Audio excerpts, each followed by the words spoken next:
What's up, cool people? How are we all doing today? It is another study stream Saturday. Welcome to the stream. And, so today has been overall not terrible for me so far. Work was kind of busy, especially later on in my shift. But for the most part, it wasn't too crazy. I don't know. But yeah, I'm ready to get to the stream, and I mean, yes, okay, the whole like finishing up stuff in Sonic Frontiers is a significant part of that, but also, Bible study is always a good thing. I always look forward to that to some effect, even just to especially when there's, some discussion about what we're reading and questions about what's going on, other things like that. I don't know.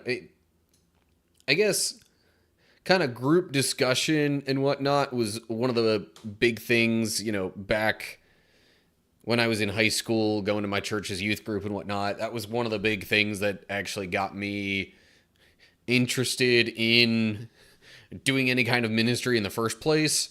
So, yeah, always look forward to the Bible study stuff. Even if there's not a ton of discussion going on, I still get to, read through stuff again, maybe catch some things I didn't previous times reading through, and or, kind of put some of my thoughts out there that might not have been so public before. But anyway, speaking of the Bible study stuff,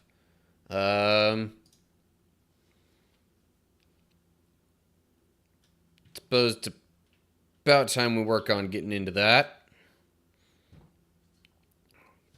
For today's live stream, we will be covering we'll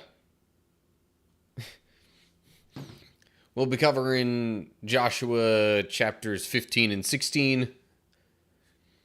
And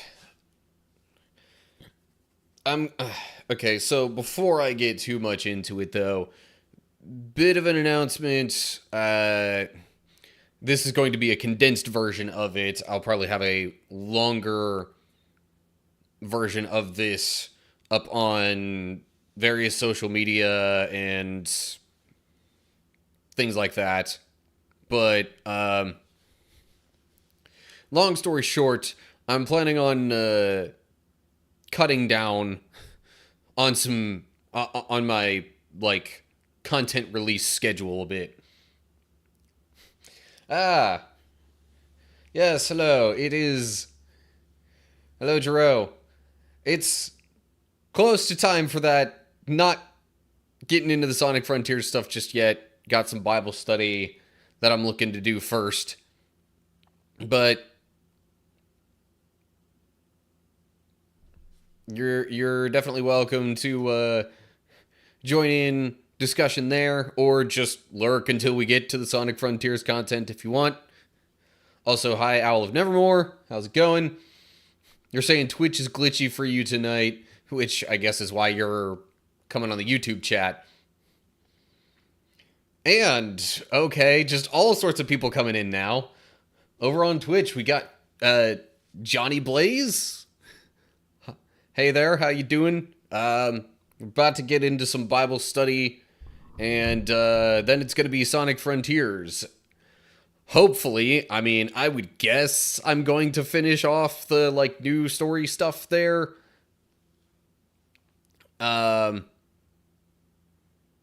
Yes, I am Christian. I mean, kind of says it in the channel name and whatnot.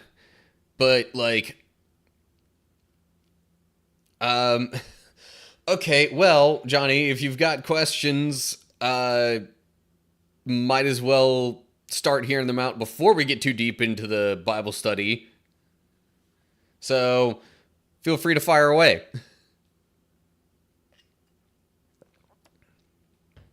Oh yeah. Also, for YouTube in particular, I have the chat settings or whatever to a bit more delay than I've had before. So just keep that in mind when engaging in the chat. That there's gonna be like I'm a little further ahead than you are. So, first question from Johnny is if Jesus is the Son of God, or is he God, or is he the servant of God? Um, so kind of all, but so God in traditional Christian understanding, God is one being that exists in like three different entities, I guess is the best way of saying it. Um, this concept is known as the Trinity in Christianity. There is Father, Son, and Holy Spirit. Father being fairly obvious, although that's generally the entity of God that is understood as the Lord for the most part in the Old Testament. Um, Jesus is referred to as the Son because he was physically born and existed on Earth and actually like lived as a human for a time. Also as God, but yes, human. Like he was able to die, as was seen from the crucifixion. So that's why he's called the Son, but he's also still part of the Trinity of God as a whole. And then the third entity is what we call the Holy Spirit, which is less understood, possibly even a bit less talked about within the Bible, but it's generally understood that the Holy Spirit is active and moving in the world, especially within Christians. So, yeah, like, Jesus is God and is also the Son of God, the Father.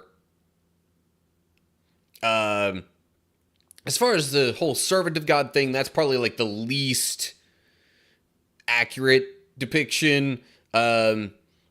He just, as, you know, a human on earth, submitted himself to the will of the Father. And even in heaven, so to speak, even as part of the Trinity, the Son generally submits to the will of the Father, but they're in like such close relationship, it's kind of almost like, you know, a husband or wife submitting to their spouse's demands or something like that. Okay, other comments that I'm making sure I catch up on. Jero just giving a project update. Okay. Cool. Nice to hear things progressing. Al says, from what I have pieced together, the answer is yes, meaning to all three. Yeah, as I've pretty much been describing. And that's kind of the general overview version.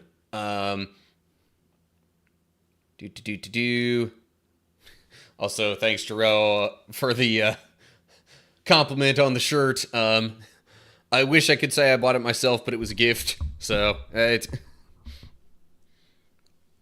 my family knows I was very much into DBZ back when it was, you know, still Z. Not so much afterwards. Not that I dislike it, it's just I haven't really kept up with it as much since then. Okay. Another question from Johnny. Is God all-knowing? So, traditionally, the assumption is yes, but I'm going to add a bit of an asterisk to that personally, I'm not saying this is the correct, air quote, theological way of looking at things, but my particular, my theological framework and that of many Christians is that there is still such a thing as free will. And in order for there to actually be any semblance of free will, God can't literally know absolutely everything.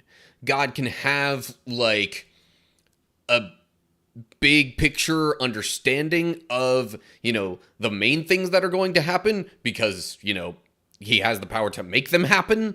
But the finer details aren't necessarily set in stone from day one. Because from my standpoint and my worldview and my theology and that kind of stuff, it wouldn't make any sense, because then God would have to have essentially initiated everything that has ever happened in the entirety of history, and that essentially just turns him into like a cosmic puppet master. So then why would he ever be upset with anybody when he's the one controlling all of it? It makes no sense. Calvinism disagrees with that, and that's a particular branch of Christianity that believes that essentially everything is kind of predetermined, that it's all really just falling in line with God. People are pre-set, to go to heaven or hell or different things like that.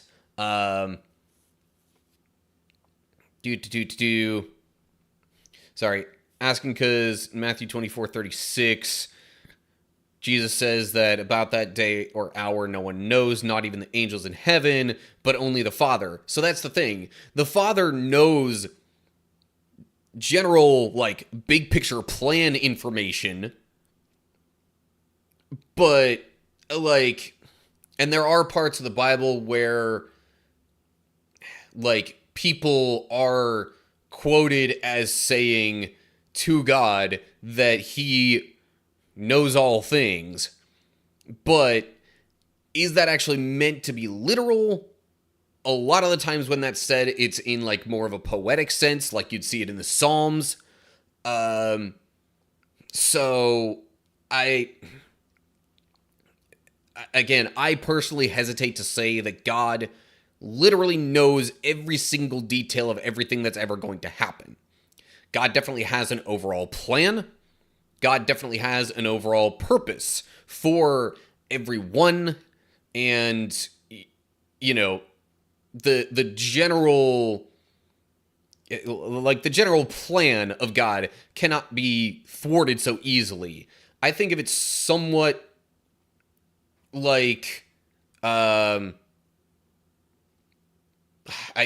guess the comparison that comes to mind right away is sort of like a war general might have the overall plan and kind of be like, all right, I'm pretty sure this, or they might even like know that, hey, I know our enemy, I know they're going to do this if we do this. Not necessarily everybody within, not necessarily all the soldiers under my command are going to know that this is the purpose behind what we're doing, but there is a purpose for it. And yeah, we are starting off all kinds of hot topic controversial. Oh boy.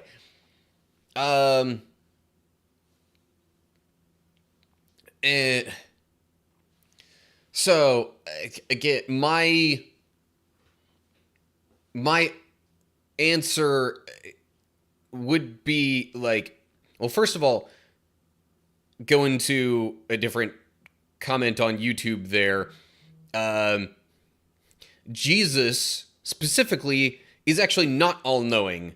Jesus does not claim to be all-knowing. God the Father is debatably all-knowing, because Jesus says specifically that the Father knows, the day, the hour, and all that kind of stuff of when the end will happen, to put it generally speaking. But yeah, Jesus himself, so no, that's not, Jesus doesn't know everything. But still, being part of the Trinity and part of God as a whole, like, Jesus still knows a lot more than we ever will. And Jesus, as well as God the Father, God as a whole, knows a whole lot more about the future, about, his purpose for our lives, about all sorts of things that we have no chance of knowing all of that. Sorry. I'm trying to keep up with all the comments and stuff now.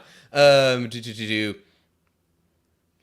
Nevermore says, since if he knows all that can happen, then he knows people are going to do bad things, and that is a him problem if he wants to punish them for doing it.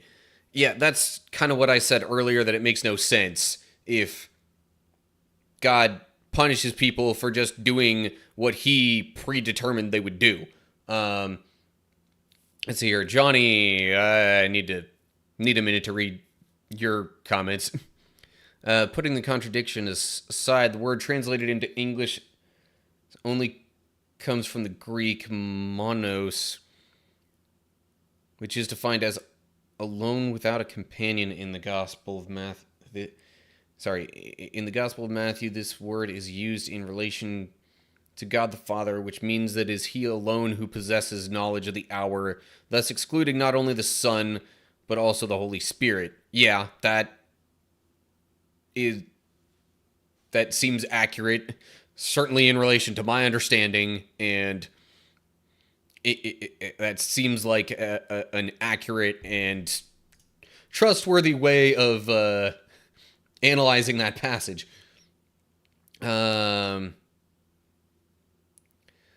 This is fatal to the notion that the three persons of the Trinity are, I assume you mean to say co-equal.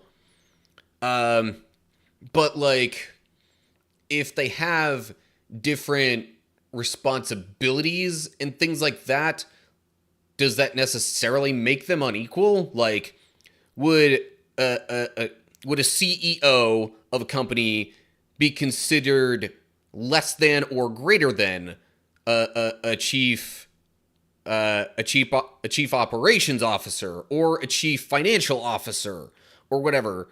Like, they're, generally speaking, supposed to have the same level of authority within a company, and yet they are privy to information that the others do not know, and they have functions that are different than the others. So, whenever asked to come up with a comparison or an allegory or whatever for the Trinity, as of my current understanding and framework, that's the analogy that I go to right now, is that, the Trinity, Father, Son, Holy Spirit, are kind of similar to, CEO, CFO, and COO within a major corporation. They're all given the same overall level of responsibility and authority, but they have different functions. They know different things. And so, like,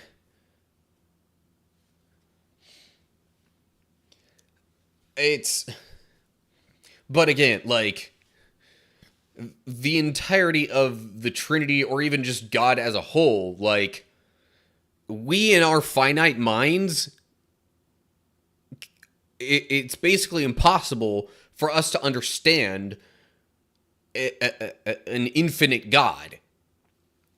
A God who has existed for all of time, even before time, really, for all of eternity, because God created heavens, earth, stars, all that kind of stuff that made time a thing. There was no time before any of that existed. And so, how are we to ever fully understand that in our finite minds, experiences, and any of that. So, just trying to assume that one has full knowledge of any aspect of God, never mind the entirety of God and how God works, it's just no. It's a fool's errand. And if you assume that you have such understanding, you're only fooling yourself. Anyway, Johnny says, why would God, the most powerful, all-knowing, need help from others? Well, we've discussed that all-knowing bit and how it's maybe slightly debatable. Although, thinking about that all the more, I mean, it could be that different entities within the Trinity are privy to knowledge that the others don't have. So, like, while the Son might not know everything that the Father knows, maybe the Son knows certain things that the Father doesn't, like what it means to actually be human, like the actual experience of living that out. And maybe the Holy Spirit knows more of certain things than the Son or the Father. And as to your question of why would God need help from others, I'm not 100% sure what you're trying to ask there. If the others in question here is humanity, that's not a need. God does not need help from humanity. But if you're referring to other aspects of the Trinity, like, then again, it like depends on your framework, because they're all God, but each, yeah, I don't know. It's again still very difficult to understand. I don't claim to have the best answer. I don't think anybody who actually knows or who is at all an authentic Christian should claim to have the official answers on a good many of these things related to God. All right, I'm going to have to intentionally be a bit less animated and a bit quieter with my voice, so I don't like freaking wreck it before I even get into the Bible study. What do I think about Islam? Well, for one, I can't claim to know a ton about Islam, because I haven't studied the religion per se.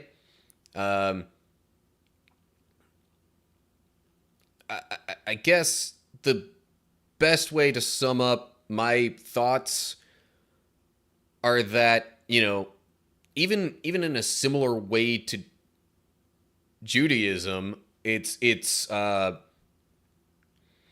misguided in its understanding of Jesus. But then in other ways, I think it also makes too much of the Prophet Muhammad. And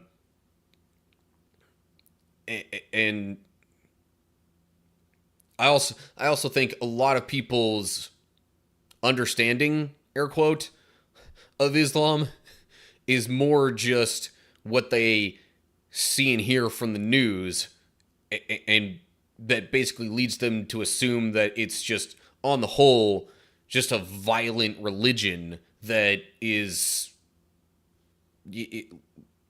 it's just focused on basically plowing through any opposition or anything like that. Much like some Christians seem to want to do nowadays with the whole Christian nationalism thing floating around. That is an absolute travesty to actual Christianity. But I don't know if I want to get on that tangent right now. But yeah,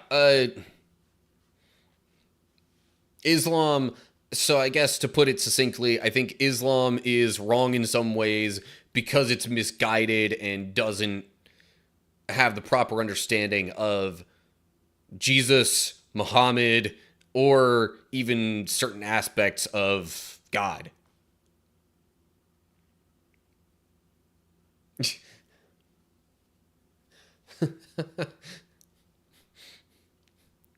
Yeah, Dro, I'm guessing you're real anxious to get to Sonic Frontiers and try and wrap that up, or at least see me epically struggle to do so. But from my perspective and with my background and whatnot, I think the discussion going on here is a bit a higher priority for me in my mind. So yeah. Anyway, if we are good on questions for the moment, okay. Suddenly, big comment from Johnny. No compulsion in religion. This is a quote, apparently. There's no compulsion in religion. The right course has become clearer from the wrong. So whoever disbelieves in false deities and believes in Allah has certainly grasped the most trustworthy handhold with no break in it. And Allah is hearing and knowing. This verse underscores the principle of freedom of religion, stating that there should be no compulsion in matters of faith. Individuals are free to choose their beliefs. Yeah, and that's where I think the whole Christian nationalism thing and its push to like just make Christianity and its standards the law of the land is just, it's going too far. It's not actually like it defeats the heart and the purpose of faith. Just in the name of supposedly making a more moral and better country. Anyway, YouTube comments here. Find that. Oh, geez, yeah. All this stuff followed by Digimon was also interesting. Like, but yeah, interesting contrast for sure. But that's me. That's who I am. That's my style. I like Bible study. I like discussion. I like theology in a sense, and I also like video games.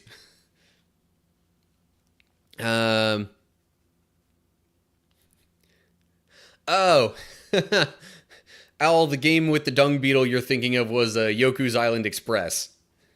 And yeah, I played that for fun because I was introduced to it through some other means, and also, good grief, notifications on my phone, most of which I don't really care about. Hold up. I may have just gotten a follow from somebody I know on Threads, but anyway. Alright, well, I would maybe like to get to some Bible study now, if everybody's okay with that.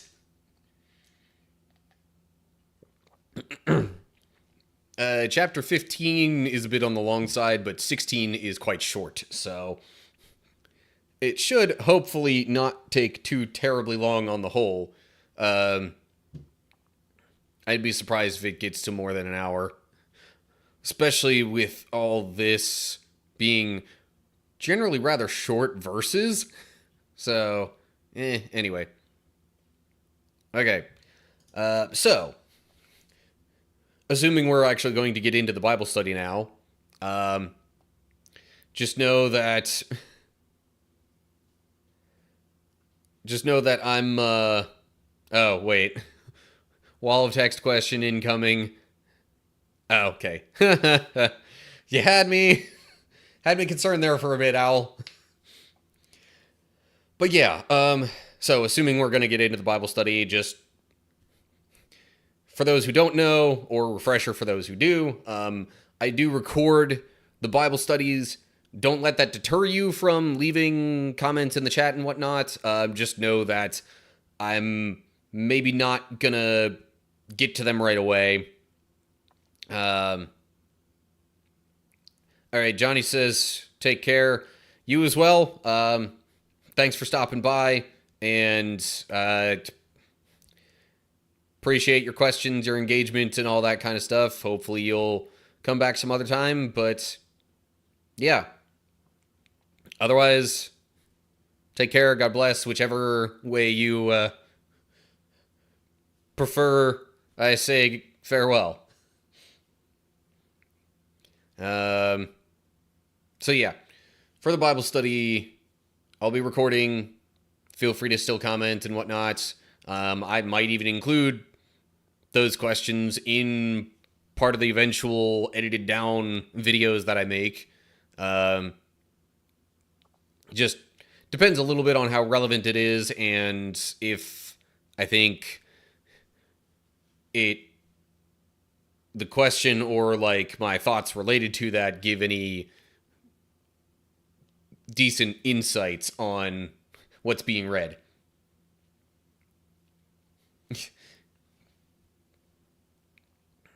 So yeah, anyway. Time for Bible study, I guess. Okay, so we're looking at Joshua 15 right now. And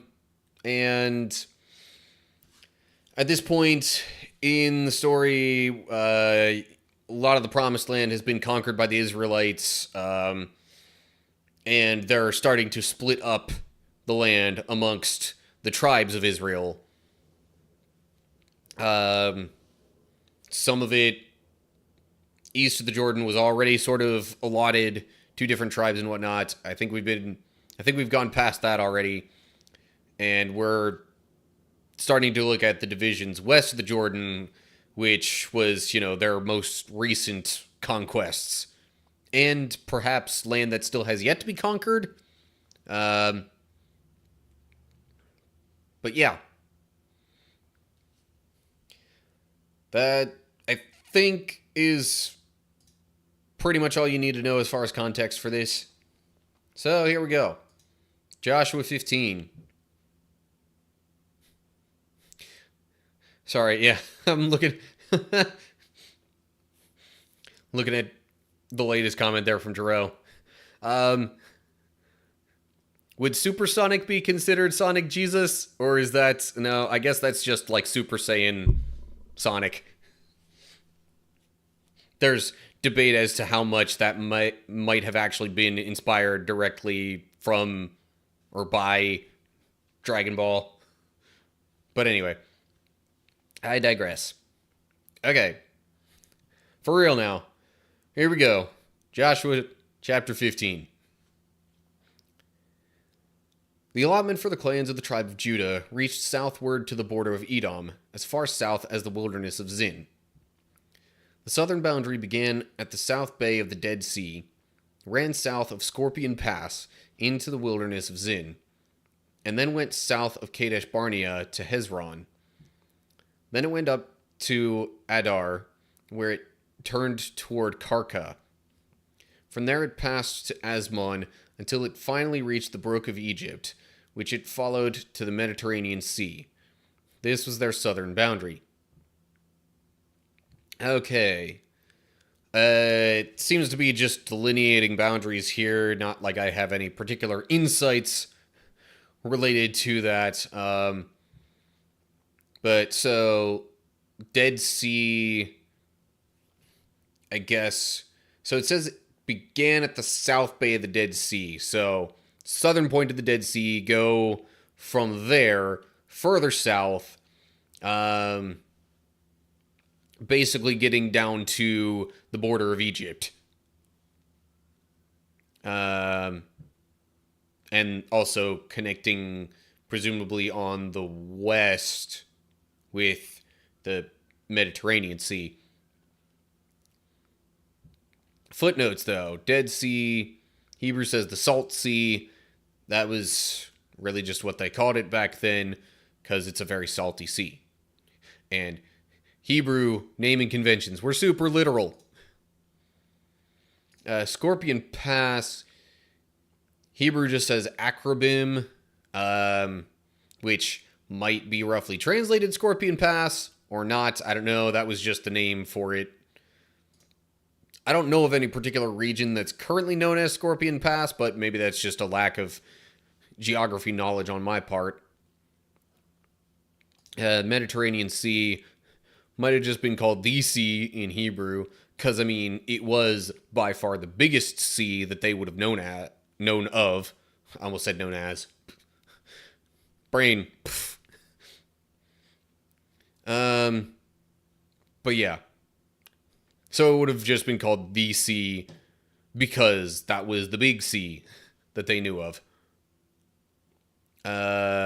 And Hebrew says you're there instead of there. This was your southern boundary. So the your, I mean, it's assumed would have been referring to whoever the original readers/listeners were,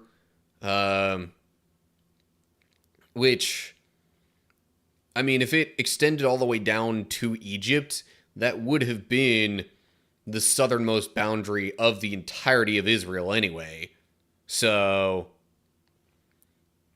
it makes some sense with that wording as well.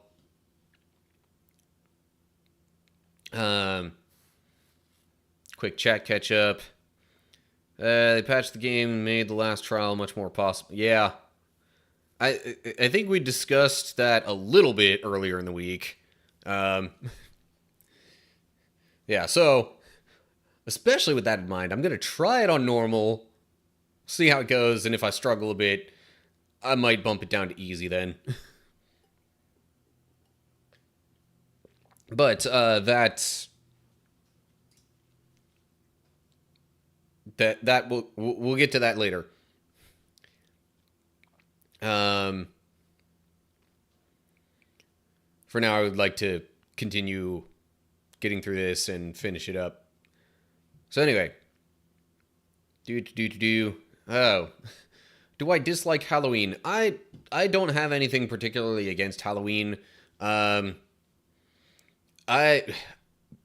that's partially because of my understanding or what I thought was some of the origin of it growing up, because I thought it had to do with something known as All Hallows Eve or something like that.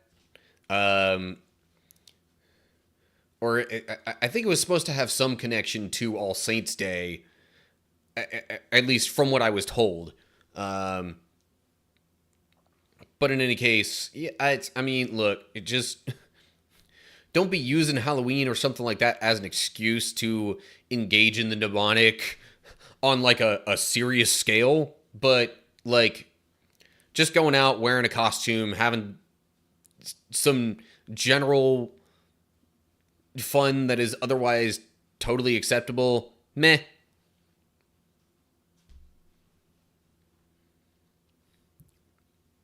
Anyway, okay. But that is a point of contention, or discussion, at least, between some Christians. Some Christians are hardline against Halloween. Some are like, sure, whatever. Anyway, okay. Back to the Bible study. Verse 5. The eastern boundary, this is still for Judah and their allotment of land. The eastern boundary extended along the Dead Sea to the mouth of the Jordan River. The northern boundary began at the bay where the Jordan River empties into the Dead Sea, went up from there to Beth Hogla, then proceeded north of Beth Araba to the stone of Bohan. Bohan was Reuben's son. From that point, it went through the valley of Achor to Debir, turning north toward Gilgal, which is across from the slopes of Adumim on the south side of the valley. From there, the boundary extended to the springs at En Shemesh, and on to Rogel. The boundary then passed through the valley of Ben Hinnom along the southern slopes of the Jebusites, where the city of Jerusalem is located. Then it went west to the top of the mountain above the valley of Hinnom and on up to the northern end of the valley of Rephaim. From there, the boundary extended from the top of the mountain to the spring at the waters of Nephtoah, and from there to the towns on Mount Ephron. Then it turned toward Bala, that is Kiriath Jearim. The boundary circled west of Bala to Mount Seir, passed along to the town of Kesalon on the northern slope of Mount Jearim, and went down to Beth Shemesh and on to Timnah. The boundary then proceeded to the slope of the hill north of Ekron, where it turned toward Shikaron and Mount Bala. It passed Jabneel and ended at the Mediterranean Sea. The western boundary was the shoreline of the Mediterranean Sea. Pretty simple there. These are the boundaries for the clans of the tribe of Judah. Okay. I guess the northern boundary was a lot more like rough, jagged, complex than the other boundaries. I don't really have any other thoughts in particular. It's just, that's the reason why this all describes the northern boundary and took so much longer to explain than any of the other boundaries for Judah's land allotment. Footnote at Nephtoah says, or the spring at Nephtoah, rather than spring at the waters of. Okay. And let's see here. That was E. Footnote there. Hebrew then says the Great Sea for the Mediterranean instead of just the sea. So, especially with it being referred to as the Great Sea, again, Mediterranean would have been the biggest one that they knew of. So, definitely referring to it as the Great Sea makes sense. And sometimes I think they would have just called it the sea almost like we would just say the ocean.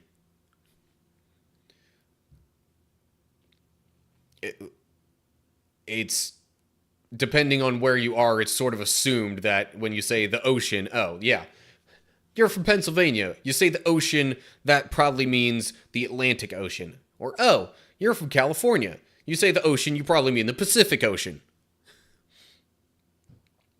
Anyway. Alright, catching up with chat. Do I like scary media? I don't watch, scary movies and shows much. And I would say even, with scary video games, I play those maybe a bit less than other stuff. But, I don't know, because it's not like... I guess horror is a genre of video game, but it's more so just I'll play a variety of different kinds of games just to enjoy them. I mean, I have in my own time previously played Outlast, and Dead Space is somewhat considered a scary, definitely a scary game, but debatably sci-fi horror game. So really, out of the various types of media, the one that I consume the most scary of would be video games. But I'm just there to play the games. I'm not there specifically for the scary aspect of it. All that does to me is just kind of ramp up the tension. Al says, quote, I have a book of the origin of Halloween. We'll drop it in the Discord. I assume by that you mean drop a link to it or whatever. I'm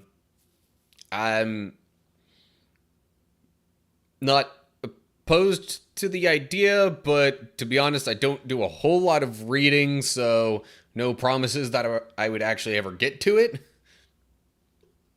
I haven't actually played any FNAF games, come to think of it. I've seen, because, being on YouTube and whatnot, I watch quite a bit of YouTube. In fact, basically, when most people would be watching TV, I watch YouTube instead. And I've seen a lot of different playthroughs of FNAF games. I've even watched some, game theory videos on the lore and things like that. Haven't watched the movie that came out, nor do I necessarily plan to. I don't watch movies much in general. It's more so a social thing for me, and I doubt that would really, be the movie of choice, especially in my friend group. But anyway, gotcha, Owl. Okay, I mean, sure. I'm good with trying to gain a better understanding of things, even including the origins of Halloween. Would hate FNAF 4 because it's the most scary one. Something being scary or not doesn't necessarily make it better or worse, in my opinion.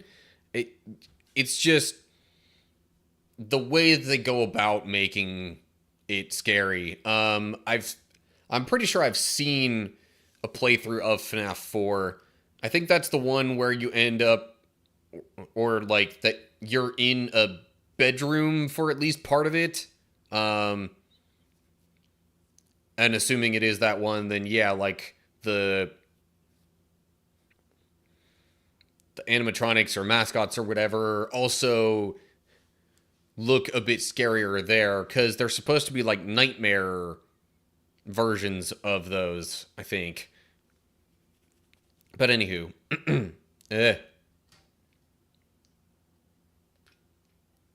okay, not gonna lie, throat's getting a bit sore already, and I still have a lot of Bible to get through.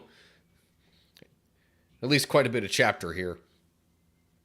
All right, so continuing on with that.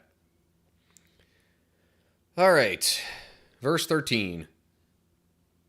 The Lord commanded Joshua to assign some of Judah's territory to Caleb, son of Jephunneh. So Caleb was given the town of Kiriath Arba, that is Hebron, which had been named after Anak's ancestor. Caleb drove out the three groups of Anakites, the descendants of Sheshai, Ahiman, and Talmai, the sons of Anak. From there, he went to fight against the people living in the town of Debir, formerly called Kiriath Sefer. Caleb said, I will give my daughter Aksa in marriage to the one who attacks and captures Kiriath Sefer. Othniel, son of Caleb's brother Kenaz, was the one who conquered it, so Aksa became Othniel's wife. When Aksa married Othniel, she urged him to ask her father for a field. As she got down off her donkey, Caleb asked her, What's the matter? She said, Give me another gift. You have already given me land in the Negev. Now please give me springs of water, too. So Caleb gave her the upper and lower springs. Okay. So Caleb, trying to remember, it mentioned Caleb before, which has me thinking, if I remember right, he was actually, well, no, because he wasn't a Levite. I was going to say, maybe he was from the tribe of Levi, but he wasn't a Levite. Otherwise, he would have had, temple duties and whatnot, rather than be a fighting type of person. So, okay, maybe I'm wrong about that. Scratch that thought.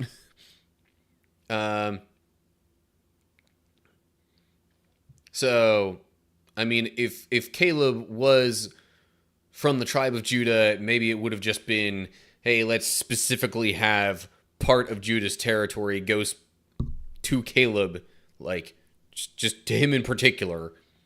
Um, and if the land that he was promised in the first place was within the boundaries of what was given to Judah, then I don't know, that just kind of makes sense to me anyway. Because he was promised that land before any of it got divided up, before any of it was even conquered, really. So he drove out all the people that were living there, which, again, Anakites were, I'm pretty sure if I remember right, thought they were like giants of a sort. So imagine a whole society of Goliaths. That's who he would have driven out. Um, and then I guess as motivation for conquering a certain town, he said, "All right, whoever conquers this gets my daughter in marriage." Um, so yeah, that happened. What's the footnote there? Some Greek manuscripts read he urged her, but there's more than just Greek manuscripts being considered in translations and such. So, but if it reads he urged her to ask for a field, that might be a little more consistent actually with what happens then, because she ends up being the one who asks him. Because otherwise she urged Othniel, and then maybe Othniel didn't follow up on it, so she took it into her own hands. But if he was the one who urged her, then it was more of a, all right, she was just following up on his request. Anywho.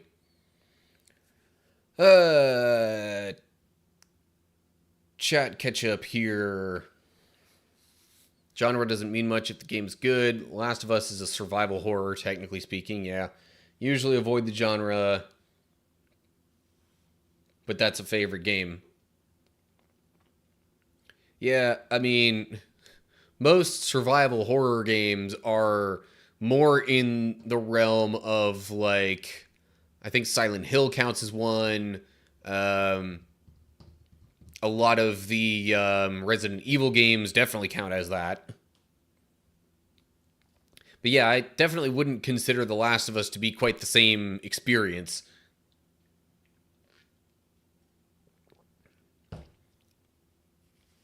Rose just talking about FNAF lore. Yeah. And it's only gotten more complicated as the games have continued on. MatPat's sitting around like, curse you, Scott Cawthon, as he continues to make the plot more complex. Because now not only are there games, but there were books, and there's all sorts of stuff. But anyway. Okay. Chat catch up over, I guess. So, moving on to verse 20. Okay. Not quite sure how I'll divide this up. We'll just see how it feels. Anyway, verse 20. This is the homeland allocated to the clans of the tribe of Judah. So maybe it's going to break down the specifics of which clan got which part. The towns of Judah situated along the borders of Edom in the extreme south were Kabzeel, Eder, Jager, or Yager? I don't know. Because I know J has been pronounced more like a Y in other contexts. Anyway. Kina, Demona,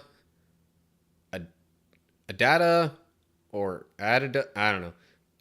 Kedesh, Hazor, Ithnan, Ziph, Telem, Bealoth, Hazor Hadath, Kerioth Hezron. That is Hazor. Okay. But there was already a Hazor, which is probably why they gave it a different name. Anyway.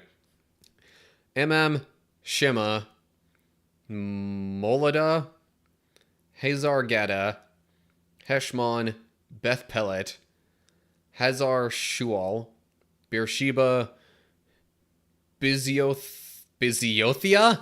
That's a lot of vowels in there. Bella, Ayim? Because that's a capital I there. It's got to be. Anyway.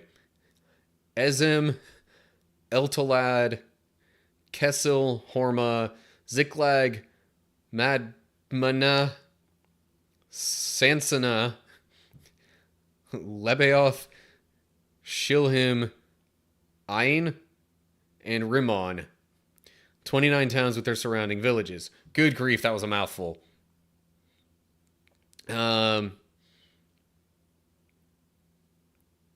So those were just the towns along the southern border. Well, it says along the borders of Edom in the extreme south. But that's not like all the way south to like where it connected with Egypt, or was it? I don't know. Not familiar with exactly where Edom would have been relative to all that. So that was like southern stuff. And I think subsequent sections are going to break down kind of other areas of the land that was allotted to Judah and just saying, all right, here are the different towns that were in these areas. And it wouldn't surprise me if a lot of these towns wound up being named according to the clans that lived in them. I'm not going to say that's confirmed, but like, it seems like a very Israel thing to do. At least Israel of that time.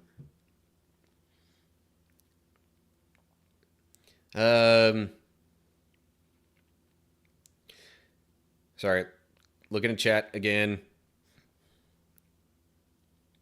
Sonic canon is also long and complex. I mean, Sonic canon has also had a little more time to develop than FNAF, but yeah, I mean, shoot, there's a lot of, media series like that where it's all kind of become complex. Like, what even is the Zelda timeline? Or Mario might be a bit less complex in that regard, but anyway. Yeah. Especially when you have multimedia franchises running for a significant length of time, they got to keep adding more story to it. And that's when the lore gets complicated. Oh yeah, BT dubs. This is something new that I got this past Wednesday from the youth group that I volunteer with. It's a nice little Christmas gift, I guess, to leaders that volunteer there. Anywho. Okay. Verse 33. The following towns situated in the western foothills were also given to Judah: Eshtaol, Zorah, Ashna, Zenoah, Enganim, Tapua, Enam, Jarmuth, Adullam, Soko, Azekah, Sherim, Adithaim, Gedera, and Gederothaim. 14 towns with their surrounding villages, as opposed to the 29 that were more along the south. footnote there at foothills. Hebrew says the Shephelah instead of the western foothills. Um, Bible lore is harder to understand than FNAF and Sonic. Yeah, Bible lore might be just the hardest of all the lore to understand. I mean, people have been studying it for literal centuries. Coming up on millennia, really. Anyway, trying to keep this moving along here. Verse 37 also included were Zenan, I don't know, Hadashah, Migdal Gad, Dilian, Mizpeh, Joktheel, Lachish, Bozkath, Eglon, Kabon, Lamam, Kitlish, Gederoth, Beth Dagon, Nema, and Makkedah, 16 towns with their surrounding villages. It just says also included. Were those also included? I mean, those were the towns that were included within the boundaries of Judah, obviously, but it's like, it doesn't really give directionality to any of those. But whatever. So let's see here. 16 plus 14 is 30. We're at a total of 59 now. Verse 42. Besides these, there were Libnah, Ether, Ashen, Iftah, Ashna, Nezib, Kila, Akzib, and Marishah. 9 towns with their surrounding villages. So that puts it at 68 in total. Looking at chat. Think the towns that are Do you think the towns that are considered complex they would be settler homesteads in our standards? Okay, I'm not 100% sure I'm understanding the question correctly. Towns that are considered, like, you mean with the complex names, or... I'm not entirely sure if there was any indication of, size or complexity of any of these towns in particular. It's just... those were the names. And again, they might have had something to do... well, no, because some of these... I think some of the names of these towns were established before they even conquered that land in particular. Because I definitely remember reading about Eglon before, and Makkedah. But I guess that begs the question, were those the Jewish names, or Hebrew names, I guess, for those places? Or is that what they were named even, with the previous kingdoms? I'm not entirely sure. I'm also not sure it's super duper important. But anyway, so yeah, we got to 68 towns in total and their surrounding villages, all within the allotment of Judah.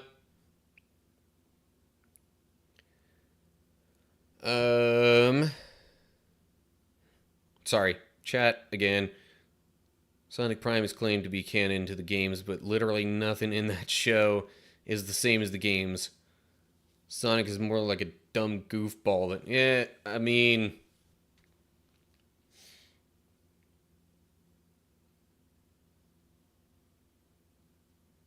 I don't know.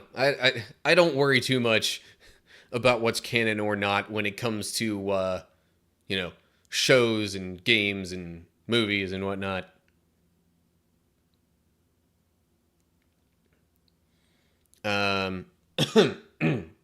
Anyway. Okay. Moving along to verse 45, I'm pretty sure is where we left off. The territory of the tribe of Judah also included, as if all the previous stuff wasn't enough, also included Ekron and its surrounding settlements and villages. From Ekron, the boundary extended west and included the towns near Ashdod with their surrounding villages.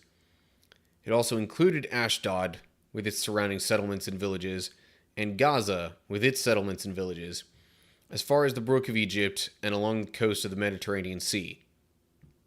See, now with those being included like that and mentioned specifically, especially with Ashdod, it's like, okay, the boundary included that, and then I guess, I don't know, since it's mentioning surrounding settlements and villages with these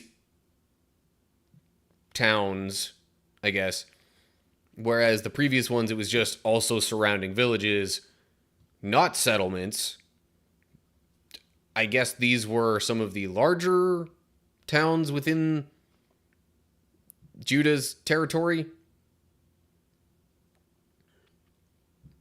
But anyway, that's just kind of an educated guess because of it including more surrounding stuff with each of those. Verse 48.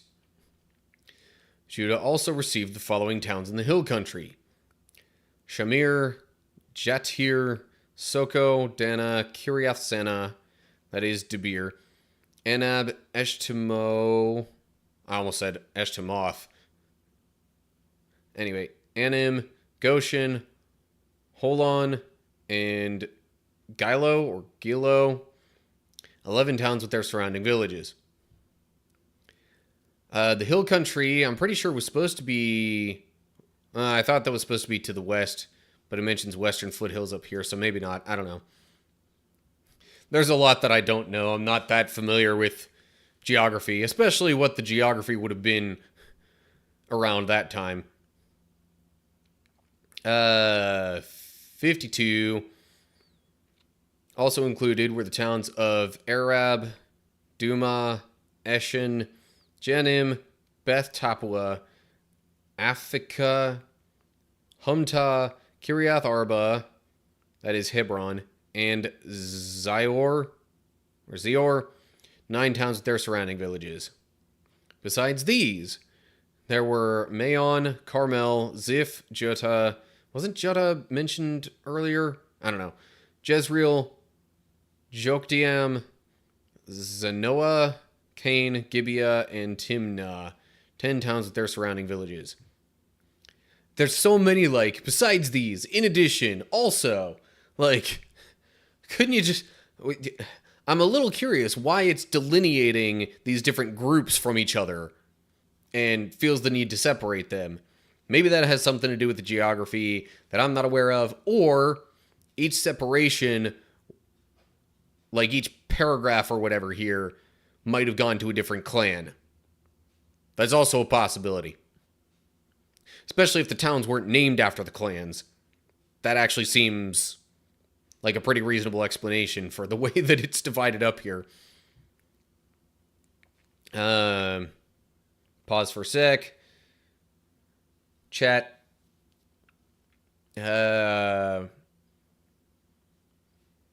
Okay, sure, Owl. That's part of why the Discord is there, to further engage in questions and conversation. Dro, lore's fun to debate. But sometimes it just gets too stupid and nonsensical. Yeah. Well,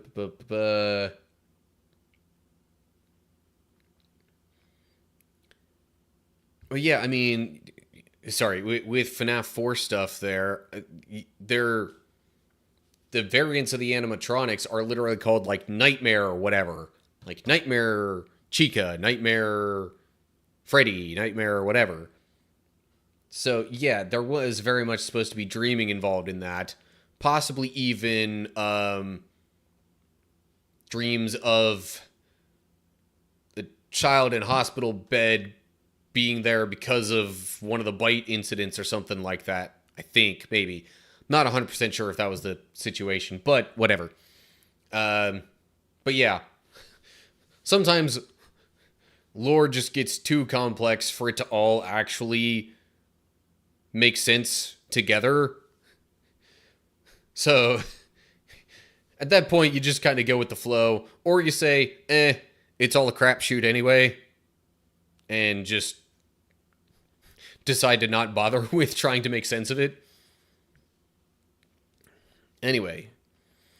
Where did I leave things off? I think I was at verse 58. In addition, there were Halhul, Beth-zur, Gedor, Marath, Beth-anoth, and Eltikon, 6 towns with their surrounding villages. There were also Kiriath Baal, that is Kiriath Jearim, and Rabbah, 2 towns with their surrounding villages. In the wilderness, there were the towns of Beth Arabah, Midden, Sekaka, Nibshan, the city of Salt, and En-gedi, 6 towns with their surrounding villages. But the tribe of Judah could not drive out the Jebusites who lived in the city of Jerusalem, so the Jebusites lived there among the people of Judah to this day. Alright, so assuming these were all actually different towns in these different sections here, as it's broken up, and first off, if it is divided by clan, that would have made 1, 2, 3, 4, 5, 6, 7, 8, 9, 10, 11 different clans within the tribe of Judah. And the total number of towns with surrounding villages and such would have been, let's see here, math time, 6, 8, 14, 24, 33, 44, plus these 3, so 47, 56, see, 72, 86, and then that would bump it up to 115 towns with their surrounding villages, and in some cases settlements. Yeah. Sounds like a lot of towns to me. And that was just what was allotted to Judah. Never mind all the other tribes. But, I mean, you get down to the level of individual towns, and yeah, of course, there's going to be a lot. I mean, I could drive within like a 20-minute radius of where I am and probably come across like 20 different towns. I mean, you've got the one where I'm in. There's at least a couple over, I'm not sure whether that's west or east, but whatever. Like, I can think of at least a couple just off the top of my head in each direction.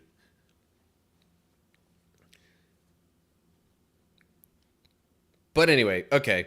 Enough about that. I guess that's all for chapter 15. And I still have one more chapter to go, but it's a short one.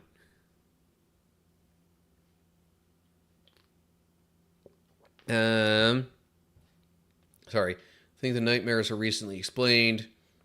They're made with this special gas, and I think without the gas, they're just their endoskeleton. Don't quote me, though. I haven't checked much. I don't exactly have my brain or figuratively my hands real deep in any particular franchise's lore or anything like that. Um, but hey, okay, so you're saying your project was planned to have a lot of lore. Maybe that can develop over time. I doubt FNAF had anywhere near the amount of lore that it does currently just from the first game. And most, like, I guess there are some, stories that take place over multiple books and things like that where they've got, like, a general sense of how things are going to go for at least a good chunk of the series. But even then, some of the details I highly doubt are all thought of in advance. And yes, I know you meant planned and not panned.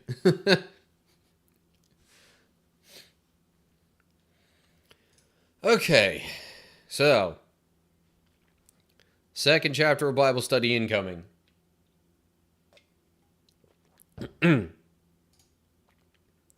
Here we go. All right. Joshua 16. So we've looked at allotments given to Judah and to the tribes that had land west of the Jordan. Or, well, no, because that's part of what's west of the Jordan. I think we got the full explanation of what was east of the Jordan already. We're getting into the stuff that was west of it. Anywho. But yeah. And this is all land that has, at least in part, been conquered by the Israelites. Some of it, as we read in the last chapter, had yet to be conquered, even when it was allotted. But still, it wouldn't make sense. Well, I mean, I guess they could have still divvied up parts of land, even if it hadn't yet been conquered, just under the assumption that, hey, when this is conquered, this will be yours. So anyway. Okay. Joshua 16, here we go. The allotment for the descendants of Joseph extended from the Jordan River near Jericho, east of the springs of Jericho, through the wilderness and into the hill country of Bethel. From Bethel, that is Luz, I don't know, it ran over to Altaroth in the territory of the Arkites. Then it descended westward to the territory of the Japhletites, as far as lower Beth Horon, then to Gezer and over to the Mediterranean Sea. This was the homeland allocated to the families of Joseph's sons, Manasseh and Ephraim. So that was a much simpler explanation, even of just the boundaries. Although, I think even just the tribe of Joseph in general, like both Ephraim and Manasseh, like even that combined was smaller and had fewer people than the tribe of Judah, if I remember right. So therefore, they would have gotten less land.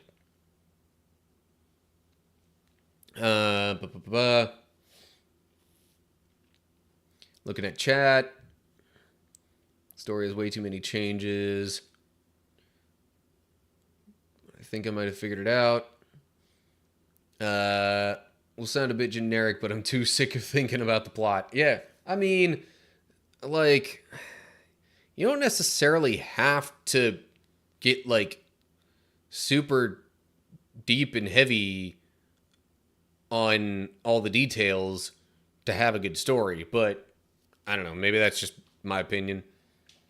Al says going to drop my question in the general Bible discussion channel because it's about the one we're currently reading. Yeah, I guess either the general Bible discussion or the, like, current chapter stuff would be good. Either of those, really. Back to Giroux saying, figured out the title. Asked the character designer to make a logo out of it. Okay. Again, cool that developments are continuing with that.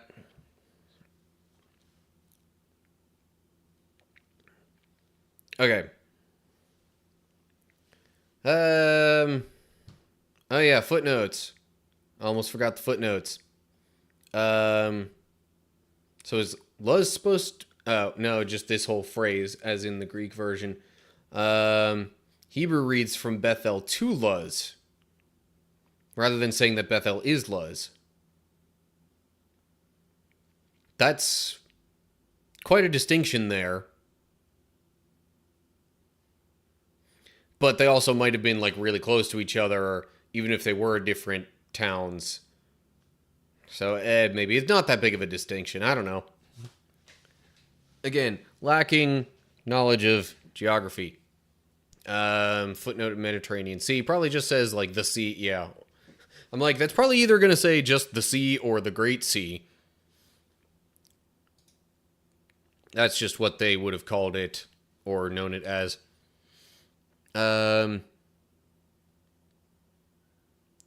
I was asking chapters of the week channel then. Yeah, I'm saying your question could go either there or the general Bible discussion channel. But I mean, like, that's even part of what the chapters of the week channel was specifically for, because it would relate to the most recent Bible study chapters and continue the discussion on those.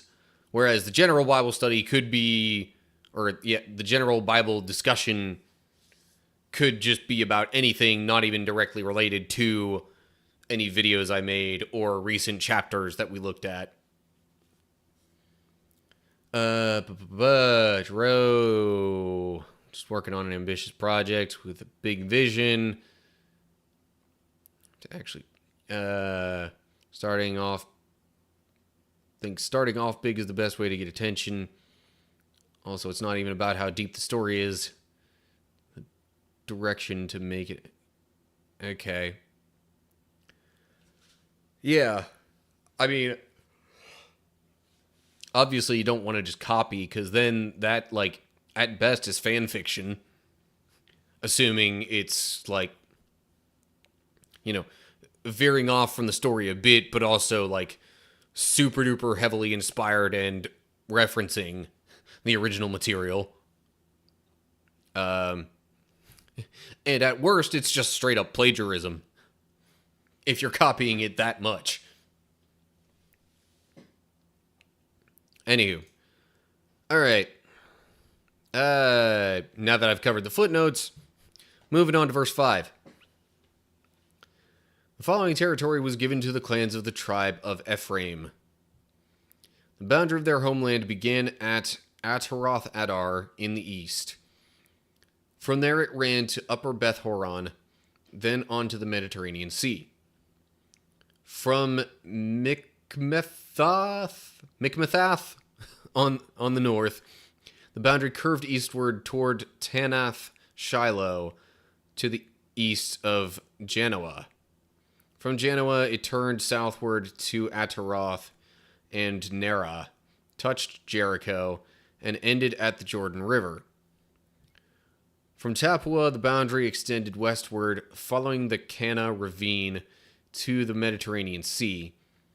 This is the homeland allocated to the clans of the tribe of Ephraim. In addition, some towns with their surrounding villages in the territory allocated to the half-tribe of Manasseh were set aside for the tribe of Ephraim. They did not they did not drive the Canaanites out of Gezer, however, so the people of Gezer live as slaves among the people of Ephraim to this day. It's maybe almost similar to how when they were conquering the Promised Land in stuff we were reading before in Joshua, like, they mostly rooted out the Hivites, but there was the subsection of them, the Gibeonites, that like tricked Joshua and the leaders and uh, fooled them into making a peace treaty. So could have been a similar story to that, or it was just like there was enough fighting to the point where it seemed like it maybe wasn't worth pushing further. I don't know. But especially if those people were living as slaves in Ephraim or among Ephraim, the former option makes a little more sense in my head.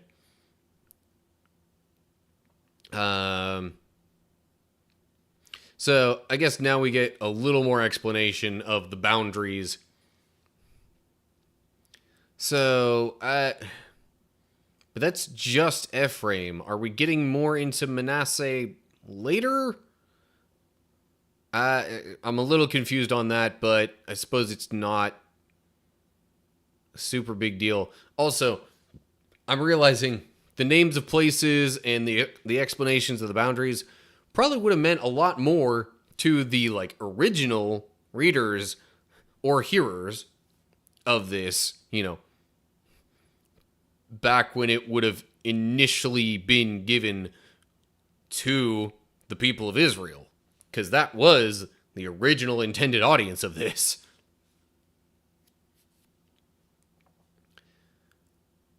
But anyway, so yeah, chapter 16 is pretty short, so that is going to do it, I guess.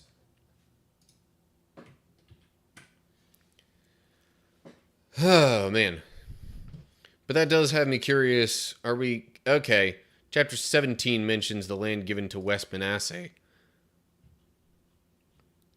which is somehow going to take longer to explain than it took to explain Ephraim. Weird. Allotments of the remaining land. Then we get to... Geez, okay. Let me go back some to where we were.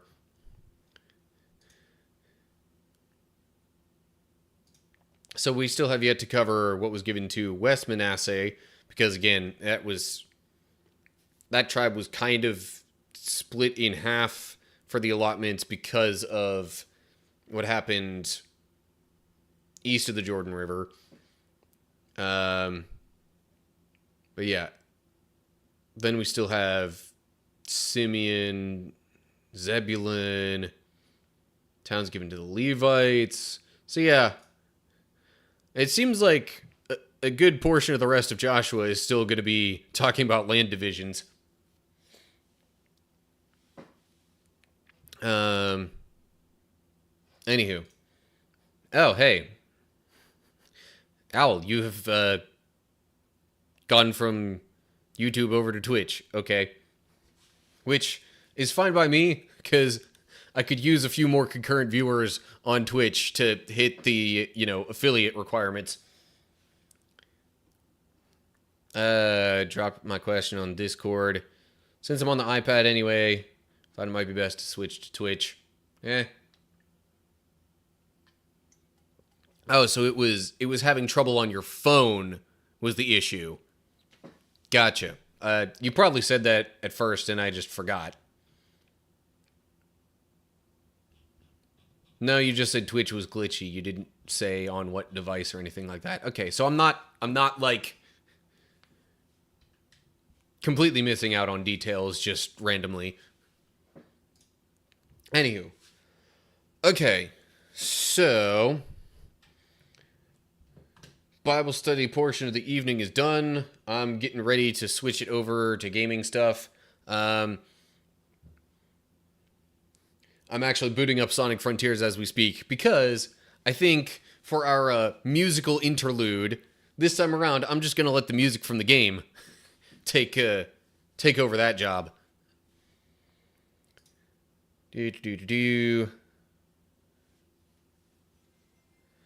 Gotcha, okay.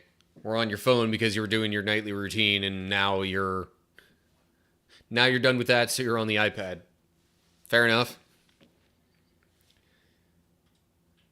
Okay. So yeah, game's booting up. But once I actually get into it, I'm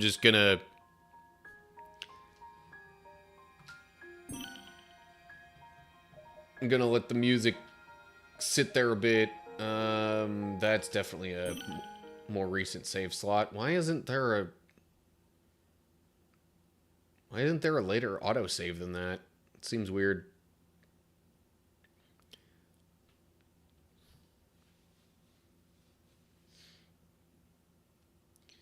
But yeah, given where I am, I don't think I'm going to suddenly and randomly get attacked by anything.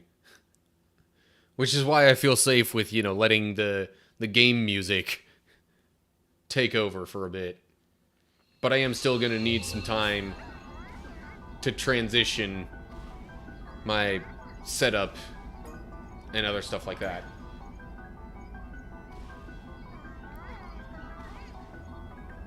Do. I need a minute to prepare for that there. So, yeah. Give me a little bit of time. I'll have the game just running kind of idly, and then I will be back.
Okay, I'm back. Oh. I do need to, migrate chat windows and stuff, though. Can you catch up with my project stuff a bit more? I mean, maybe sometime after the stream. And as to your question about doing the, like, voice call or whatever, assuming when you said soon that you mean, like, within the next week or so and not, like, later today, that should be doable.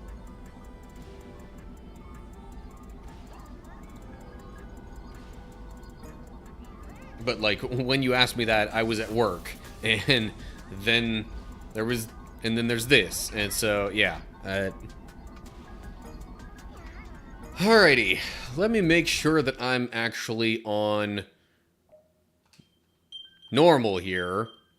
I think I had it on easy still from when I was climbing up the tower. And just got sick of things not working quite right. Also, wrong game franchise, Owl. These are not Koroks. These are Coco.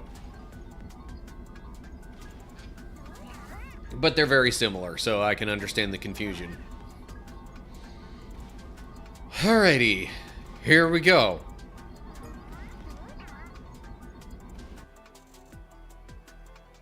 I might need to get rid of my webcam again.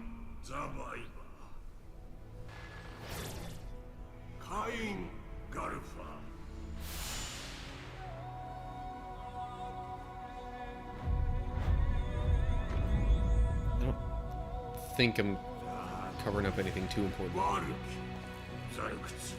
Master King, that seems a bit redundant.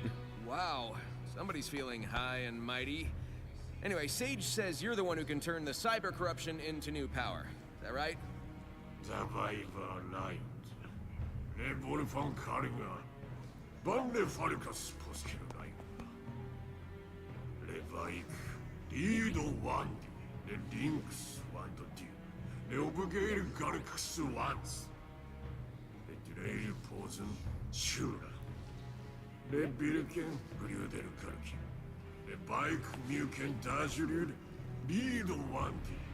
And now you're a rock in a chair. Yeah, and I'm short on time, so if you want me to save your legacy, you're gonna have to fast-track this new power process.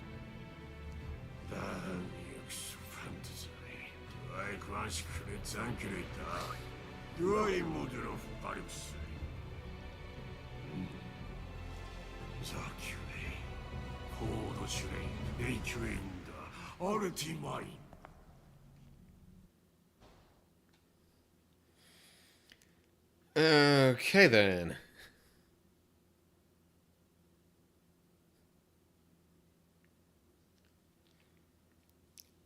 This, Master King thing sure does seem one for formalities and all that kind of stuff.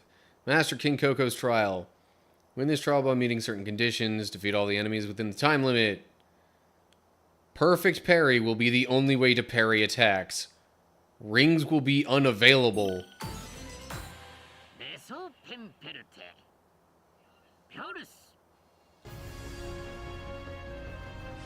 That's supposed to follow you around or what?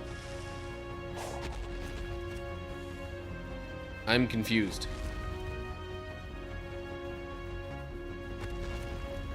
Or am I just supposed to fight the Titan thing here?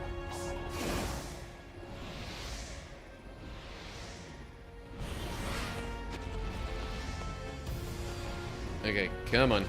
Let me up.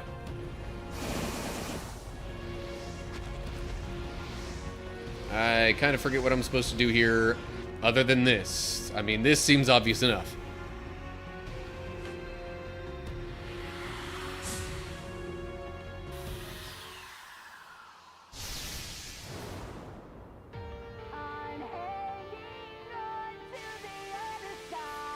Oh yeah, epic music kicks in. Let's go.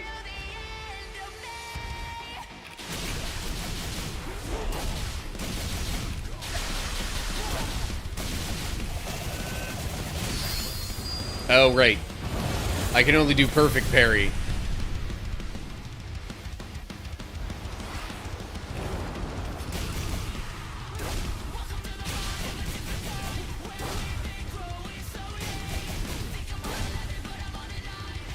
Why does it seem like I'm not actually damaging it?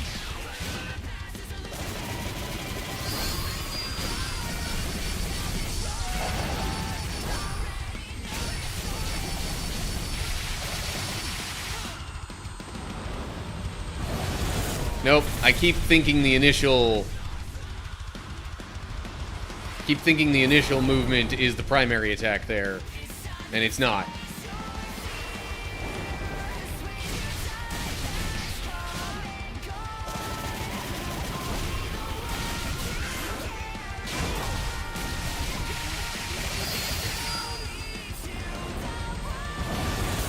Aha! Oh, but I didn't press the buttons afterwards. Oh, wait. There was still a slight chance for me to... I don't know. I'm confused.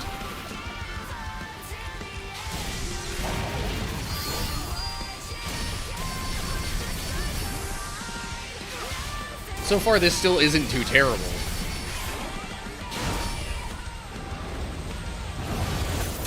Haha! There we go. Kabam! Oh, okay. Wasn't ready for that one, though. A lot less of a wind-up on that attack there. And that one.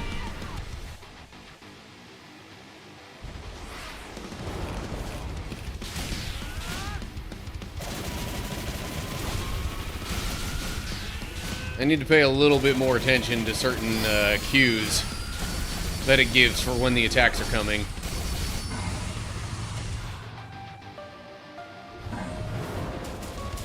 Quick side loop on every Titan, use the stomp all the time. Sure to perfect parry too.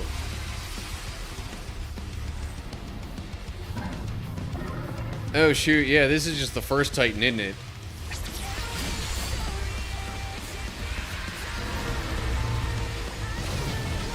Oh, right.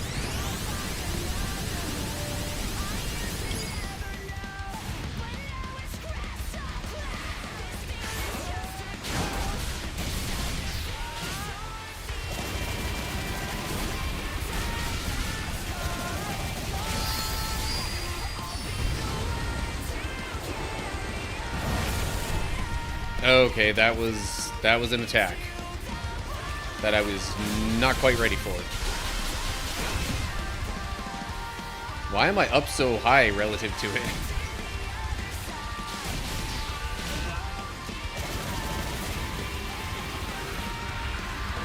So far, I'd say I'm doing kind of alright with this.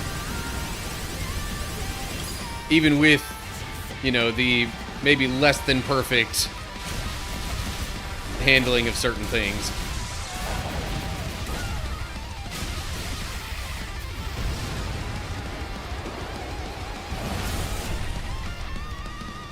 See, the only two times I've seen it do that are when I've tried to do the quick side loop and the stomp then.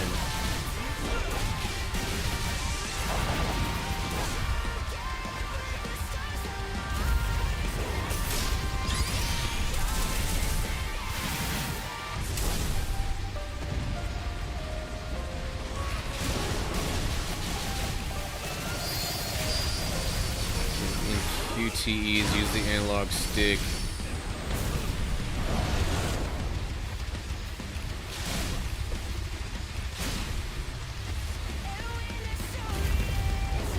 Oh, crap.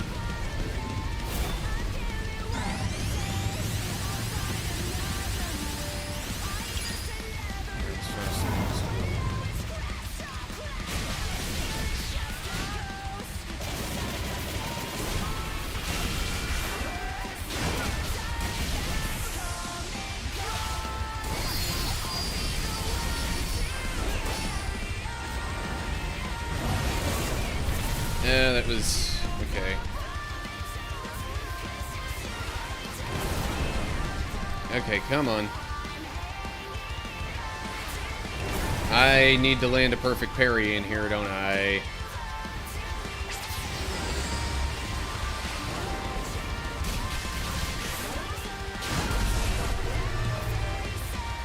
No, maybe not. Okay.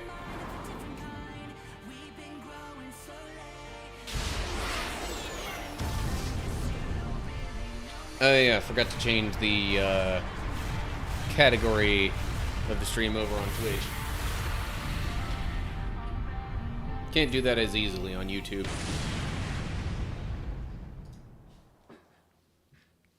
Okay, cool. First one down. But I guess if I fail against any of them, I start all over.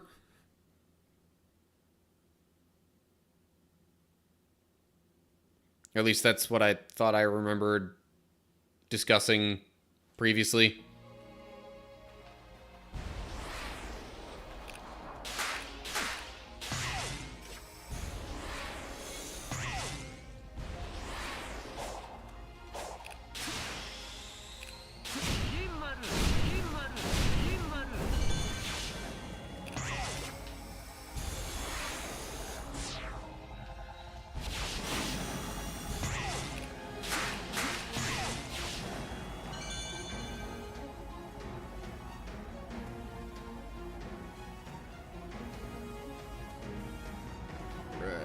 Oh, jeez.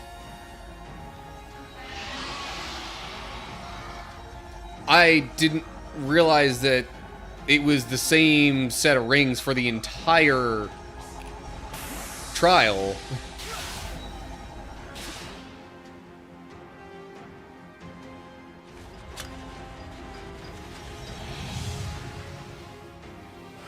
Okay. So should I just restart the entire thing already?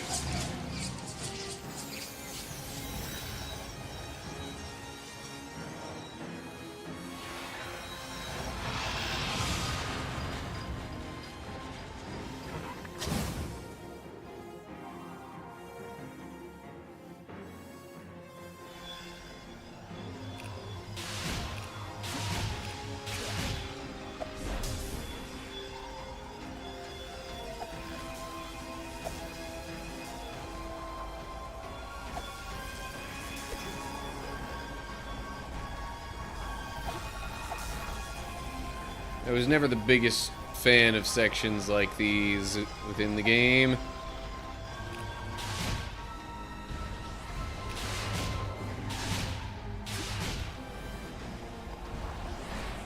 Why is it...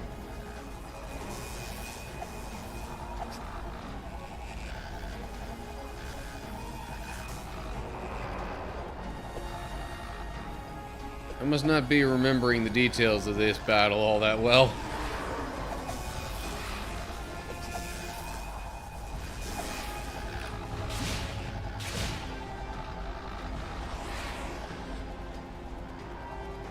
I definitely don't remember having to do a whole bunch of this kind of stuff for a boss before. Hold up. Quick side loop every Titan and stomp to finish the fight fast and make sure to perfect parry. Yeah, I know about the perfect parry. It's just getting used to the attacks and stuff. Use the analog stick in...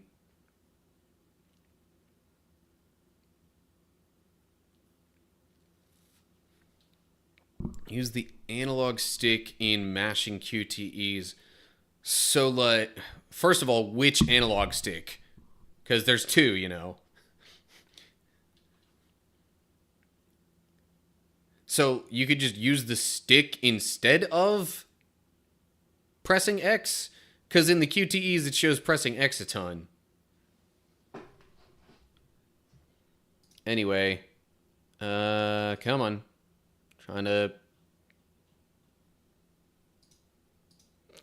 Trying to interact with comment, and it won't seem to let me pin it. Although maybe that's just because it's in the pop-out rather than the actual main chat window.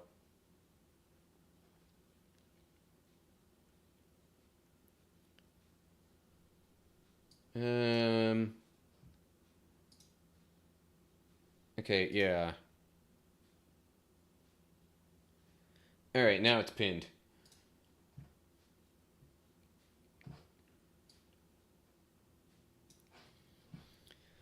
So, the trying to do the whole quick side loop thing was really throwing me off, though. Like, I didn't expect it to work the way it seemed like it was working against the first boss, at least. Also, hello. I'm not 100% sure how to pronounce your name, but yeah, I see you. I suppose I could just call you MZ. Use the initials there.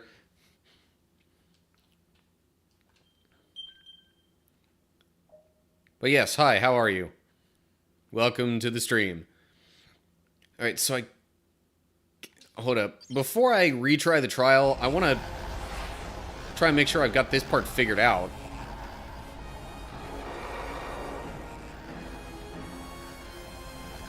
Because I'm not even 100% sure what I'm supposed to do here. Okay.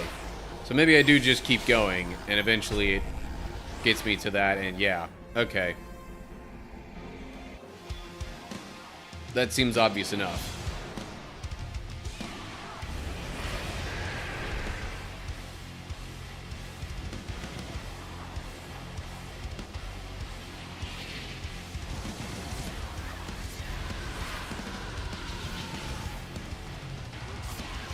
Pretty sure I'm not supposed to be, like, redirecting those missiles or anything.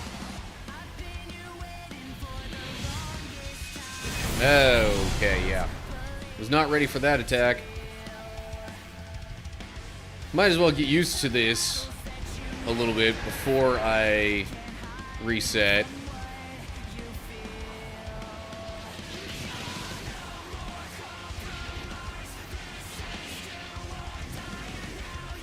Also, if there's anything that I'm missing, like if I'm supposed to be able to redirect those torpedoes or whatever, feel free to let me know. Because it's been a while.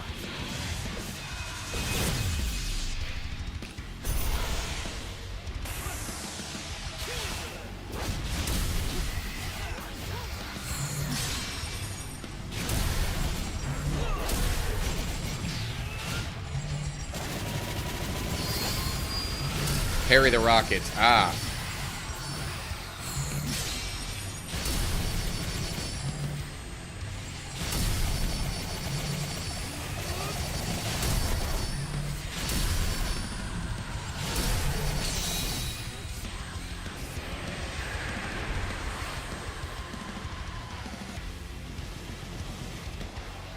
Never played this before, and you're just now seeing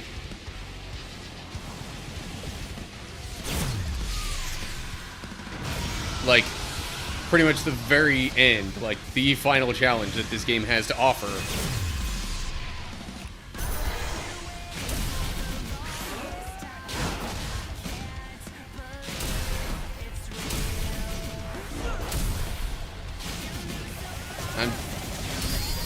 The quick side loop doesn't seem to be working as well as I'm hoping, but okay, seemed like it worked pretty well there. Maybe I just need to wait for certain moments. Have to spam stomp over and over again. Anyway.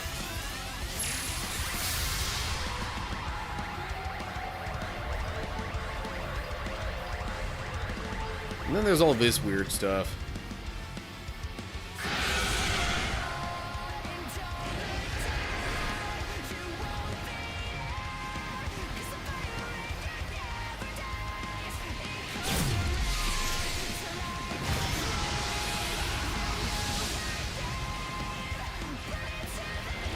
Oh, shoot. Okay, well, obviously I'm not clearing this whole challenge.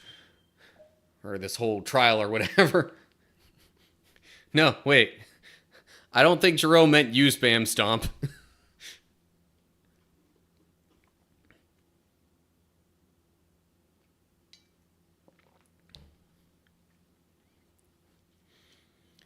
Alright, so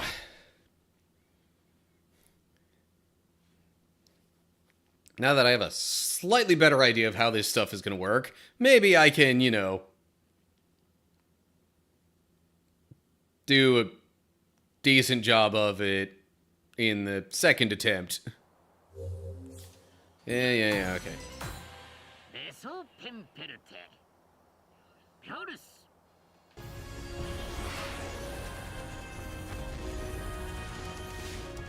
I don't know if it'll matter too much trying to get infinite boost right now, but also, why am I like kind of forgetting how to lock on? Where's the next? There we go. I'm like, where's the next set of stuff that I'm supposed to ride to get up? But no, did not mean to dash there. Okay, hiya. Spam stomp because it does the most damage.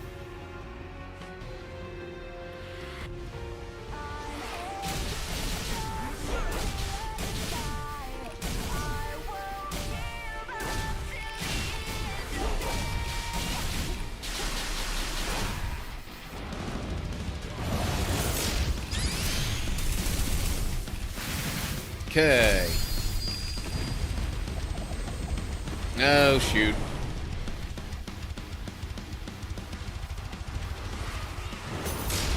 Those quick attacks kind of get me. Like, a lot. But if I'm expecting them, I can do a little better. and actually complete this very quickly.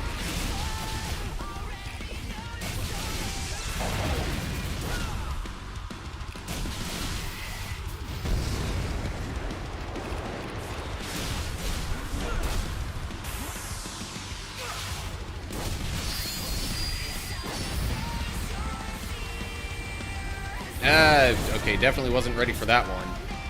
Yeah, doing a lot better this time, though. I've already got him out about halfway. And I've lost, what, 30-something rings? When you quick side loop, the stomp does more damage. Okay.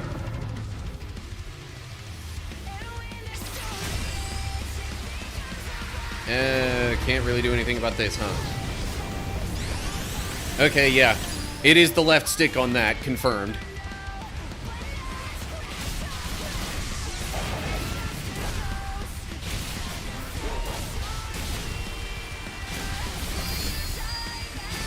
Sometimes the quick side loop isn't working, though.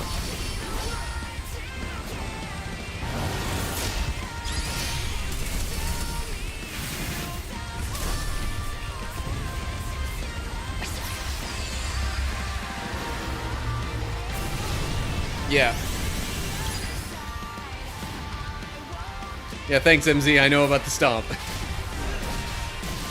I appreciate you, you know, giving me your spirit energy or whatever, but this is Sonic, not Dragon Ball Z. Oh, shoot. I forgot about that.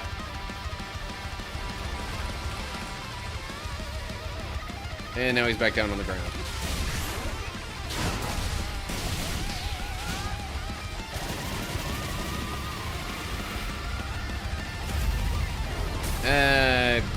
Didn't quite parry in time there, did I?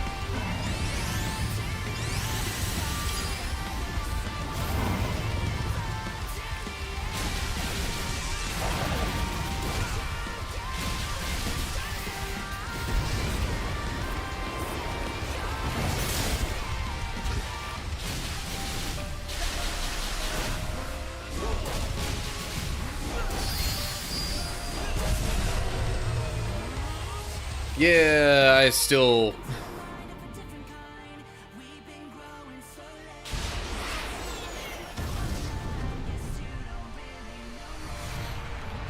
I still went through over 100 rings there, and how many Titans are there? For some reason I was thinking 4. In which case, yeah, I'm in trouble. But continuing further is still helpful to, you know, get a better understanding.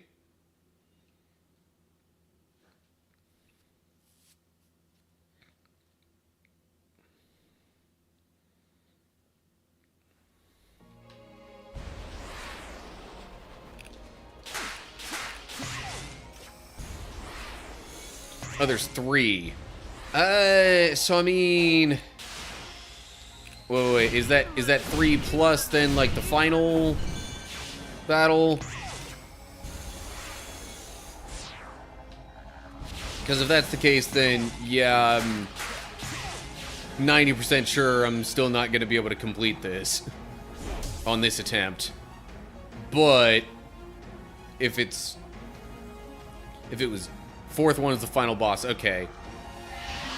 Yeah, that's what I figured. So, I mean, I'd stand a bit of a chance at getting past, you know, the 3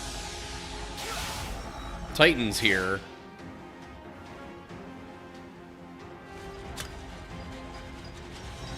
Oh, 4th one is after the... So, it's the 3 Titans in the trial, and then separate from the trial is the final boss. Is that what you're saying there, Jero?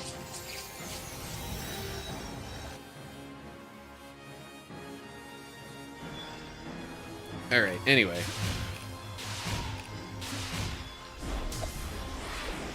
Now you see, the part where I really want the infinite boost, I don't have it, because, like... I mean, I guess I could have tried to do it before any of this. Like, while I was on the ground in this section.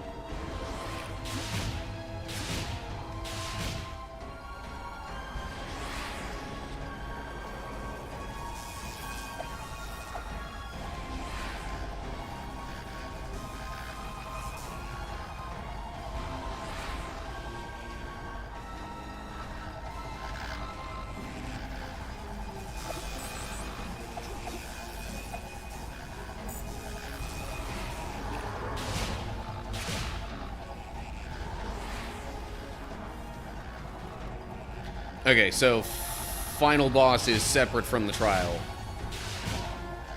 Gotcha.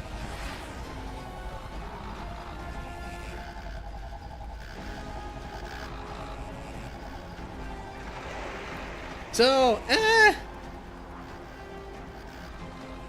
I'm thinking I still probably have a little learning to do, but maybe I'm not too far off. I went and looked for updates on my Xbox, and it didn't show anything for Sonic Frontiers, so I'm assuming it's updated.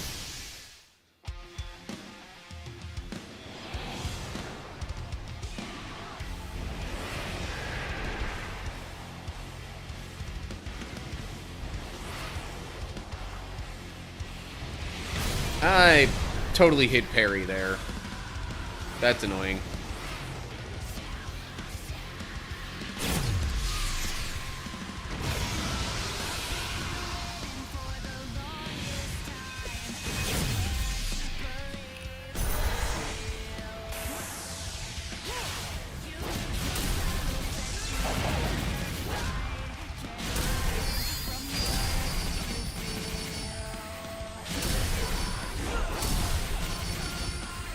I'm trying to quick side loop and it's not really working.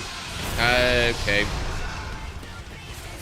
Should have focused more on the incoming attack though, I guess.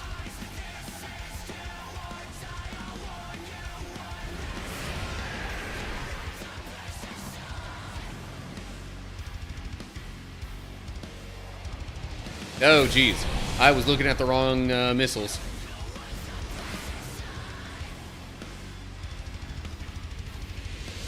Boom. Take that.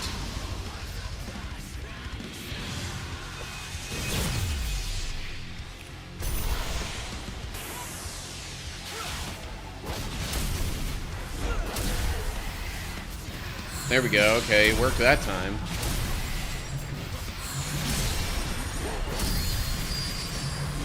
Oh yeah, the stomp is doing a whole lot of damage now. Dang! Stomp to get the quick side loop fast.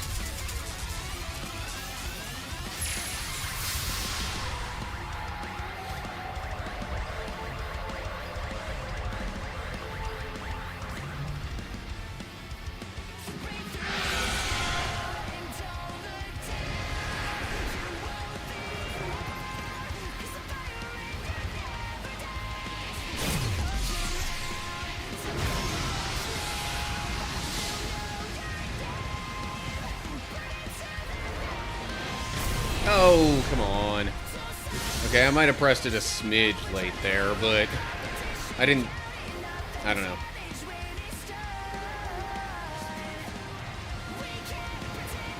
Maybe I was trying a little too hard to actually do it, like, you know, frame perfect.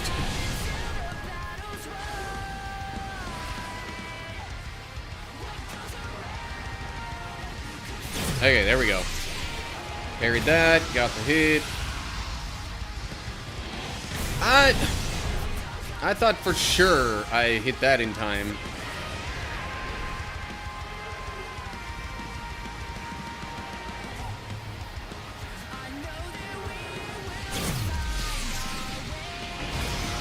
Yeah, that seemed a bit generous. That, however, was just me hitting it too early, because I was too late the other times. Yeah, I'm probably going to need another attempt here. Especially if I lose focus on the missiles. And what the... Okay. Now I'm just royally messing this up somehow.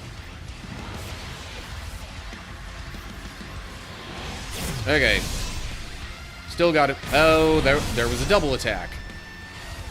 And I was not ready for it. Wyvern gets faster in phase 2. Also, apparently attacks more before you can actually hit it.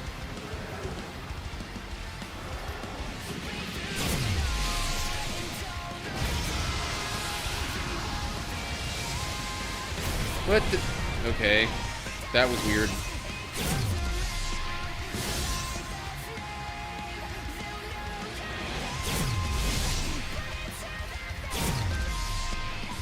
Okay, there we go.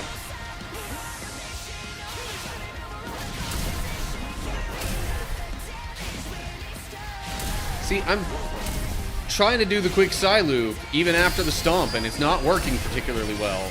Okay, there we go.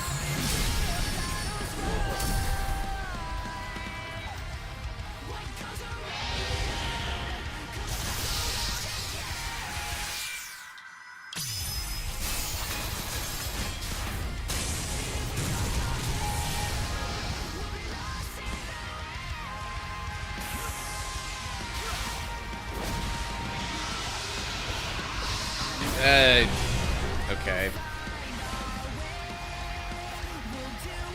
Sorry, real quick, trying to catch up with,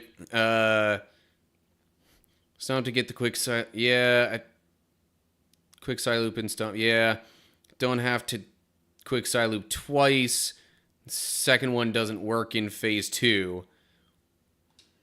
Okay, that was the part that I missed. So, yeah.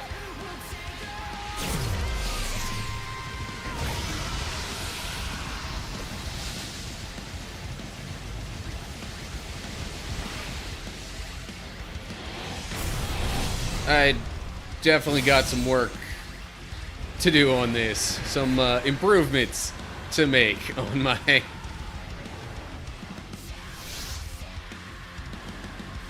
Okay, and I'm sure that's gonna force me to retry. Okay. But hey, still made a little progress.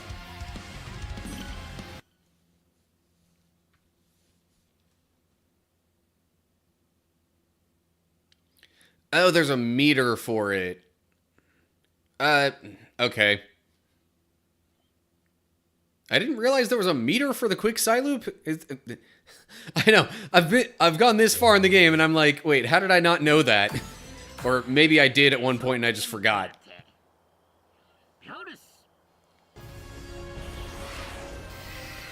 Probably doesn't matter as much for this boss, but whatever. Hello. Let me climb you.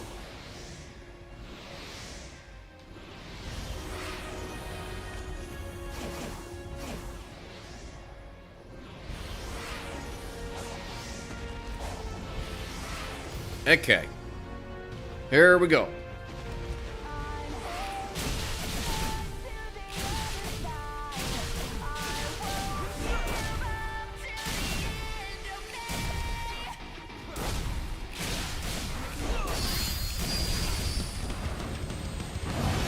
What the... Okay, it missed. And I also didn't parry. It just straight up missed. Seriously, I'm trying to do... I'm trying to do things and they're not working particularly well. I don't get it. Oh, come on.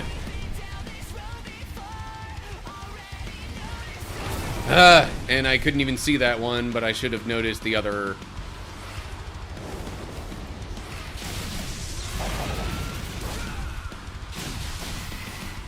There we go.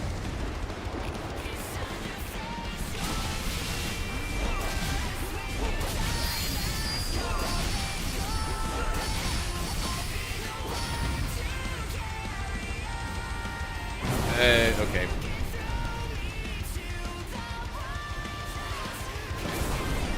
It didn't give me the one thing to indicate that time. Is that just me?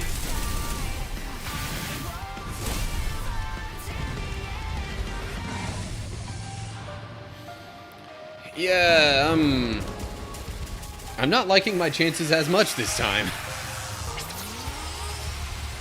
Made a glitch. Game looks more black and white now.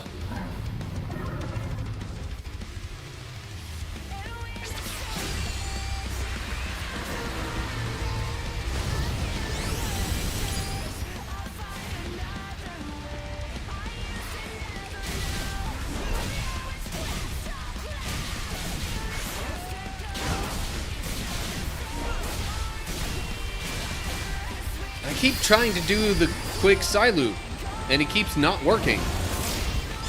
So I'm not quite sure what the deal is there.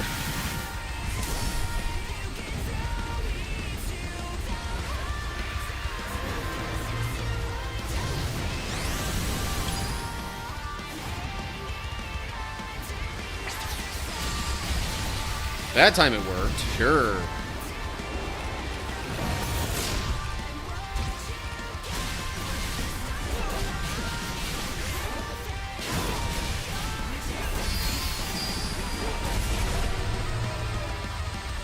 Okay.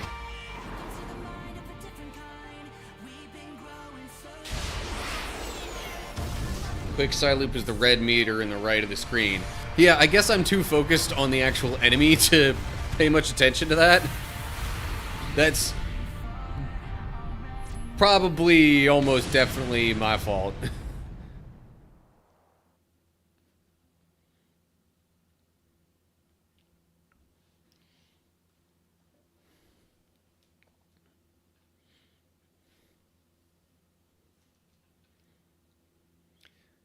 But, okay, how many rings do I have left? Don't do any other attack but the stomp. And do it with one punch. Okay, I actually have more rings than the last time I tried this, so... I somehow am not worse off than last time, even though I thought for sure I would be. Given how that first battle started off.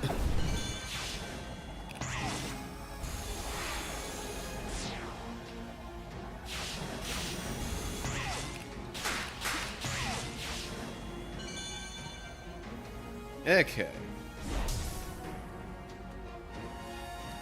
Here we go.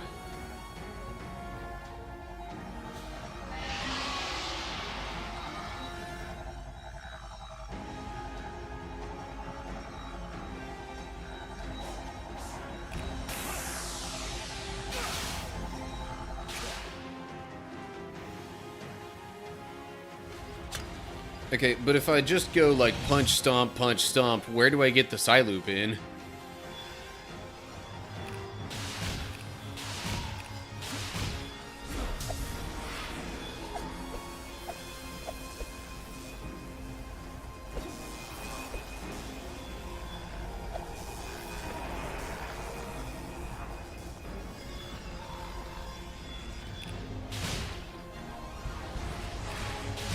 I'm sorry, what? I would rather do this trial than... I assume that says math and science class combined.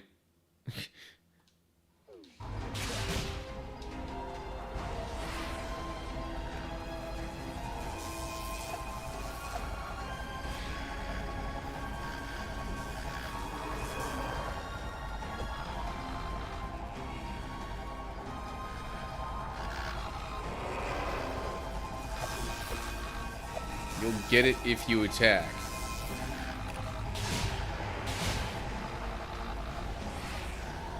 Get... Yeah, because...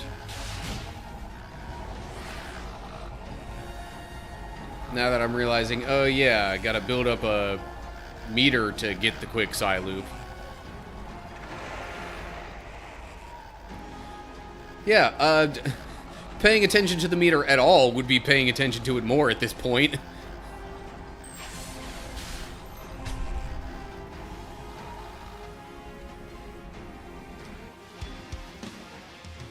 Okay. I'm pretty sure I see it. It's currently in blue and about a little less than half filled. Right?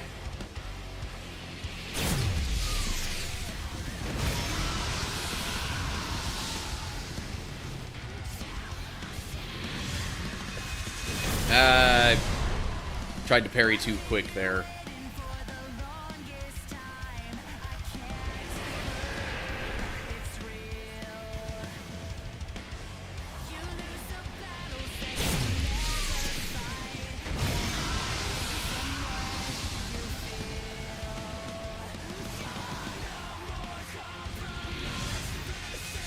Dang it, I did it too early again there.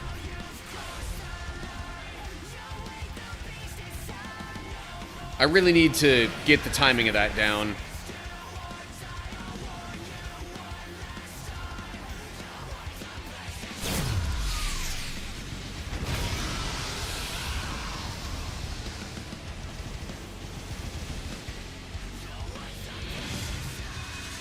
Okay, there we go.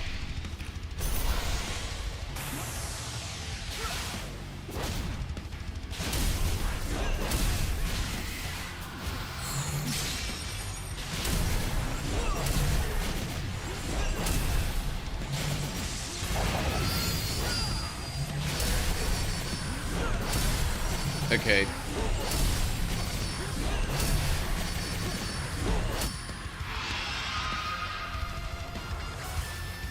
Alright. A little over halfway.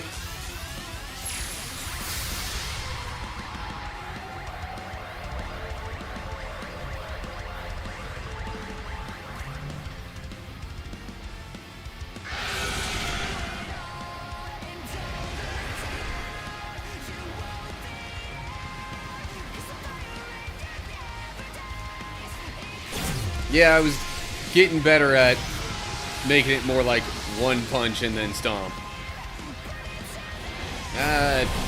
Okay. That was darn near simultaneous with that attack hitting me and when I pressed the buttons to parry.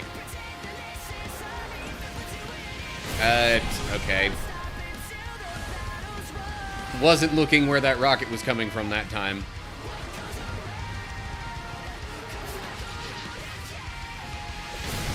What the... Okay, that was weird, because, like, I saw a rocket heading towards me, and I thought it was going to hit me, so I was ready to parry, but then it didn't. Okay, there we go.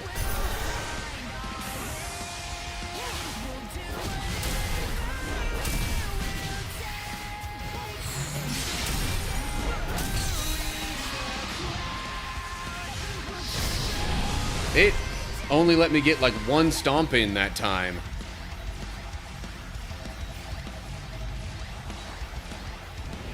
I kind of expected it to let me do more there.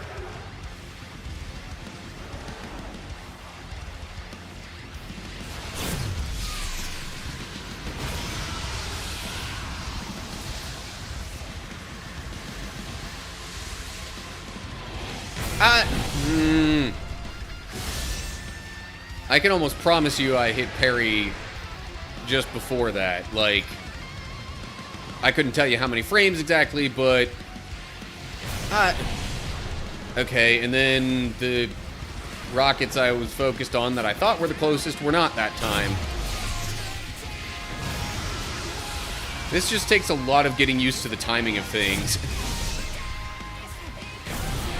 And I was just a little too early trying to parry that time.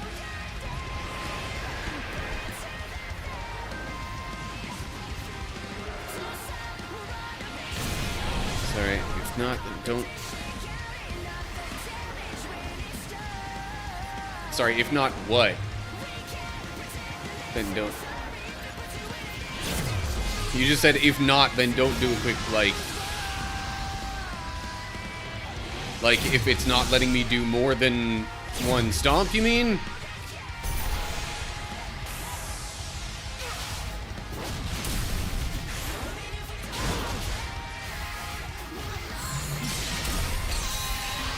Yeah, it doesn't seem to like getting the quick side loop done on it there in phase 2. So I might just have to ignore that and go for more stomps.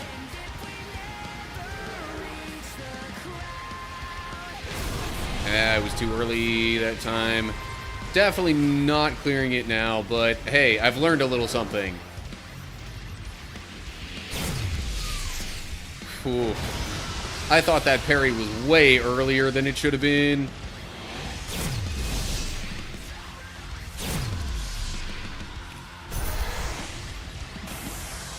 And out of time.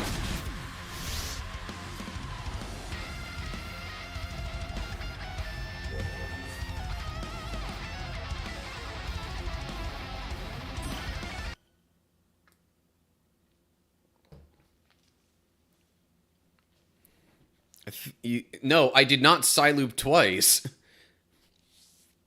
At that one point. I mean... Okay, maybe... The one... Okay, maybe the first time it broke free earlier than I expected, I Psylooped a second time. But definitely didn't happen the second time around. And it still broke free really early. So, yeah. I think I'm just going to ignore trying to Psyloop it in Phase 2.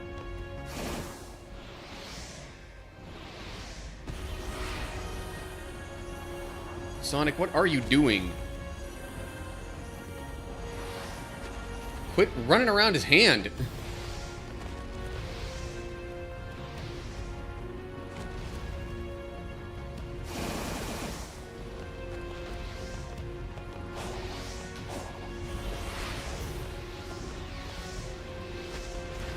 What? Okay. It's being weird for a sec.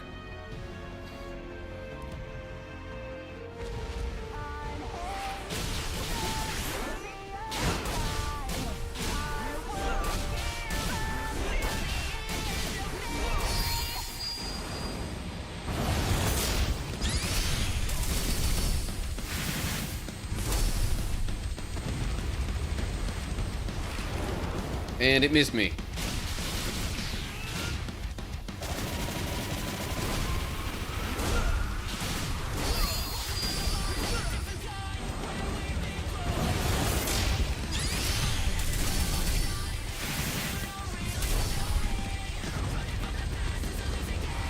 Nope.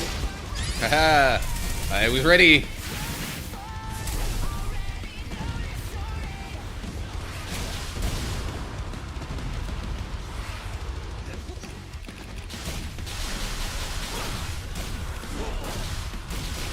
Oh yeah, I guess I have Psyloops ready now. Maybe in Phase 2.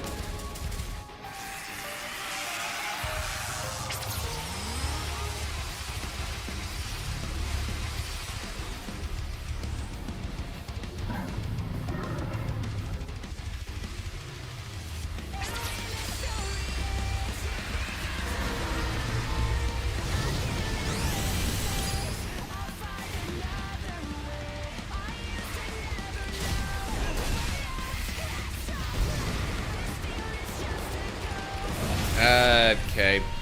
Didn't exactly do that very well.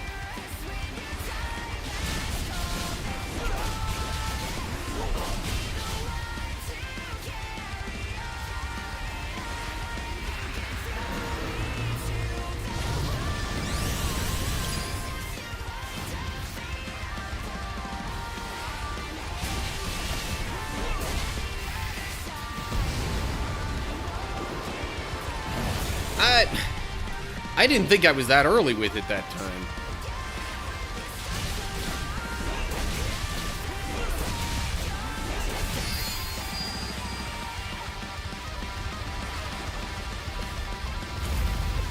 There we go. Okay.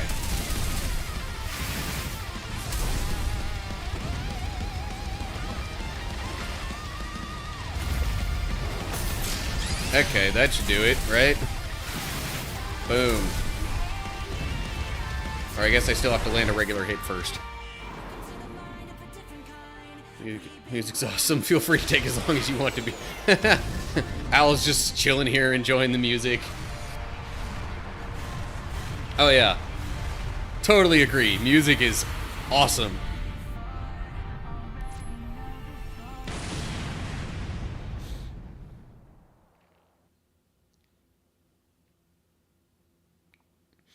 And I think I'm still over 300 rings. Heading into Titan number 2.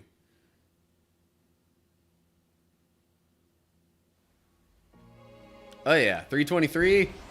Heck yeah, let's go.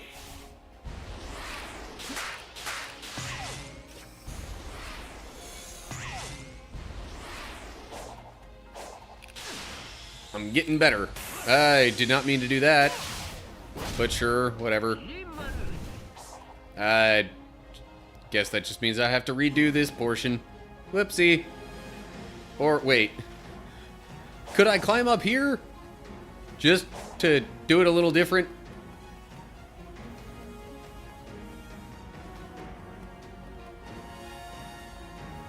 Sure, why not? But now where do I go? Oh, gotcha, okay.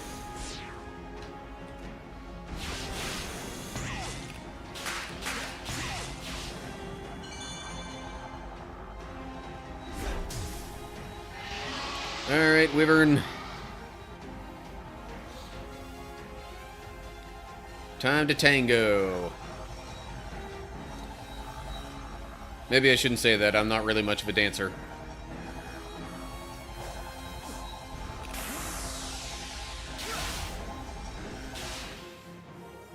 I think it keeps doing that because I'm hitting the boost and the attack in rapid succession.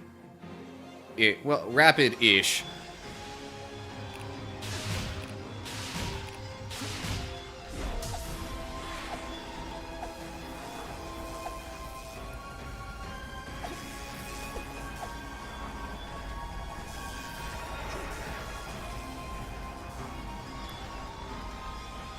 Yeah, I've got this section pretty close to memorized.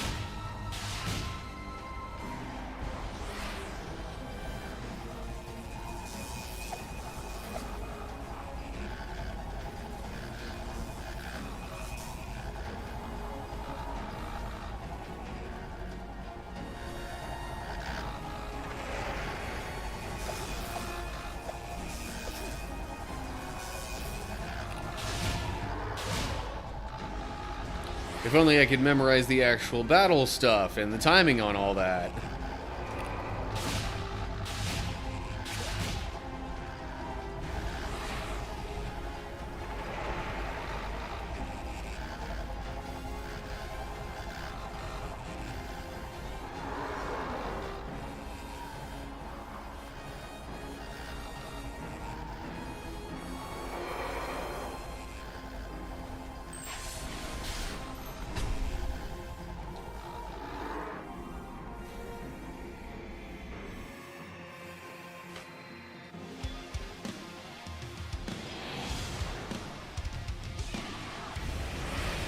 Honestly, though, I may have to pause at some point before too long.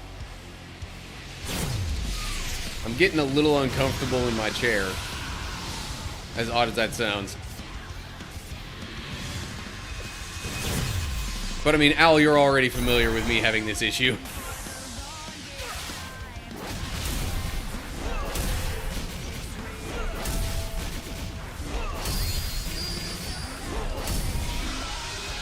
Aha!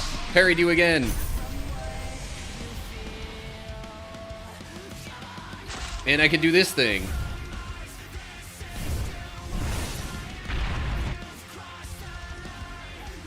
Well, that didn't hurt it as much as I was hoping for.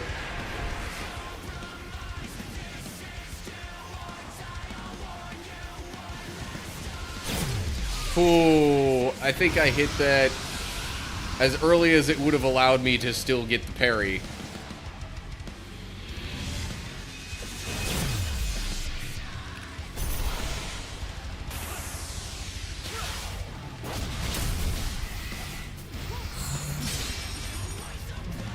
Why is it... Okay, it just, like, threw me off into the middle of nowhere there.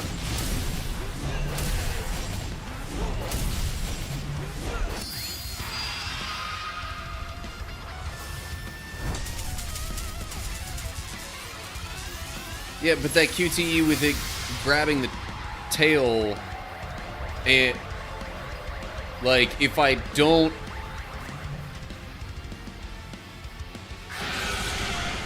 Is that the QTE you're referring to, the one with grabbing the tail? Because if so, the other option is I get hit, and I do the rocket stuff again anyway.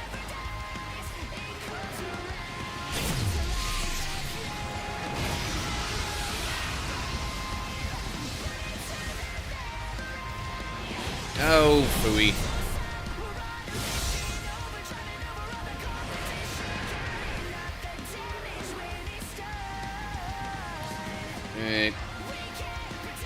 Alright. Like, Sonic was just about blocking my view of that rocket.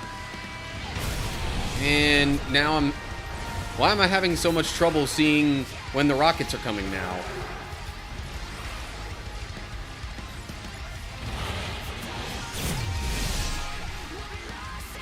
Okay, there we go. Got that off. Finally.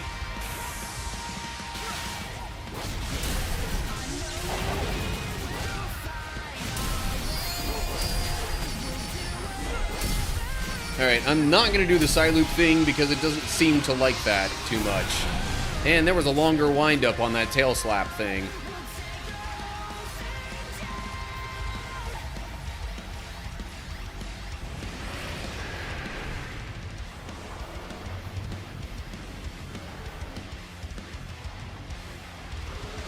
Oh, dang it.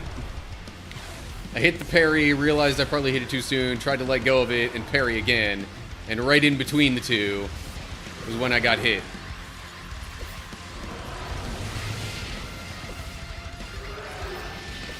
What? Okay. Now it's just being weird.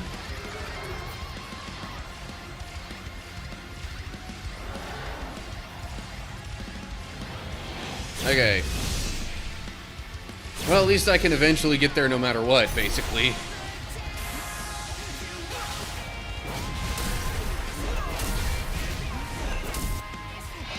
Oh, phase 3? Oh, right, this thing.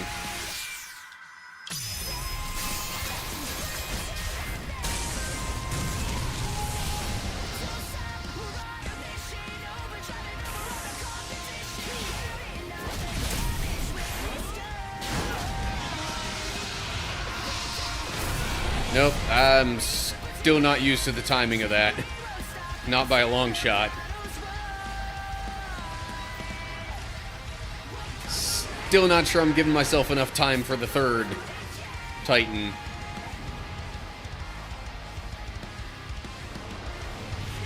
Okay. Got that one this time. Finally.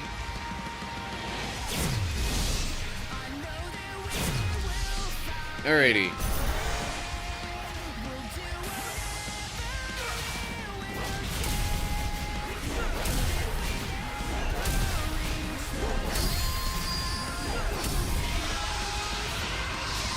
Nope.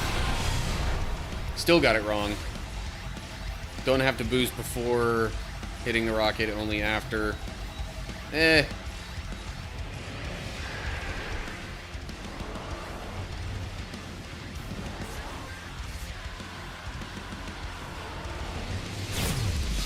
Okay. Boosting.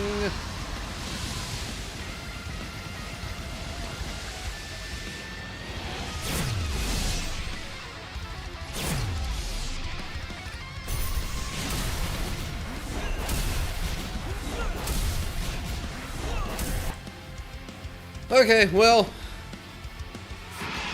Oh, hold up. One last QTE, maybe?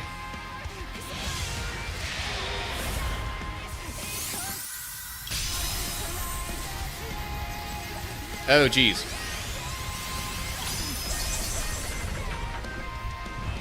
Two-parter. At least.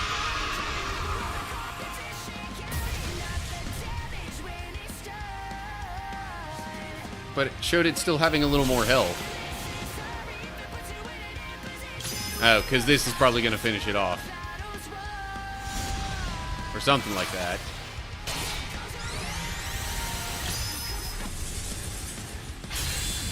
Yeah, there we go.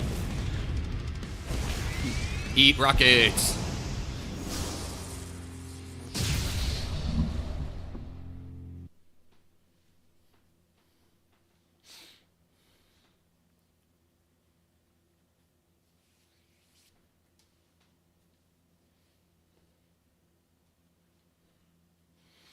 Yeah, nowhere near enough time to beat the third one, though, I'm pretty sure.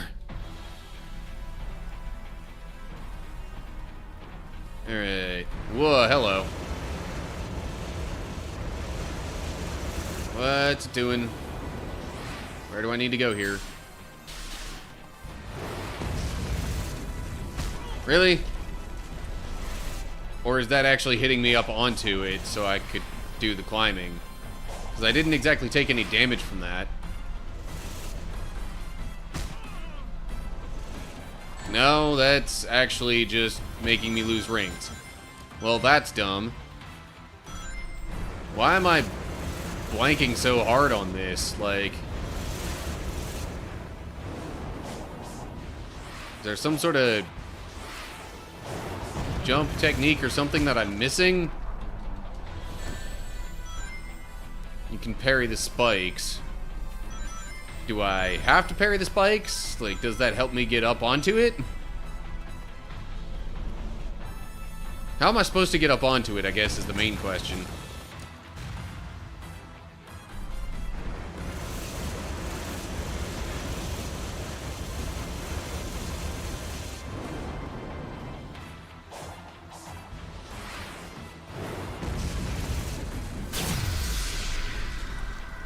Oh, there we go.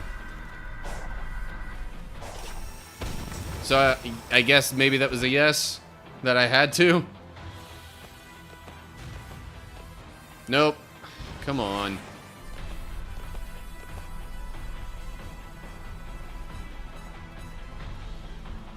Okay.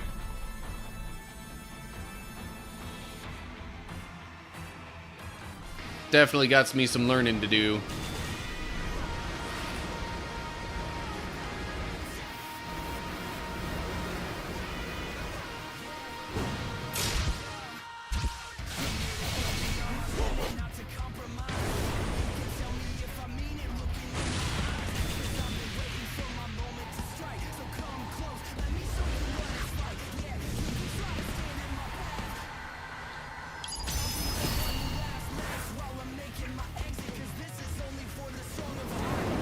Third Titan, quick step to his shield, and do the quick Psyloop. I think I just ran out of time there. Quick step to his shield, and do the quick Psyloop twice, and then stomp because it gets stuck.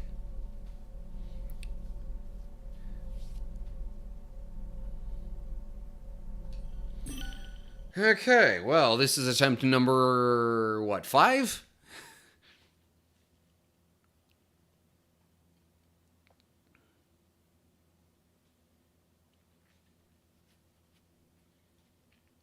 Five or 6, I think.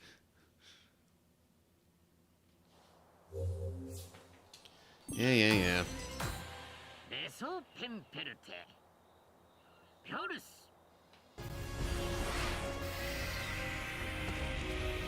Still not sure that's so needed against this Titan, but whatever. Come on. Let me up.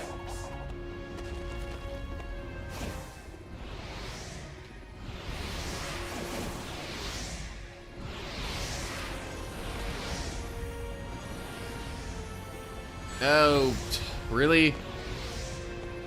Because it sent me up a different way than I was used to. Really?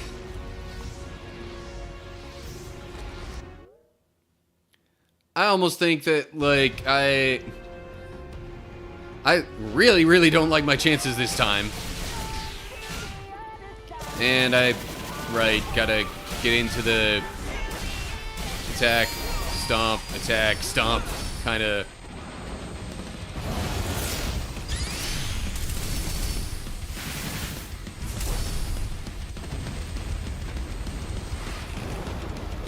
And I think maybe because I dashed there.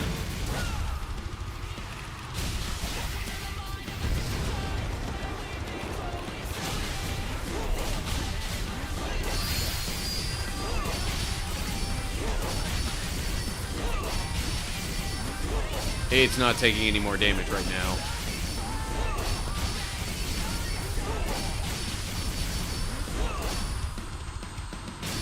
But then I'm like, why won't it go down? Yeah, I really should just restart. Because that was an absolutely epic fail. You can spin dash to launch yourself.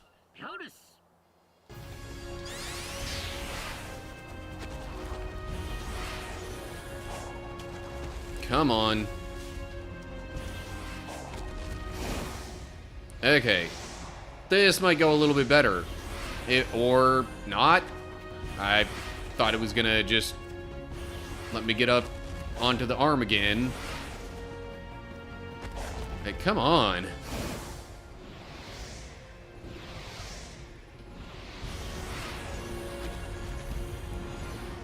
Alright, come on. Quit being weird. Let me up.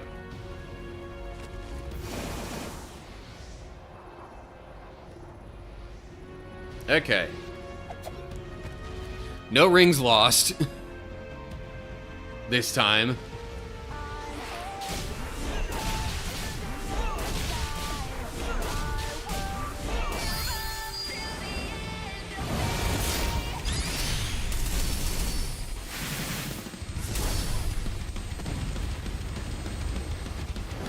Okay. Could have done a little better with that.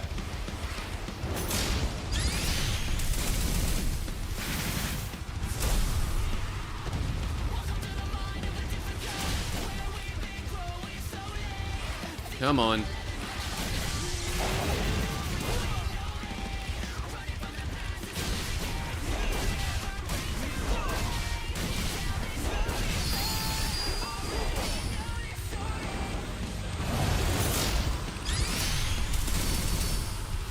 Psyloop seems like it would be a waste of time right now.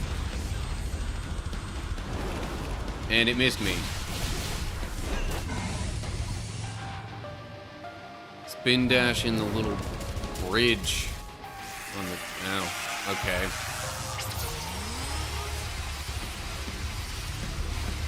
Well, how am I supposed to keep both comments pinned?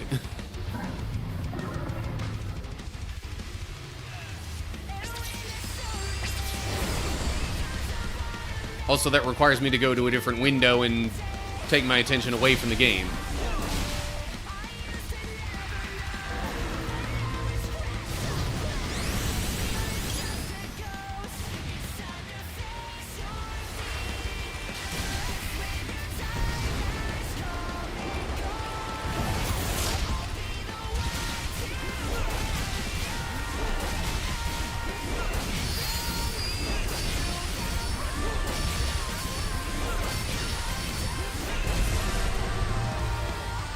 Boom. Okay.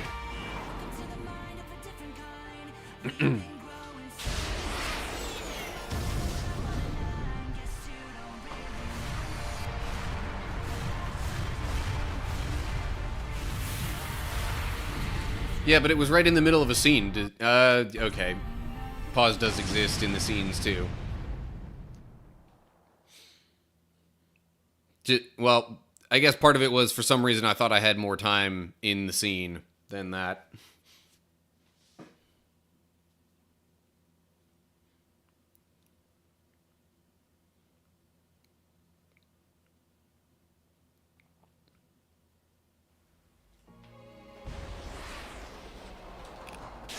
Oh, wait. Hold up. Wanted to do that first, just so I'm not missing it for later.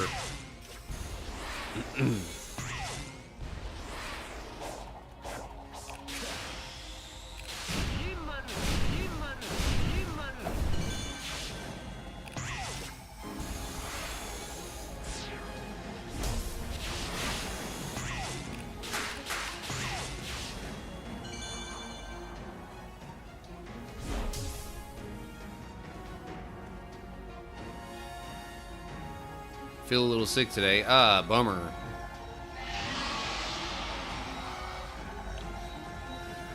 It's never fun being sick. Even if it's not like a quote-unquote big sick. It's still annoying.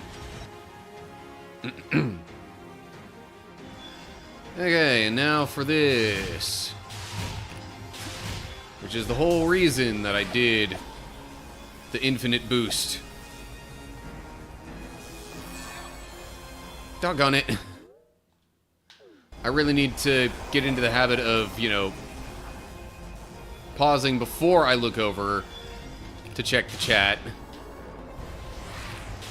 Because that just cost me a bunch of rings there. Did I really lose like 100-something rings from that one hit?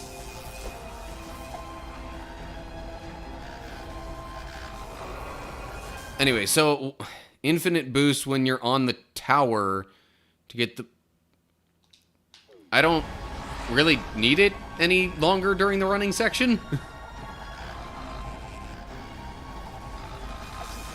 I've gotten through just fine thus far with doing it on the ground.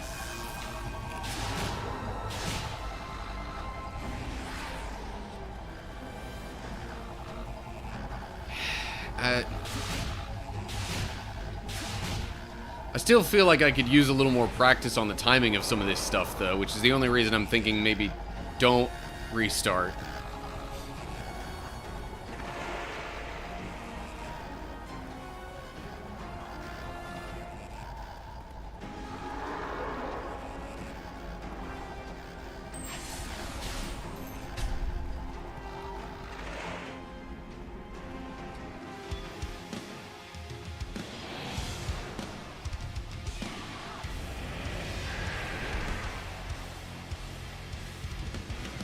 All right.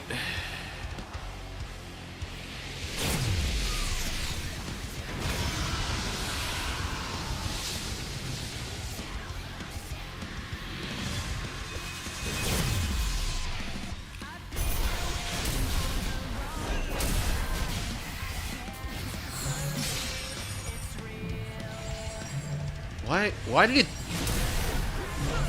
did it move so far away from where I was?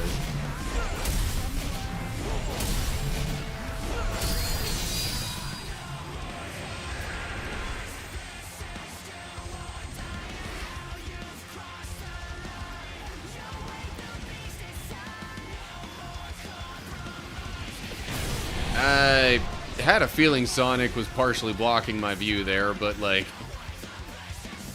I don't know. I tried to guess. What? So many of them just missed me there. What the heck? Okay. Yeah. I'm just messing this up in so many ways now.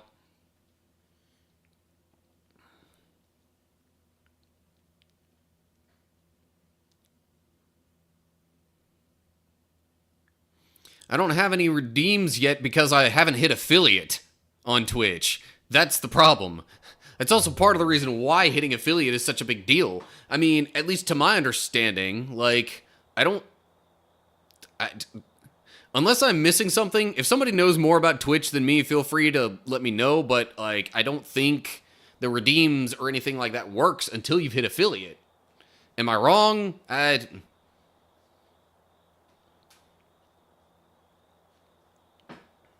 But yeah,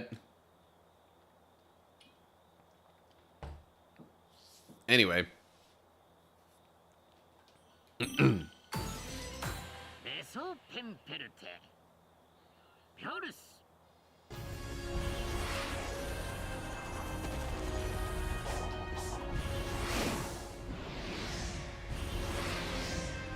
Okay, let me not get too close to those things.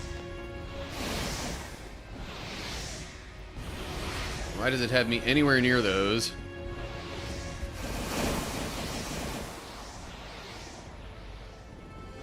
Okay. I'm like, where does it have me landing? Third Titan is the easiest if you can do the tricks right.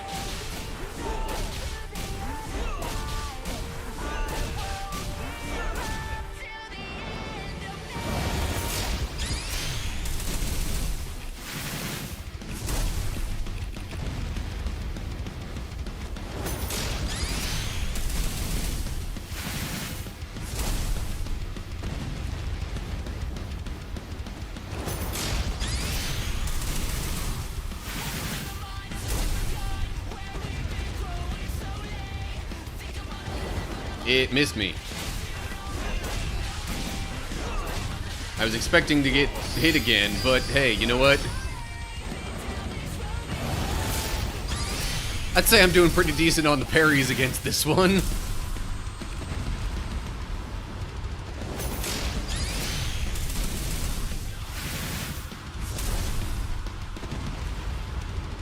Okay.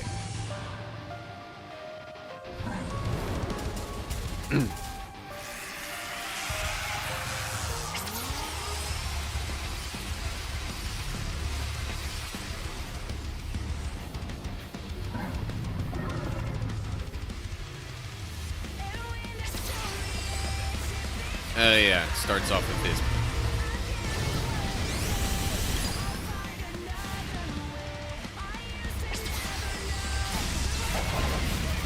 I pressed X like twice and it did all that.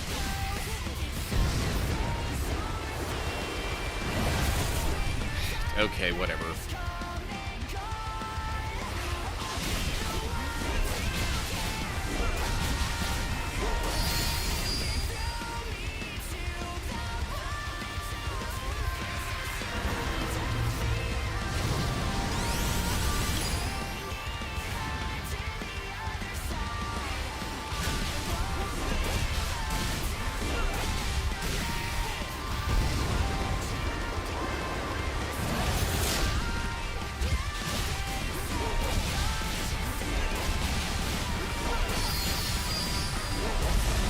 Okay. Why is it still going? What? I'm like... I was pretty sure I did everything I needed to. I even got, like, another hit after the bar seemed empty. So, that was weird.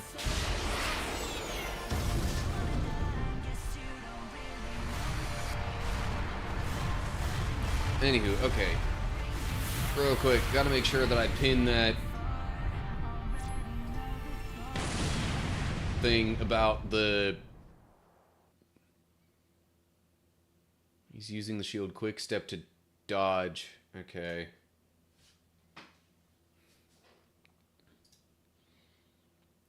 Quick step to dodge and get to the knight. Quick side loop twice. Okay.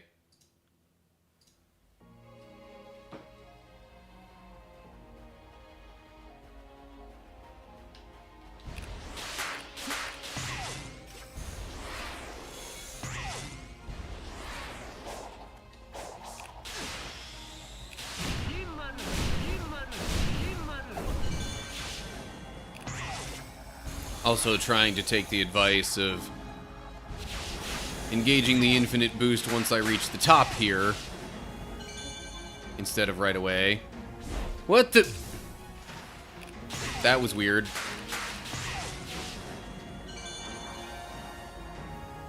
Okay. There we go.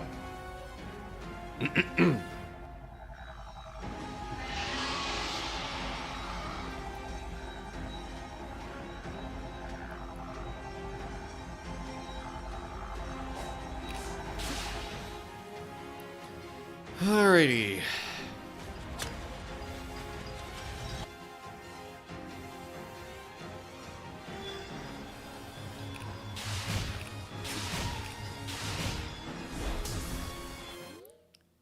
Got this now, and tip is pinned, so good luck.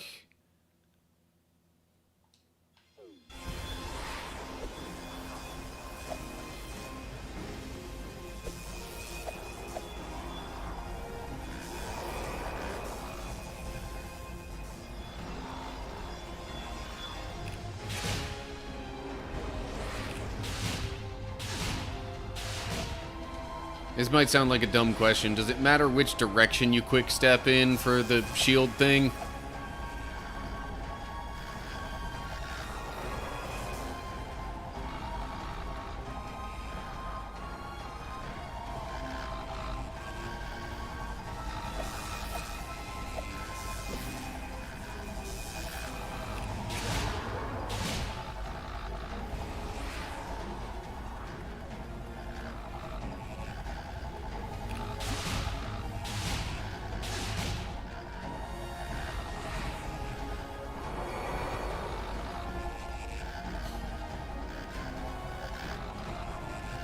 Also, seeing the master, I don't know if that's technically a Coco, but like, the dude that's floating there, being all like,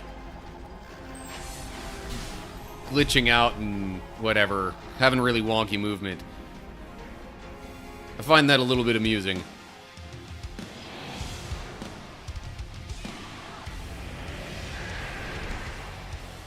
Okay. Come on, rockets.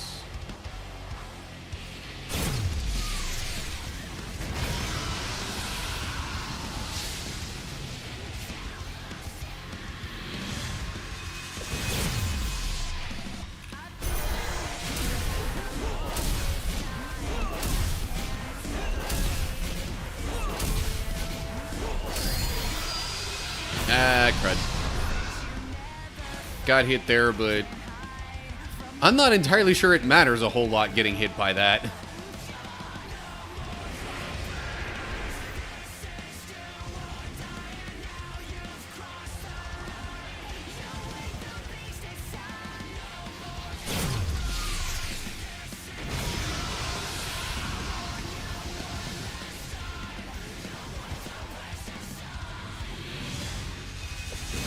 Okay.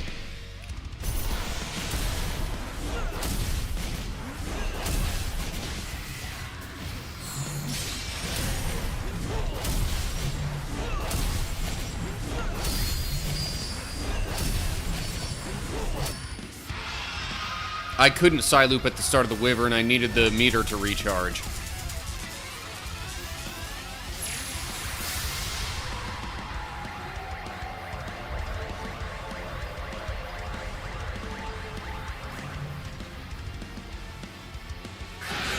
That also means I won't be able to double Psyloop the Knight, though. Unless I'm able to recharge it without first using all of it up. Or I could just use all of it up here. Okay, that hit quicker than before.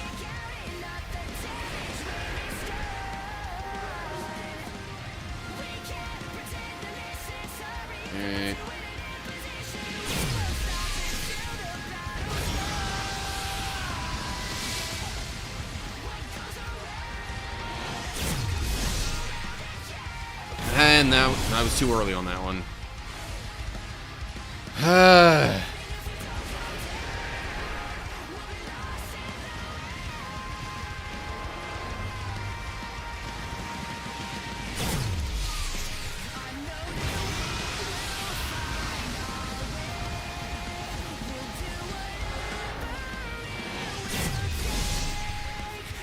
Okay, there we go. Oh, I did that again.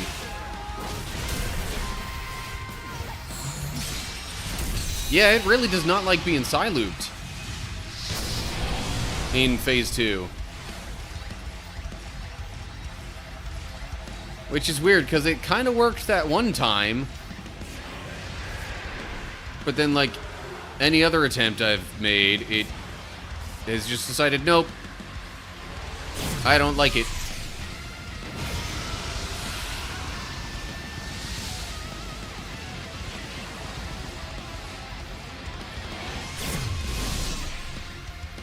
Oh, come on!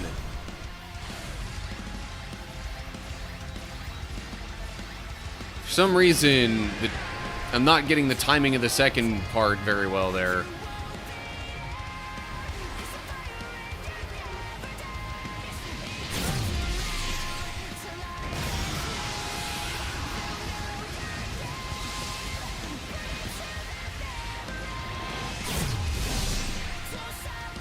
There we go. Okay.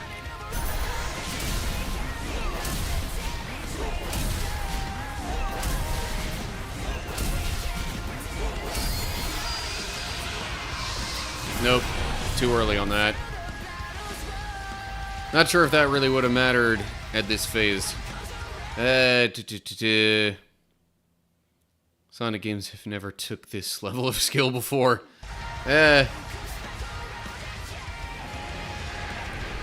Not, outside of speedrunning, anyway. And, I mean, some games getting an S rank on all the, you know, timed levels has been a challenge.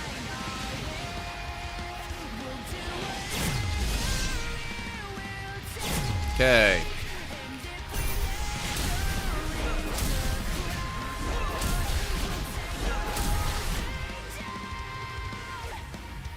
Phase 3, kind of.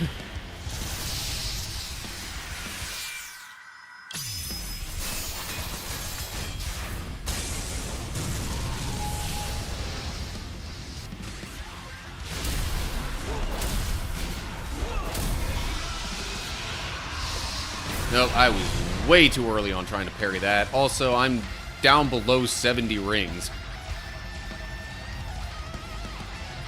Still really don't like my chances at being able to finish the third one.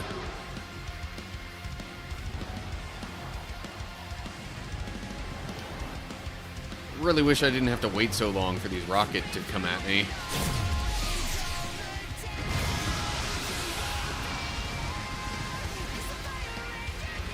It's really? And that time another rocket hit me. But it's okay, I'm still here.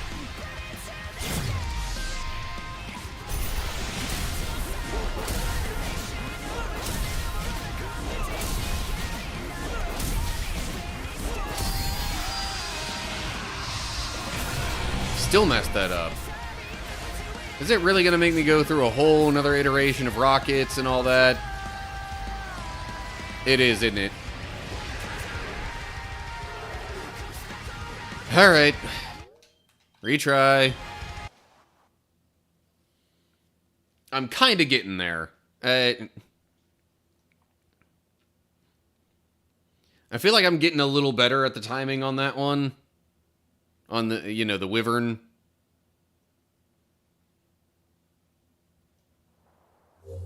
Yeah, whatever.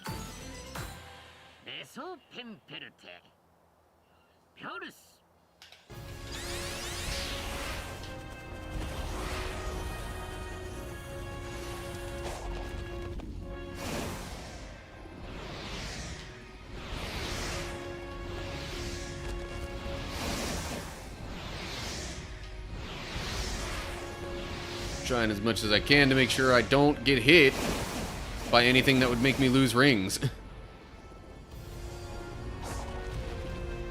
Oh, you gotta be kidding me. Come on, let me up. Quit being stupid. Well, at least I haven't started losing any rings yet.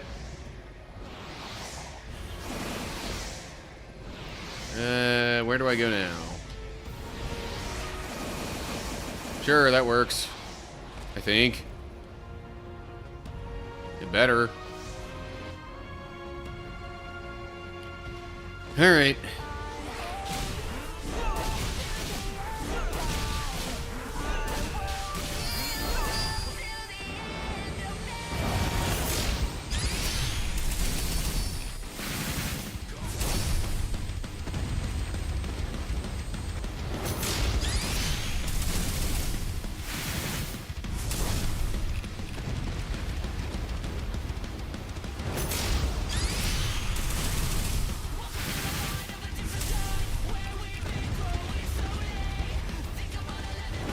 And it missed me.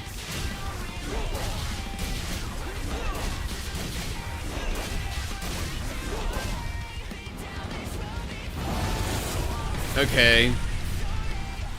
The angle really threw me off there.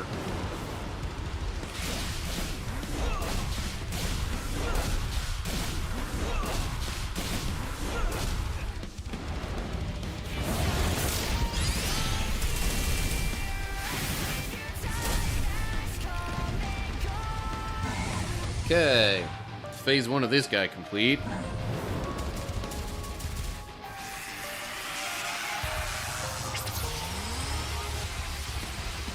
It's one of those battles that you can only really beat it with muscle memory repetition over a long period of time. Yeah, well, I don't know if that's the only way per se, but like,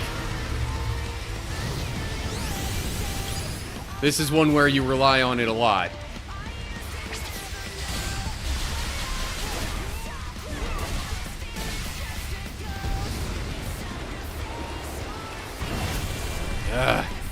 keep messing that up, though.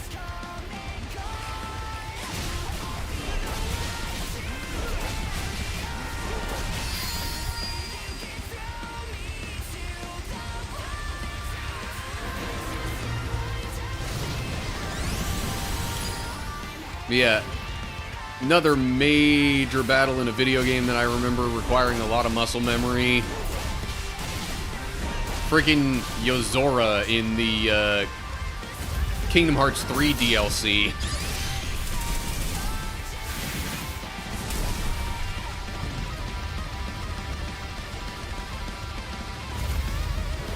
Oh, phooey. I was pretty darn sure I had that right on my second parry attempt, but whatever. Okay. Done with him. Actually, okay. Give me a sec. I got a different, like, chair cushion. I'm thinking maybe that'll help me feel a little more comfortable in my chair, at least.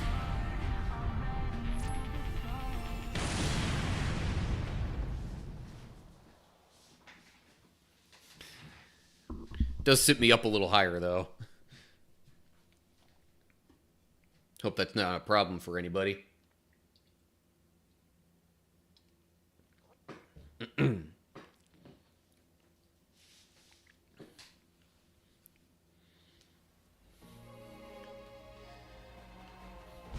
Yeah, I specifically remember on normal doing the KH3 DLC and getting to Yozora and spending, I think, 4 hours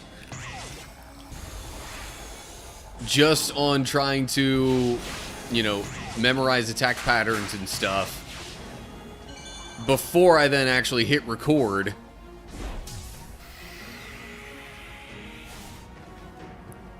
And yeah, even after that, it was pretty challenging. Thoughts on this trial so far? The scale, I really like the scale of it, or scope, or whatever you want to call that. Basically, I like how epic it is. The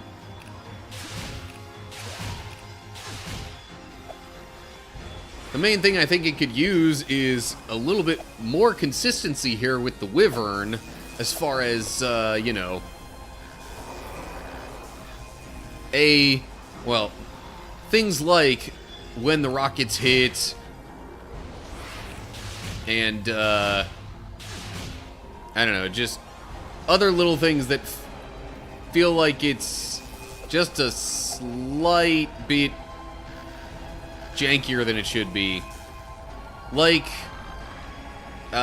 sometimes when I try and use the Psyloop, it's like it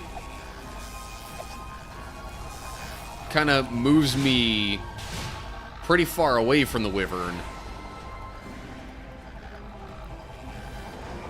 And I don't have enough experience with the third Titan in this mode to really have a conclusion.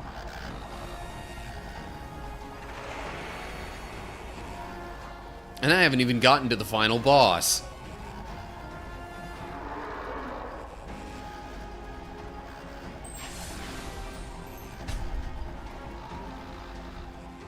Alright.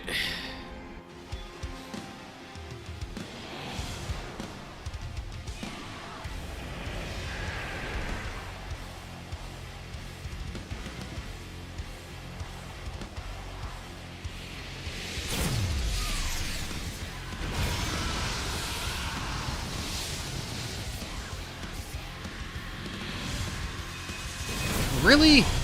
I got so used to the second phase's timing window that I was trying to do that instead of, you know, this phase.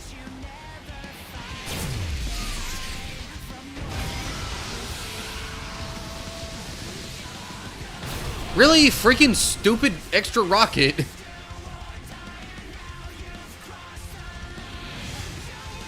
There we go. Okay.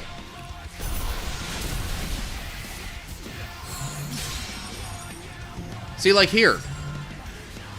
It moved me way the heck away from the Wyvern. Like I was massively further up than it was. And gave pretty much no explanation for it.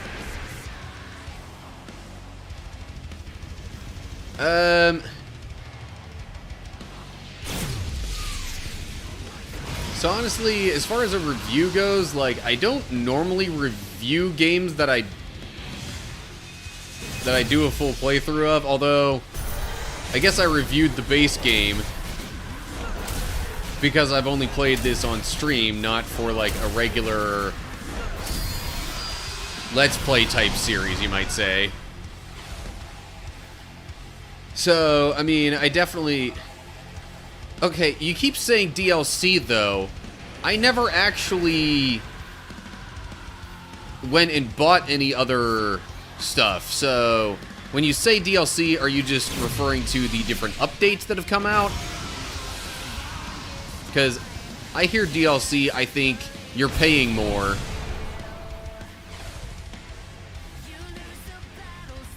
Come on.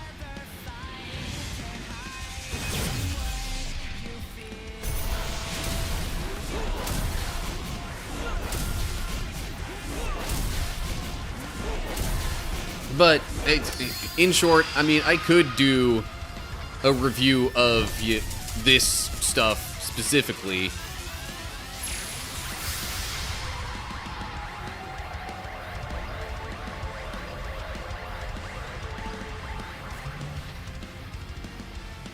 See, okay, just, I'm not trying to be all like a, well, actually kind of person, but I think for future clarification, updates are different than DLC. DLC, you specifically pay money and put in effort to download it separately. Well, maybe not always pay money, but still, you specifically download that separately. Whereas an update is just like, hey, you're now also getting this for this game. No extra cost, no nothing like that.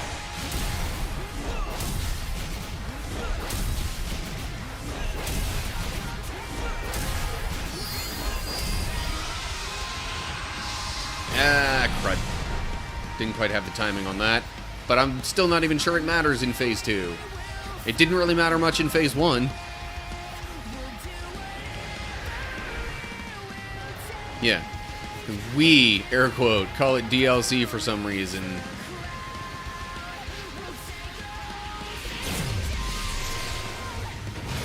Pretty sure that's because most Sonic games before this, if you were getting any extra content in addition to the base game, it had to be DLC.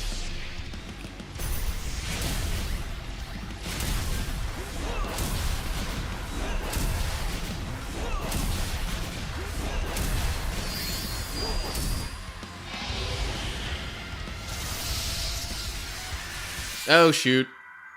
There we go. Okay. Also, imagine if these Titans were Sephiroth in Kingdom Hearts 2. I don't know.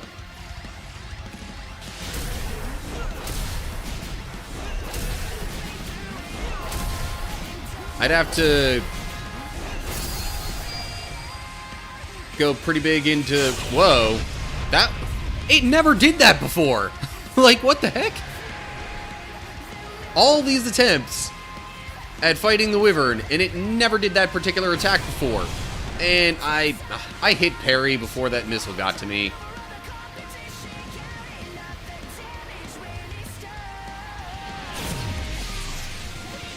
Also, I realize I've gone back and forth between calling these missiles and rockets.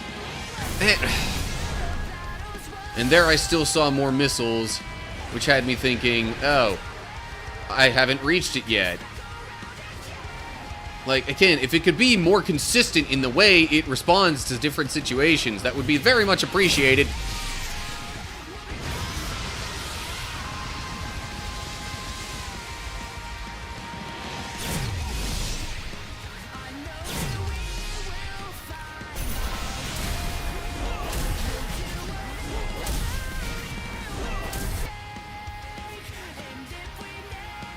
It's a rare attack. Yeah, great. It's just what I needed.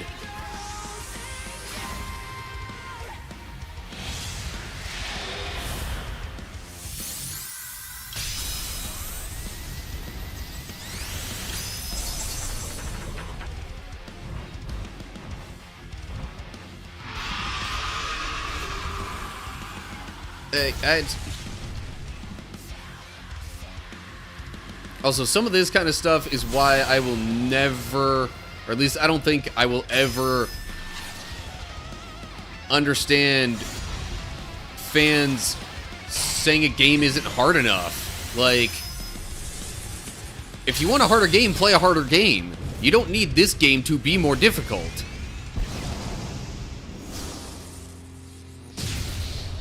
But I mean, look, it's as much stuff as there already is in this game, I could also, you know, appreciate wanting there to be more in the game. Just in general.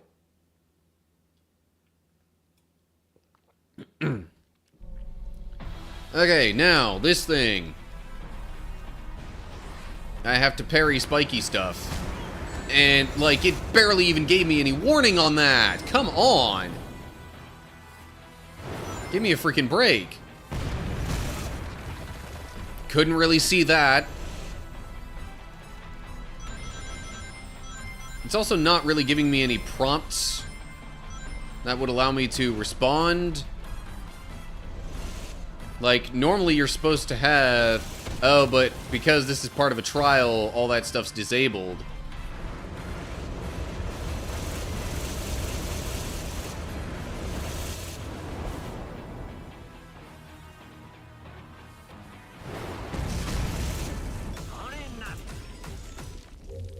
I just took a hit there and use the pin. No, but I have to actually get up the thing first, right?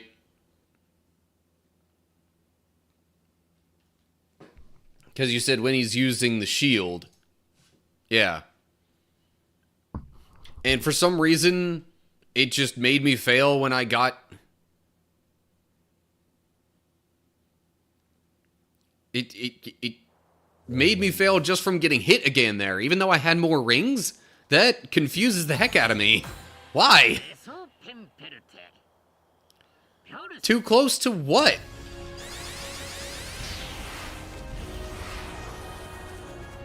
I didn't even realize there was such a thing as getting too close to it.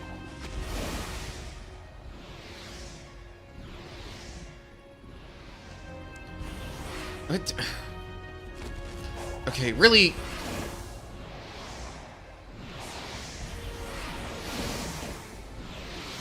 There's some jankiness shown in this game, and I'm really not liking it. This isn't supposed to be difficult because of jank.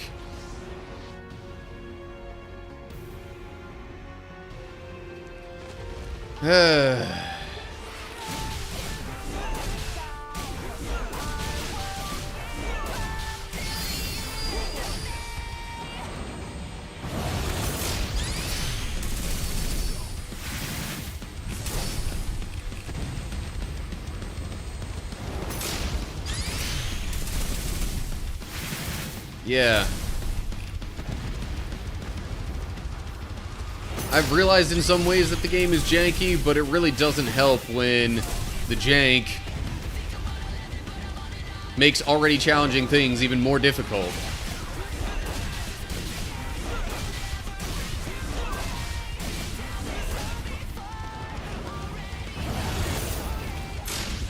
What the? And it didn't even... Okay. Now it's doing that. Like... Again, jank. What was up with the delay there? You know, that does seem to be a little more of a problem with modern games than it was with some of the classics. A lot of the classics, really. It's because the games are trying to do too much, is the problem.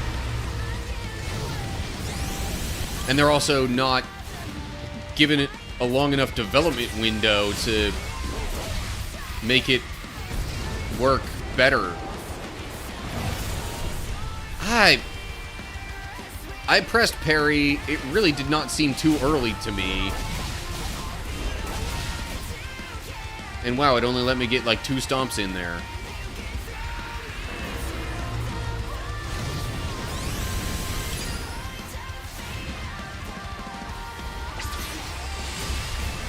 I really would rather save my other quick Psyloop for the Wyvern, though. And that time it just, like, pushed me away before any of that hit. Maybe it was one of the lasers.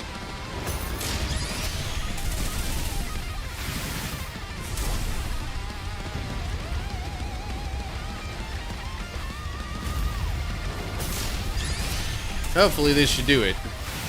Or I might need to get one more regular hit in first. Okay, there we go.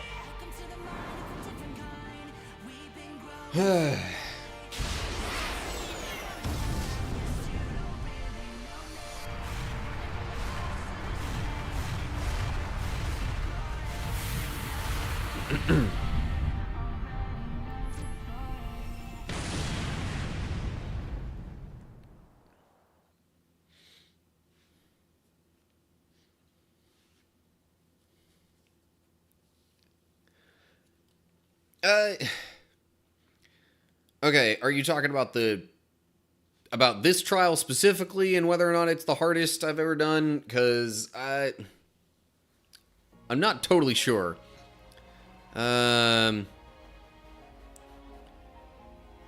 Like, I mean, again, Yozora in Kingdom Hearts 3 was quite the endeavor. Took me at least 4 hours of just studying the attack patterns. This whole stream has not been 4 hours, so it hasn't quite met that mark just yet.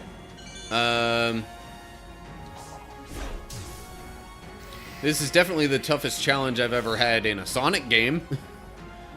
But then again, I also haven't gone completionist on a bunch of them.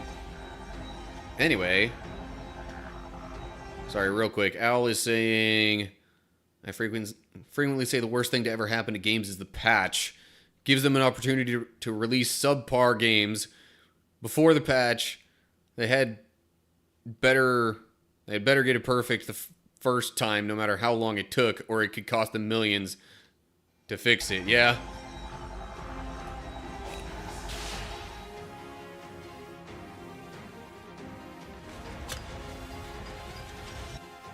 I mean,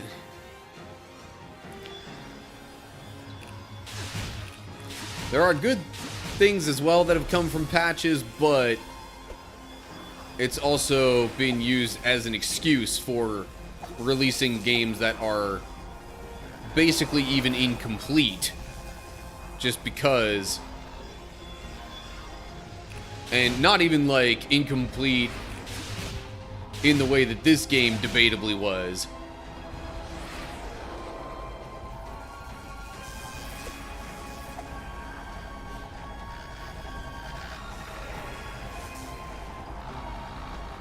But also, like, incomplete as in, like, not enough bugs removed, slash, you know, not quality tested far enough.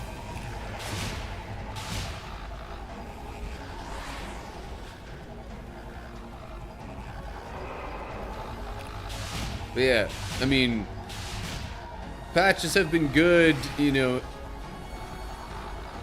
for being able to actually update games and release new content and stuff like that, but otherwise, yeah, the problem is that they've also turned into a crutch for developers who are more keen on following strict and or quick, like, development cycles and schedules and whatnot.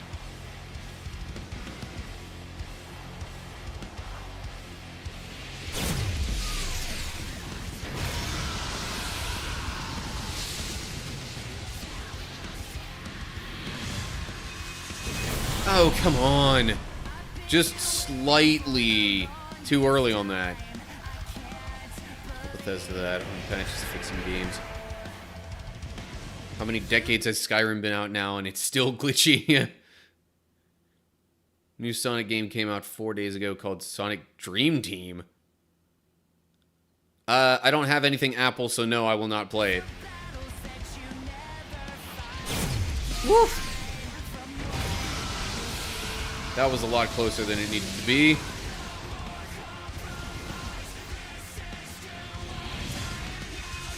Okay, there we go.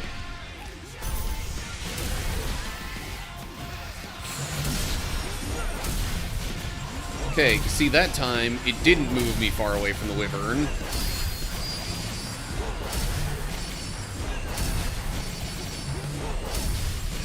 And, yeah.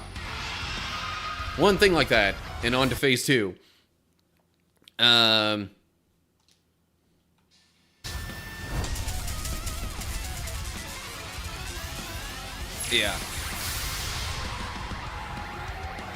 I don't mean to sound, like, too harsh, but I'm just generally not a fan of Apple products for a few different reasons. And it's not just a, like, you know, spite or anything like that kind of deal. It's genuinely like, okay, Apple has intentionally chosen to not play well with others at times. And other things that are debatably similar as just, like, decisions that they've made on things that I just kind of question.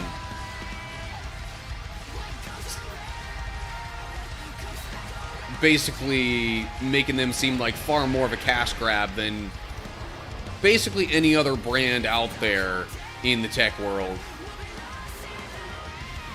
At least, you know, this side of EA.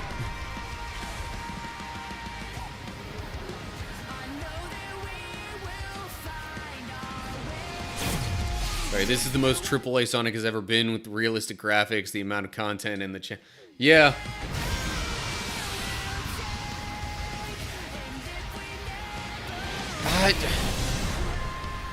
Okay, for some reason the rockets being there kind of threw me off with regard to timing the Wyvern's attack.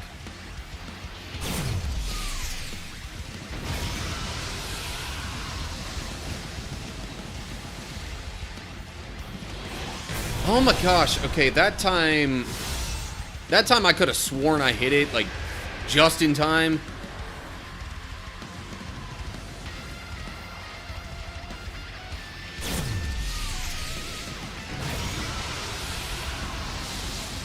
Sometimes it's like it delays accepting my input.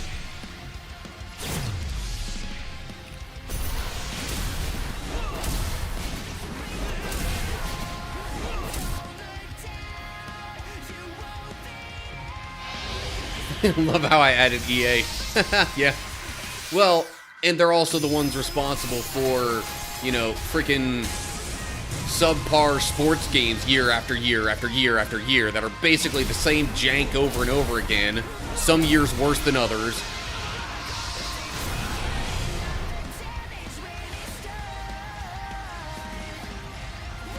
And it's like, oh, there's new players, you've got to get the newest one. Oh, hey, we've added this one tiny new feature, you've got to buy it. Like, honestly, the non-sports EA games, for the most part, are far better than the sports EA games. Ah, crud, I did that too soon. Also agreed, Jiro, Android is better than Apple.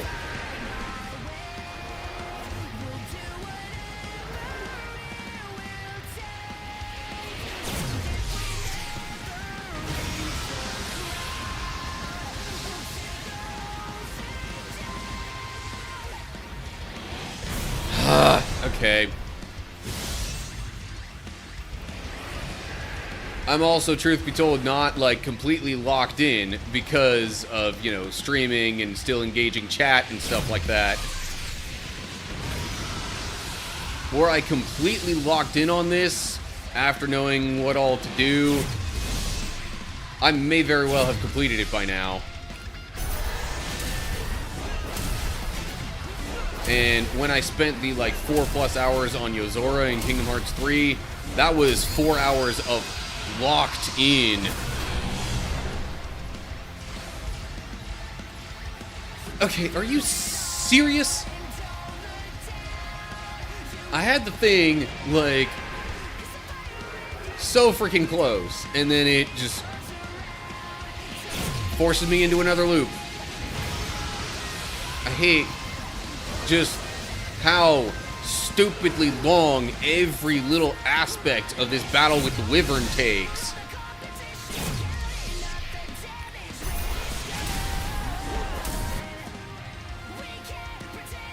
Anyway. I don't even know.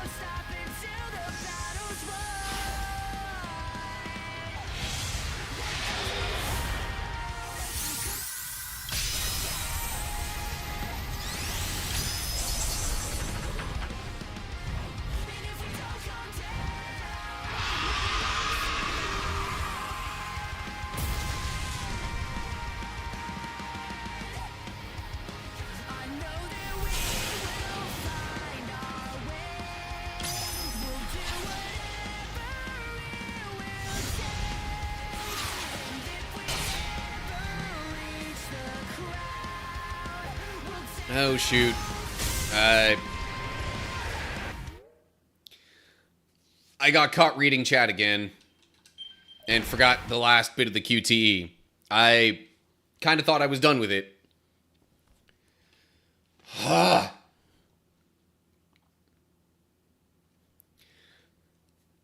Only because of the time,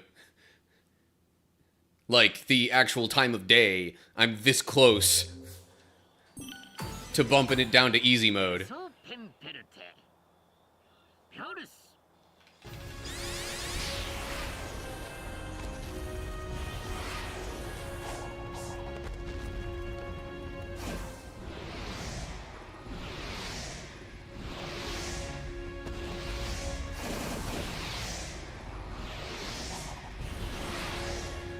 Alright, come on.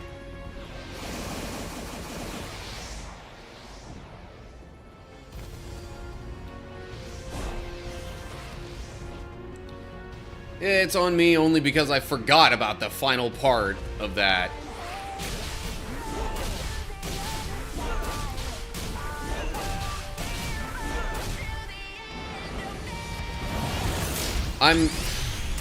Look, I'm not trying to make excuses or anything like that, but I am not at my best, as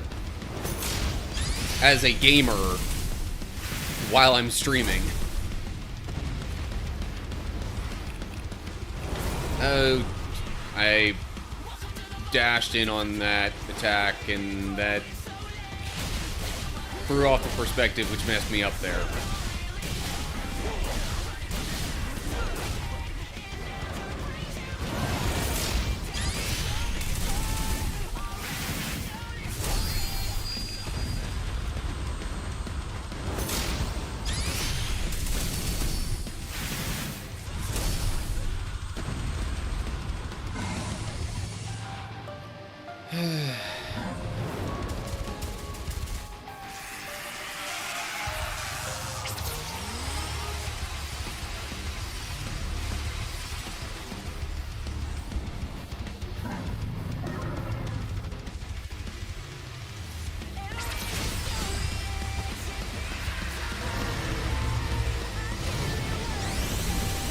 By the way, I'm honestly also a little bit sweaty.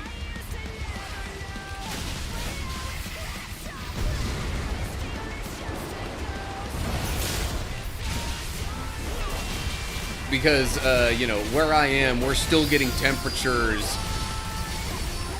at some parts of the day in, like, the 60s or 70s Fahrenheit.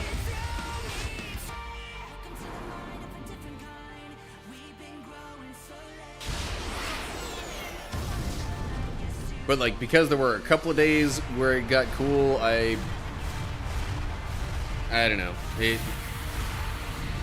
Weather's weird around here. Yeah, like literally physically sweaty, obviously, not the gamer sweaty. Although I guess I am going kind of try hard here.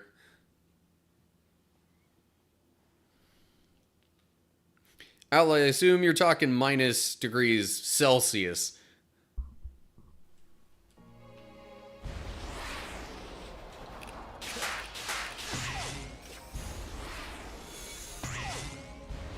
Because, you being in the UK and all, plus minus degrees Fahrenheit is super freaking cold.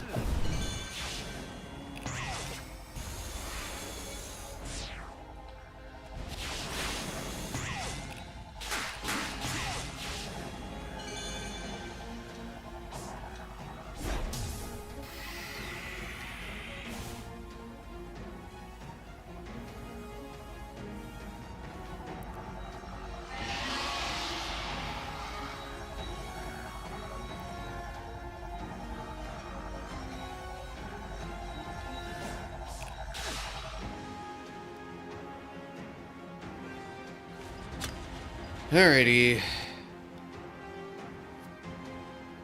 Like, seriously, they totally could have cut out this part entirely. Like, it adds nothing to this fight.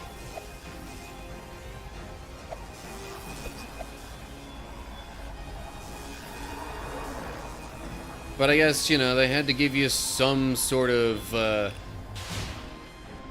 chance at losing your rings just to make the challenge that much harder.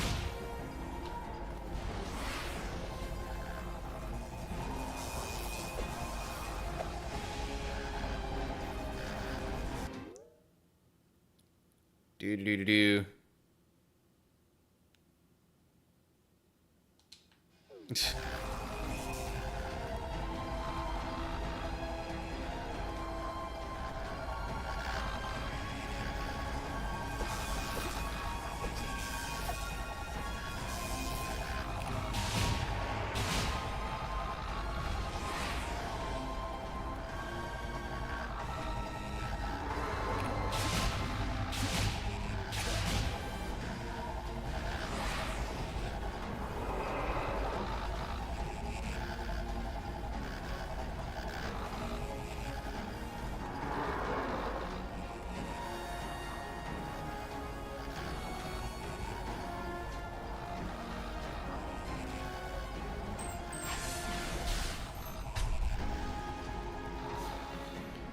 Alright, here we go.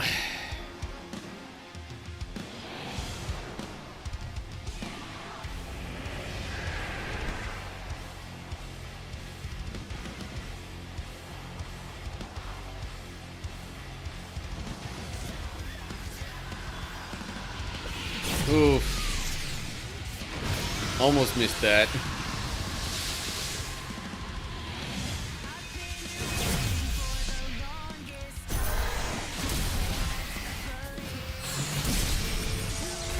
Oh, jeez.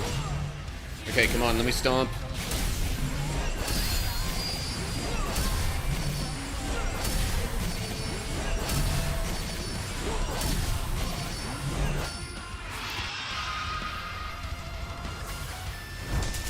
I mean, I might eventually play some more Sonic games, but I could use a bit of a break from this one, or just from Sonic games in general, after I finish this up.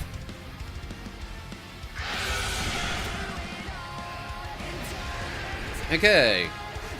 Now for the hard part of this battle, anyway.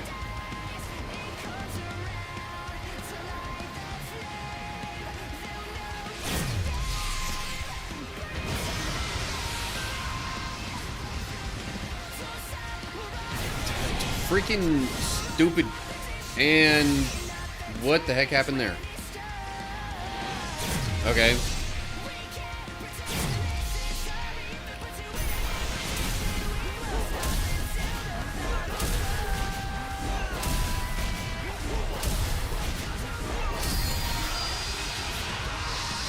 Aha!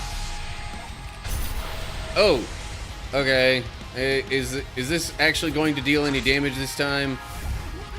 At least I don't lose rings during this. Oh yeah, that actually did some damage. Okay. Not terrible.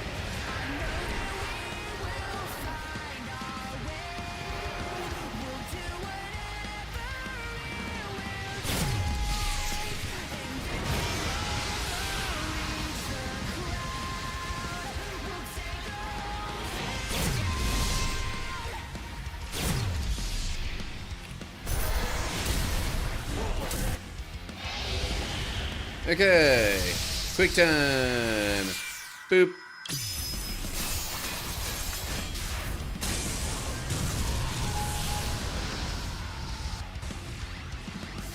Oh shoot, I did the thing where I dashed.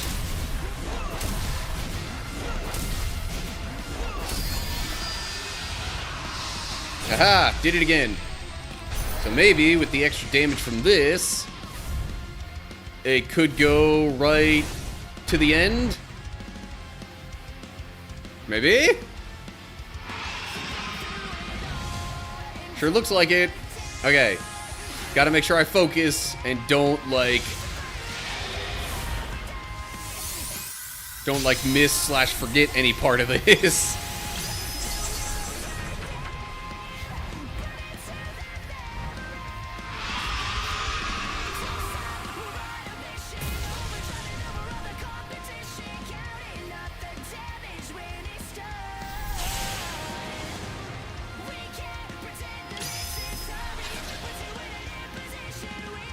Okay, there's still one more thing. Alright.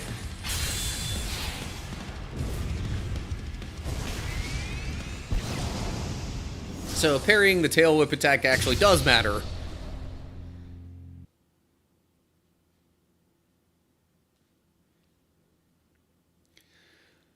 Alright, and now the part that I just straight up have trouble understanding.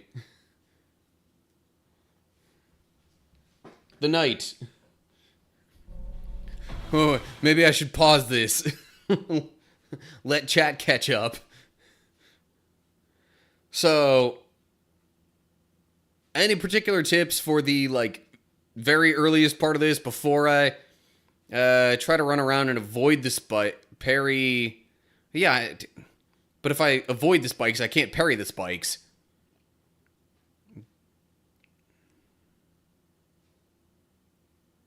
Sonic only loses rings if he hits the floor. What?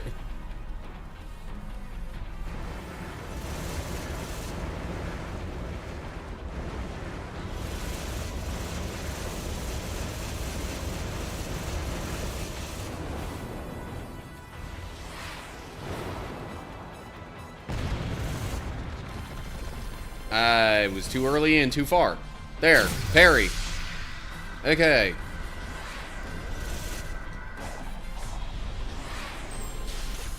Alright, I'm up. Oh, geez, right. Still got some climbing to do, though.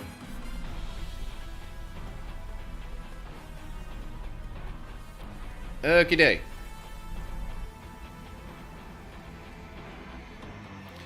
Alright, so, for this part, this is when I'm supposed to do the pinned thing now. When he's using quick step, probably to the right, and get to him. Quick side loop twice. Okay. When he's using the shield. So, not yet, because right now he's using the sword. That missed somehow.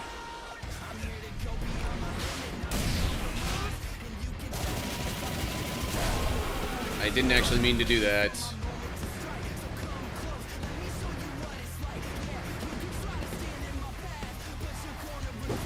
How did... Somehow that missed me.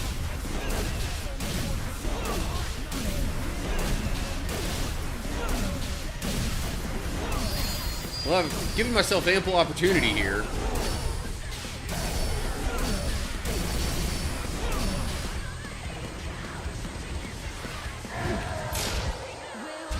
Oh, shoot.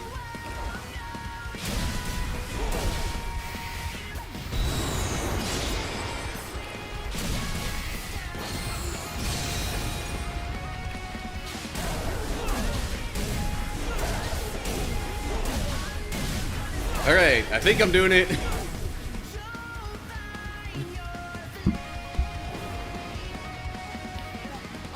But I guess that was just phase 1. And I've used both of my side loops now.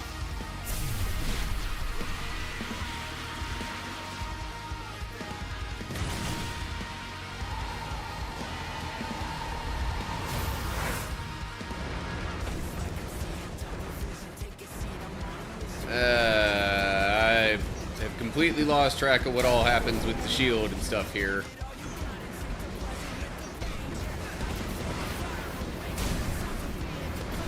Why? Also, why does it refuse to focus on the actual knight here? Do I need to do something with the shield first? Like maybe parry it? No, that didn't seem to help, so hold up. Aim the shield at him? Because he keeps moving around.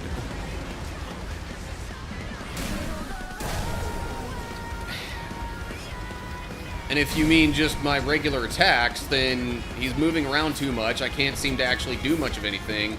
So, yeah, like... Okay. Paused.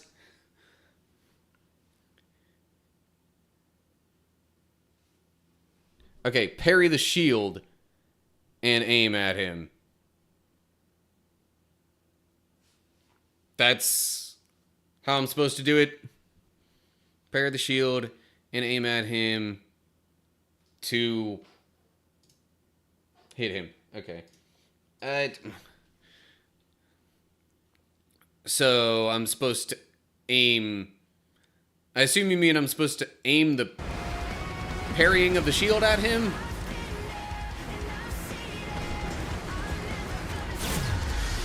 Oh, there we go. Okay. But you see, he moved. So, like... I can't aim it at him, I have to aim it at where he's going. Unless he's really close like that. And then he does a slash attack, like freaking... Really?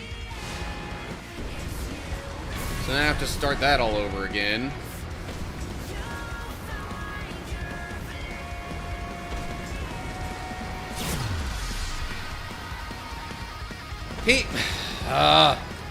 I was trying to anticipate his movement, but he changed direction there, I think.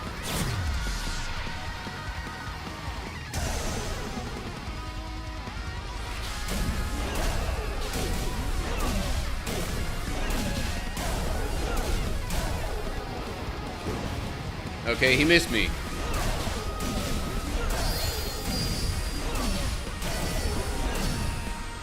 Oh, crud. I guess I could have side-looped, huh? Sorry, do the trick again after the shield. Oh, like, just with the sword attacks instead of...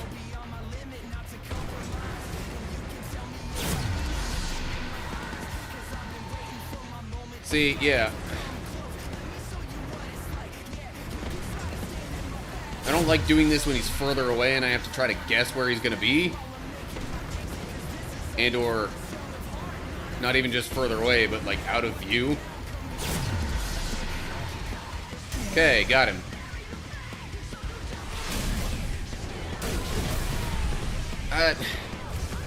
It feels like that's up too close for me to actually time that out right.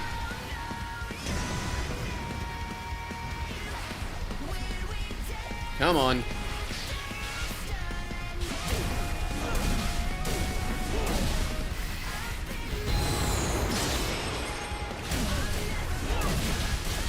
I don't feel like chancing another side loop, so I'm just gonna leave it at that.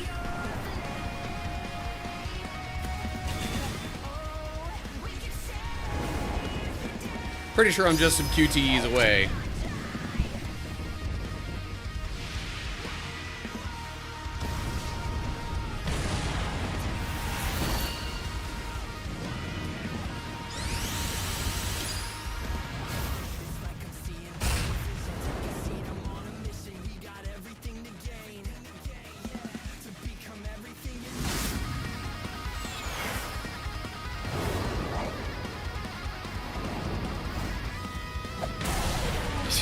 Just big punch in the face.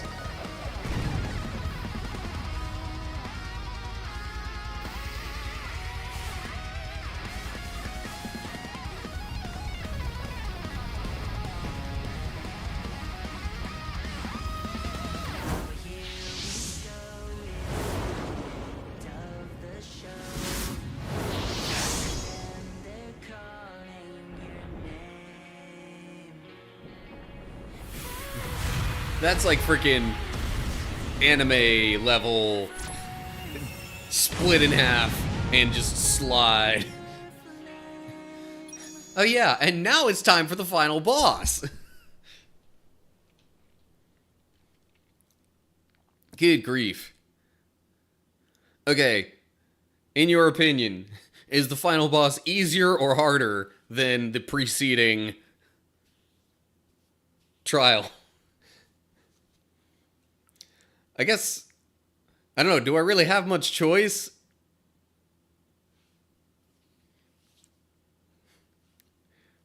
Does it autosave right here?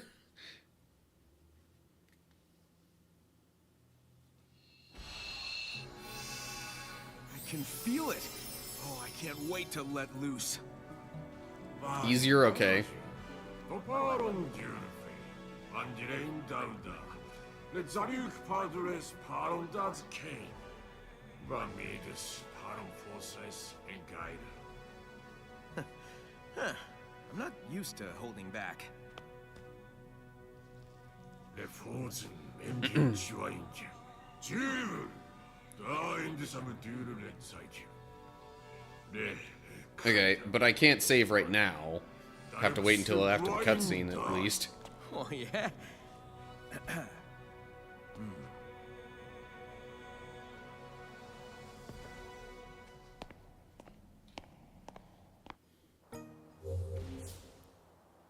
Oh, ha, ha.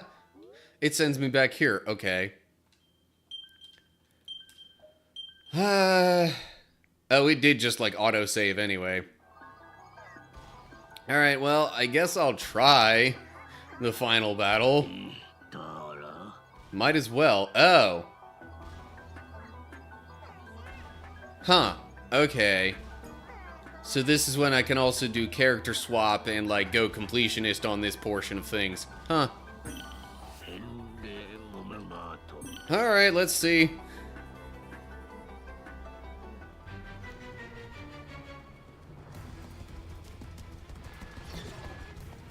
Hey, nice of you to catch up. Were you successful? Naturally. Only after about, you know, Your friends 3.5 were hours. cyber corruption No, not really. nearly as well. Probably just 3.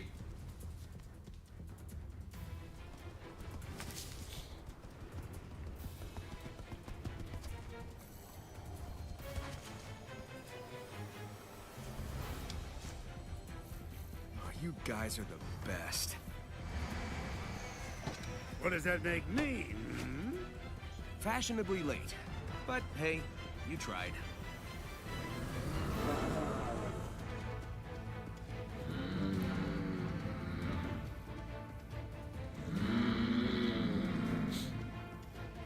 We're out of time. I command you to save us.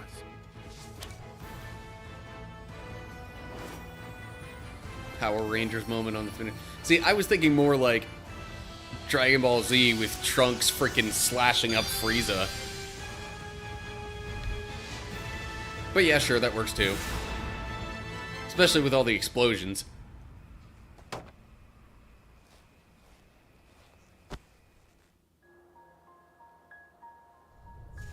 Tape on Supreme.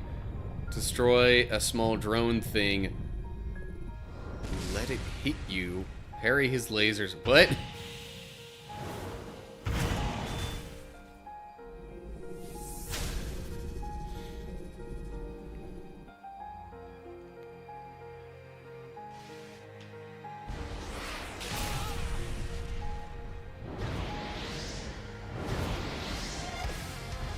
Okay, I'm so confused as to...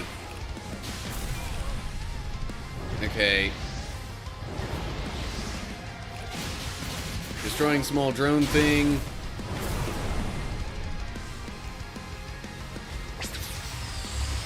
You mentioned parrying the lasers, and then just do the stomp stuff. Okay.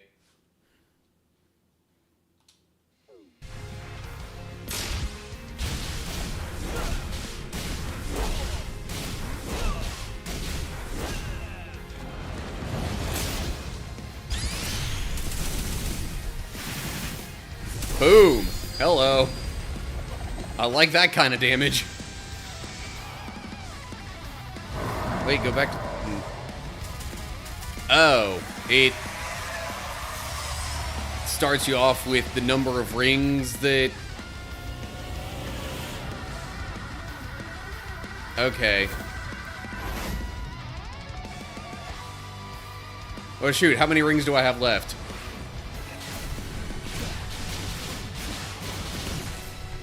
Ow. Lasers. Okay, they didn't all hit at the same time. That was kind of weird.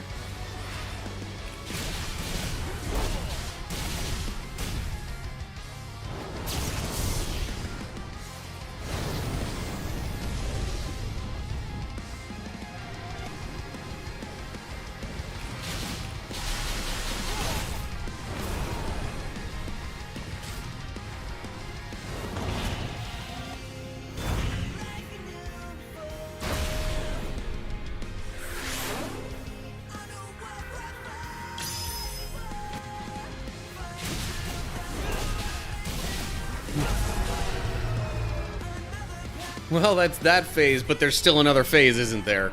At least one more. And I'm probably still gonna have to do that while being supersonic.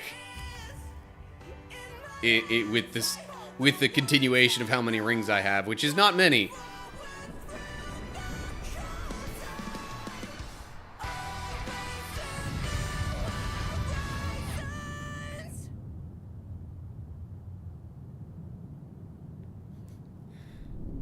But hey, I think it did pretty well with that part.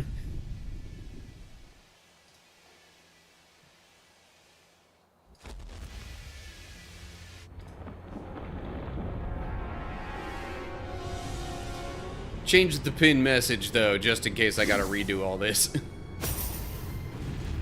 Or seemingly more likely when. Now it shall be the avatar of my return. All shall perish. All shall return to order, to oblivion.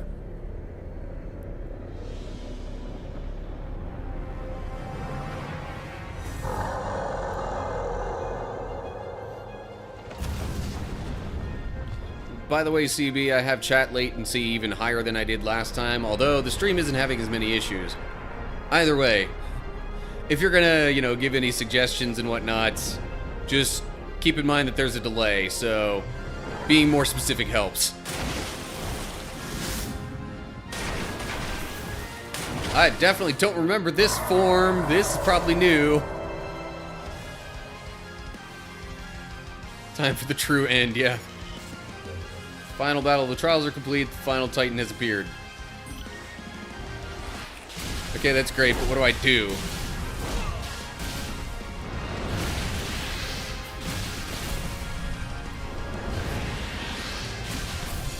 I gotta parry those, don't I? I have more rings now.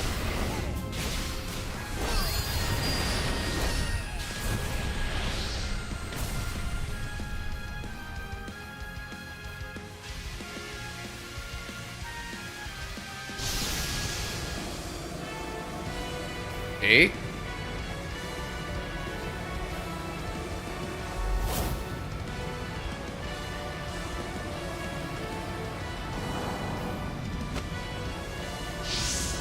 I was like, is this a good thing or a bad thing?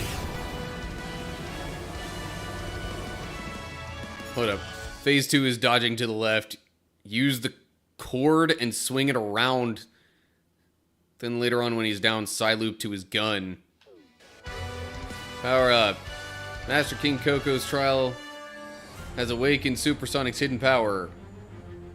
Parry has powered up to become Perfect Parry, which can reflect any attack. Perfect Parry requires exact timing. Okay.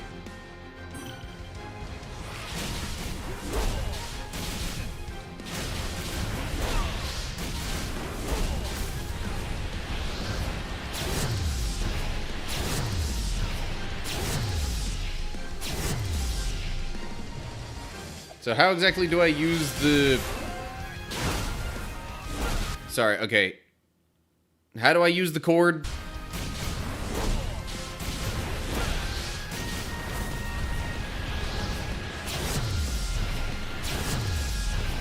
Dude, he heals every time he sends me back. In fact, he just constantly heals. So...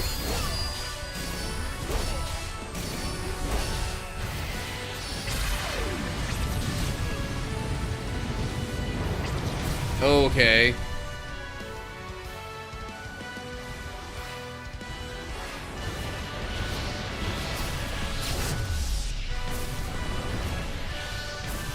I have a lot of figuring out to do for this.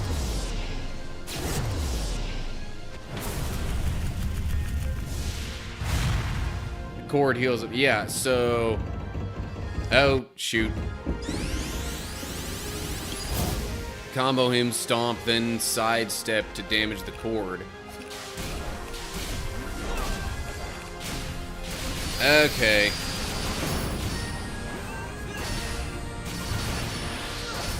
Dang it.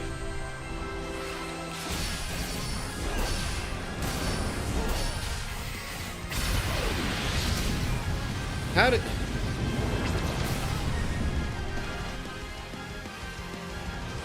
Yeah, I didn't give myself enough rings for this.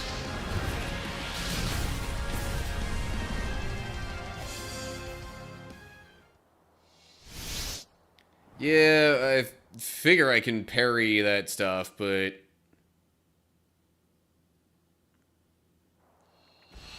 That's more a matter of timing. Okay, let's get me some more rings here, eh? Come on.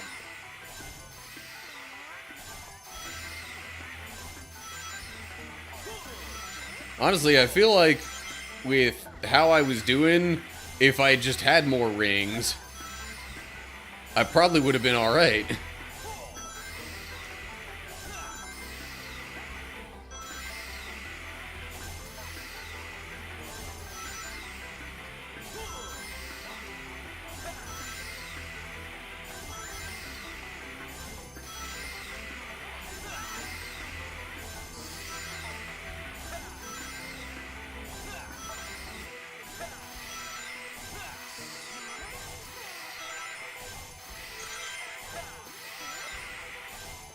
Okay.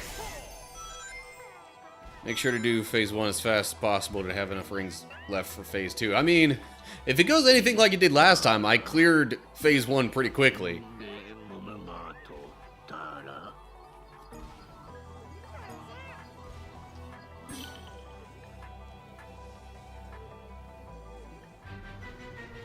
Okay, skipping all this stuff now.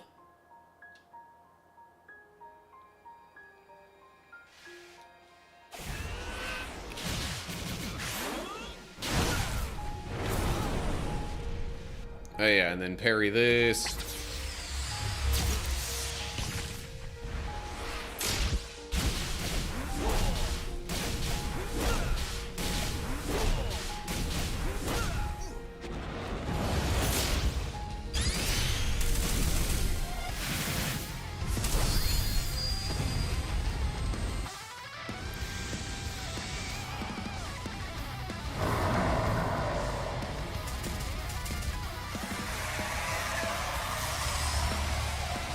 Alright. I'd say so far so good on this phase.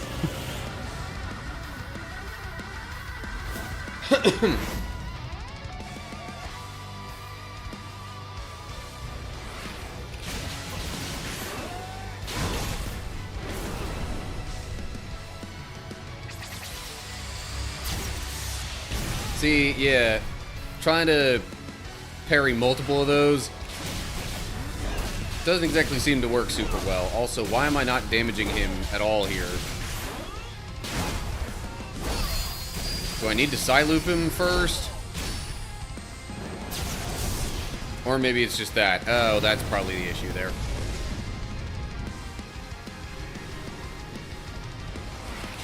Sorry, what? Pin for phase 2, because you already... Pin what for phase 2? Oh, what? The combo stomp and then sidestep thing?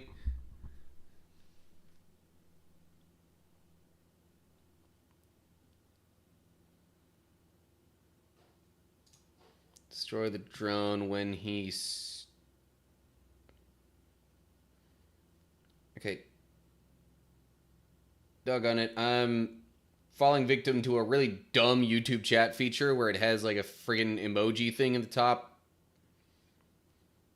Or not the top, at the bottom right, where I was trying to get to the thing to pin. Your tip. Which tip? The whole destroy the drone when he stops getting damage? Or...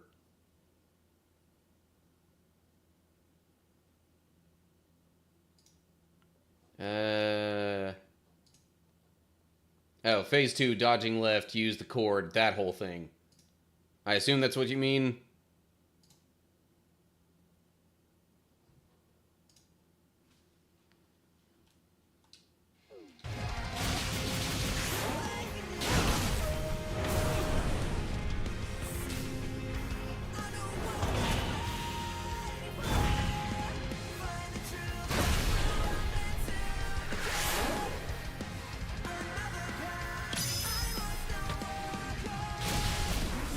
There we go. Now there's damage.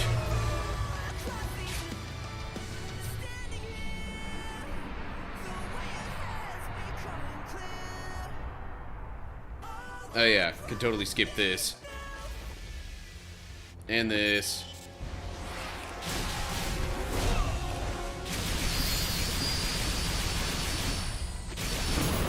Okay, cord is damaged.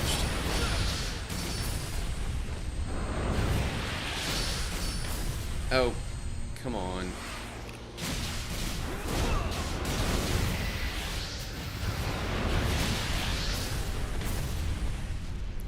Okay, that kind of glitched out. For one, I totally side-looped him.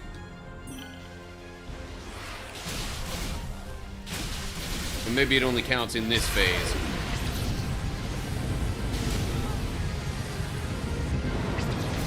Oh, come on. That just hit a little too quick, and I guess I wasn't ready for it.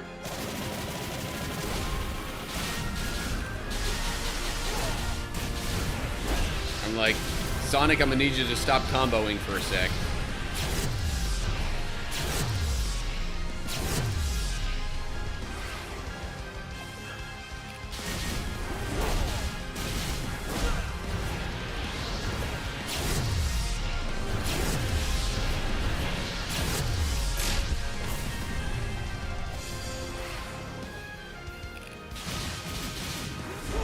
That doesn't seem to be dealing any damage.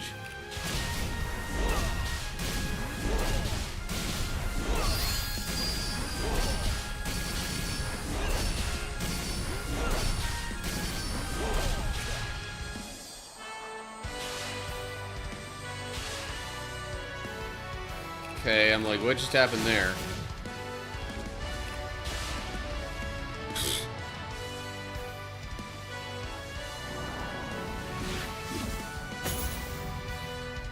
The cord's back.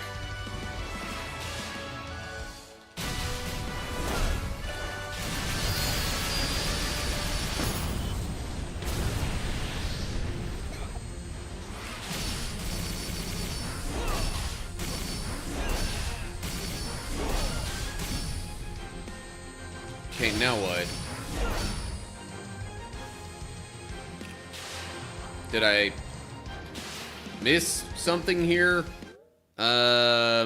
Oh, side-loop the gun. Where's the... You mean that? That seems about right. Yeah. Didn't even realize that was the gun. Okay, now do I use the gun against him, I guess? They kind of locked onto that right away anyway. What?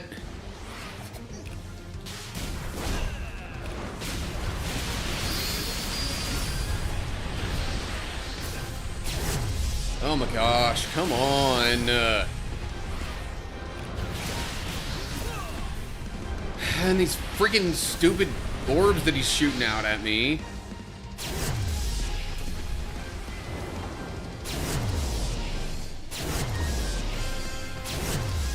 Oh, geez, I had a chance to counterattack there.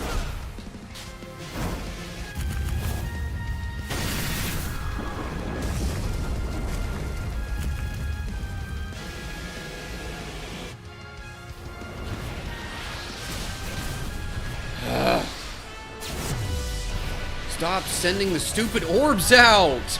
The timing of them is making it impossible for me to get to the cord.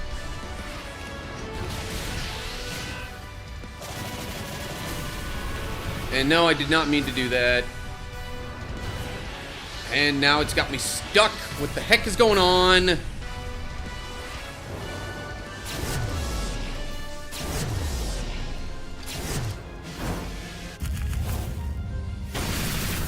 But that's still not gonna matter a ton if he's got the cord attached to him. Can I please get back to attacking the cord? Okay, cord is gone, finally.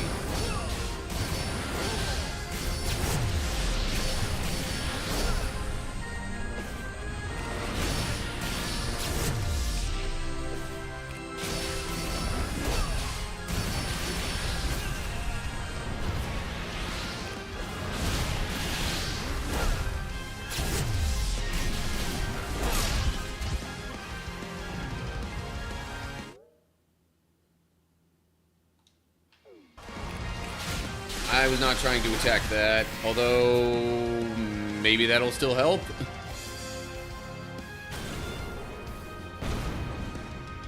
Okay, so do I use that against him now?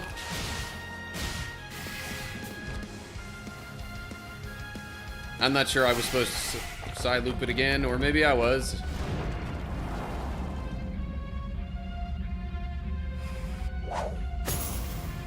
Okay.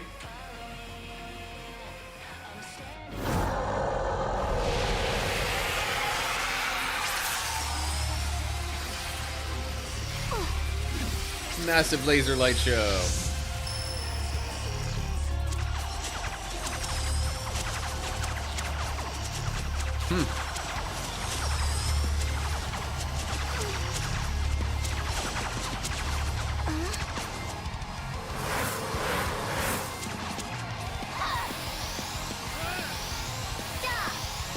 Yes, and that's totally explained how they can help keep the shield up. Don't think too much about it there, Matt.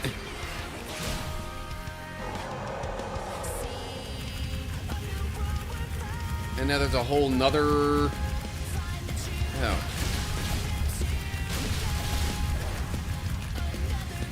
Oh my gosh, what the heck is going on here? Perspective is so freaking janky.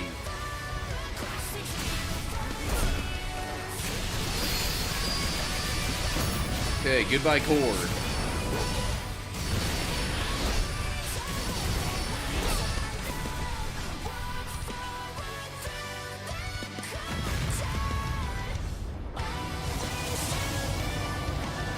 Hello.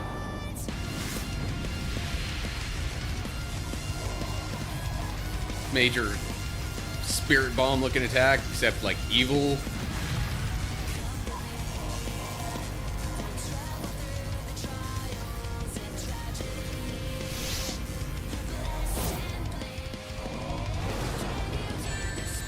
I'm sorry, what?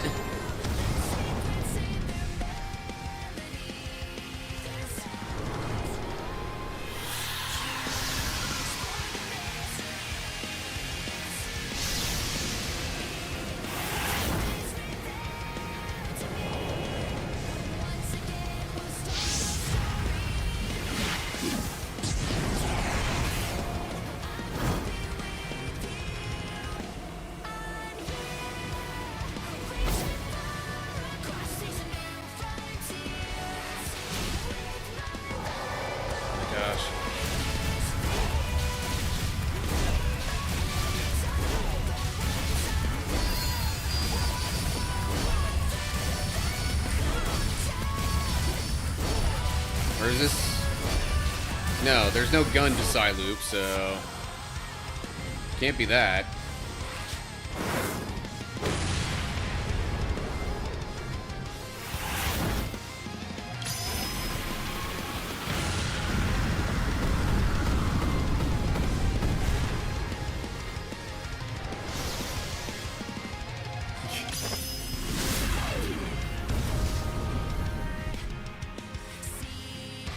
Yeah, I was gonna say, what do you mean not enough rings? I didn't think I ran out of them yet.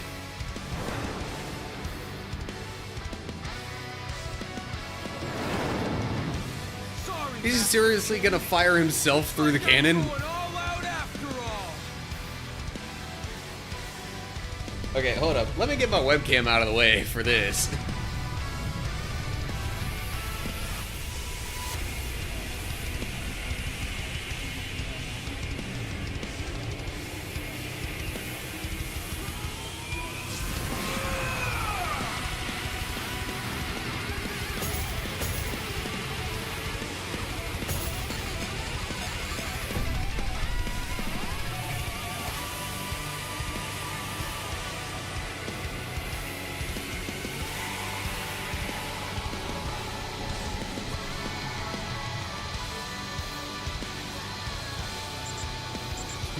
How is it that difficult to lock onto the thing?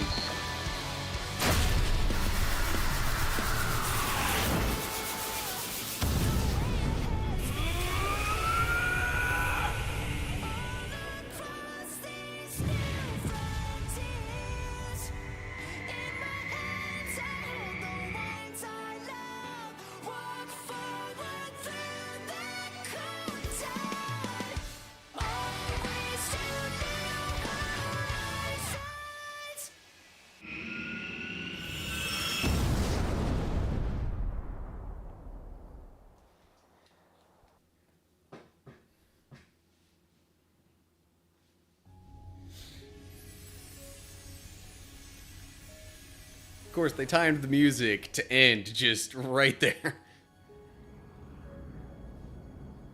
Look, there he is.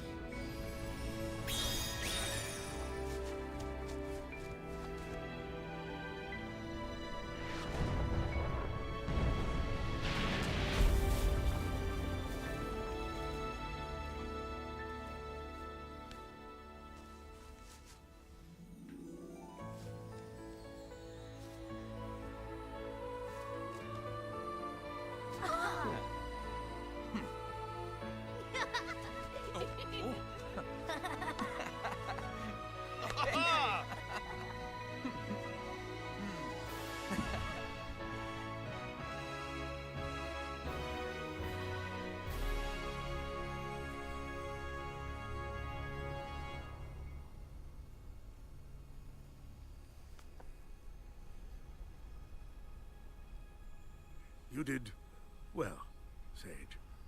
It's time to head home, dear daughter. Home. I like the sound of that. Father.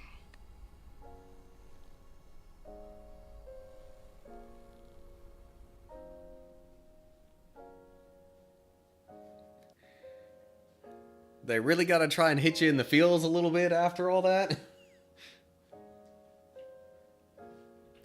Alright, well. There we go. Now I'm not alone.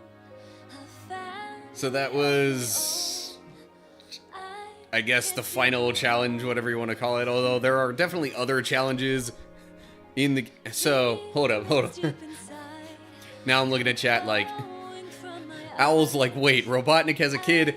Kind of. Like, I'm pretty sure Sage was all the lights. a being that he, like, created in cyberspace or something like that. I don't know. Maybe Jiro will have a little more info on that for us.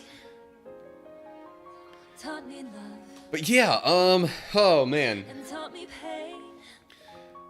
Final thoughts. Could never Still my favorite Sonic game. Probably just now flat out of all time. a family of my own. the update, this particular update, like, I get that people wanted a challenge, and it is definitely there. And I guess you can sort of, I mean, like, putting it on easy mode definitely diminishes the challenge, especially for the towers.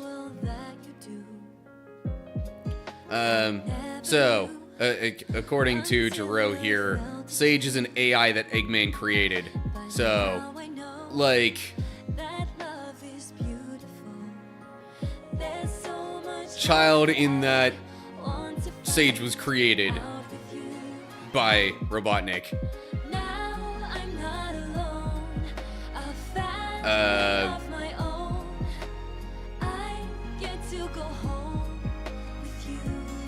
Again, debatable, but like, I guess the way that he sees Sage is like the closest to feeling like he has a child as anything. So I guess in his mind at least, Sage is his daughter.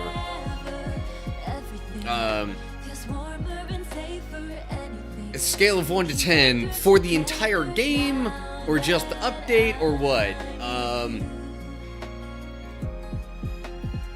The entire game, including the updates, really my only knock against it is that there is some jank here and there.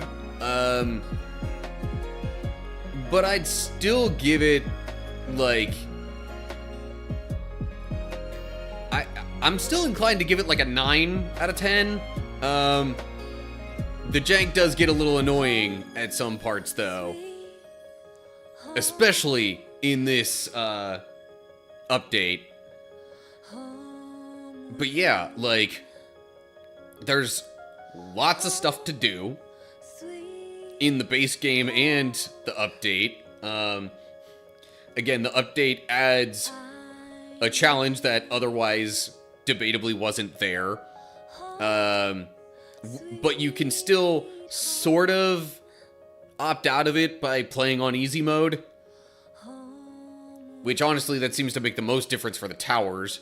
But then again, I didn't use easy mode in this final set of stuff, so you know. I was playing on normal for that.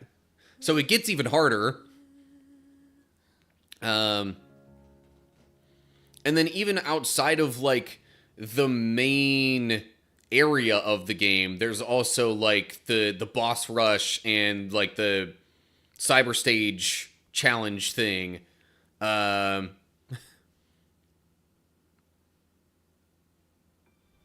hey, there's more.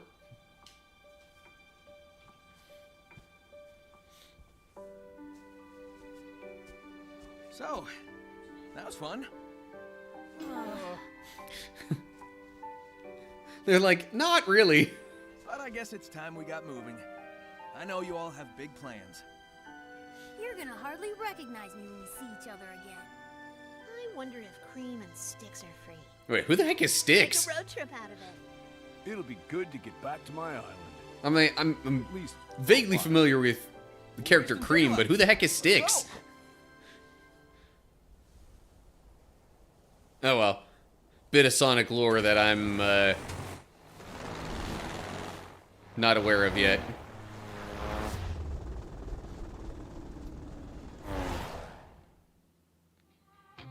Okay. Freaking mid-credit scene there.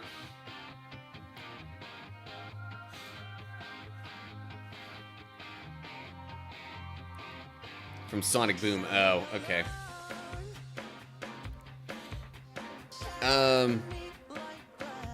But yeah, on the whole, like, aside from the jank, I don't know if there's really much more that you could have asked of a game like this. Especially then with the updates included. Like, it took a little while to get there, but I think this is just about as complete of a game that's within any kind of Sonic format that you could have asked for. I mean, are there other things in other types of games that might, you know, be more, I don't want to say engaging, but like add more to do or something? Yeah, but that's not all gonna make sense in a Sonic game.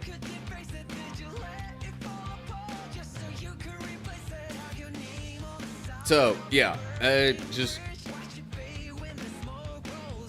Oh, jeez. I was not touching anything on the controller for a bit too long there. But yeah. By far, favorite Sonic game, even if some of the challenges of the newer updates did get a bit frustrating at times.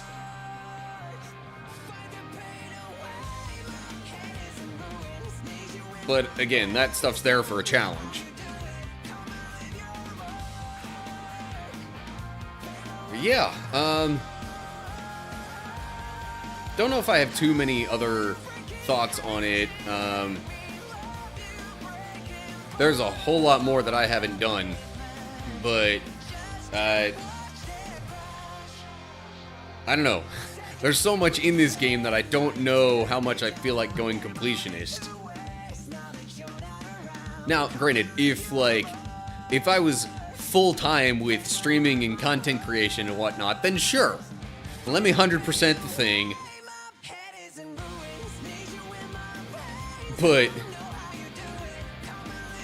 as my life stands at the moment, I have many other things going on that are taking up significant amounts of time.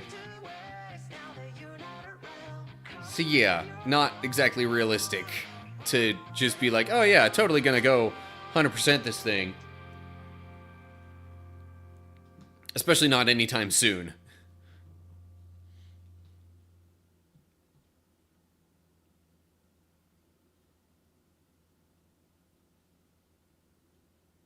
Anything else after the credits?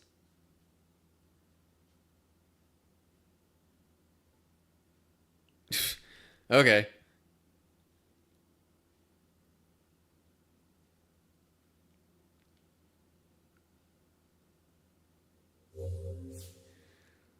Save this game, clear data. Sure.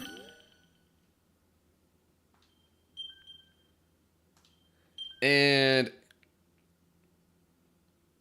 if I put that in my slot 1 save, I assume trying to load it would just put me back to right before the final battle.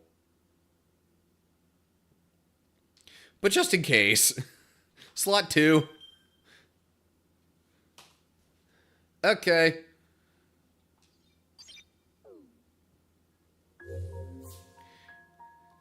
Oh yeah, that's right. New Game Plus. If you select New Game Plus on the title screen and load your game cleared data, Sonic skills and stats will carry over. So wait, how had I not unlocked New Game Plus before? Because I had completed the main game and I thought it was available just from completing that. But I wasn't seeing it before. That's a little confusing.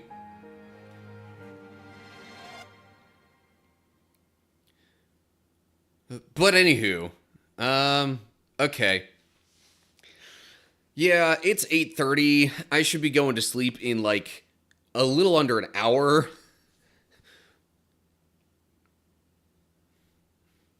And, yeah. Looking forward to seeing how that project of yours is looking there, Jero. But I really do not have time for more stream tonight. So yeah, hopefully y'all enjoyed, and hopefully I'll see you again for another live stream. But yeah. Until then, I guess I just hope y'all are doing well in general. I'm only hesitating to give my usual farewell because I'm thinking about still raiding out on Twitch. Yeah, otherwise, YouTube for sure. This is definitely going to be a see you later kind of moment. Al, are you down for a raid? Because if not, I might just say, whatever, and skip that. I don't even know who I'm thinking of raiding. Let me see who the options are. I have quite a few who I follow that are currently raidable. But you already know of any of the ones that I would think about raiding out to. Other than...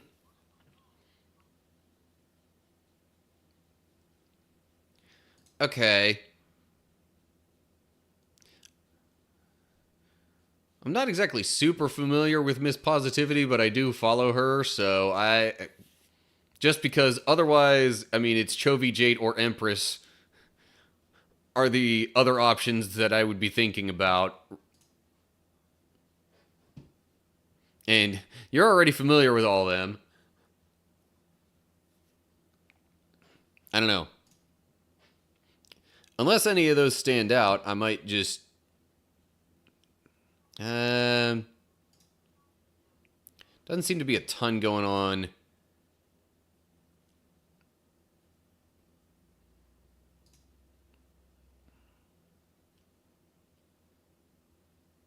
Doesn't seem to be a ton going on in Miss Positivity's stream. I then also debate on rating Chovy just because...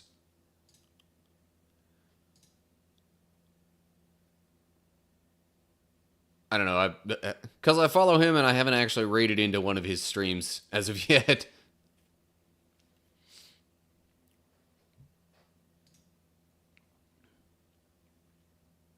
Alright. Yeah, I'm thinking I might just go with Chovy on that. But anywho, gotta kind of wrap up my own stuff here first. So anyway, with all that said and done, sorry if this looks real awkward for YouTube, but anyway.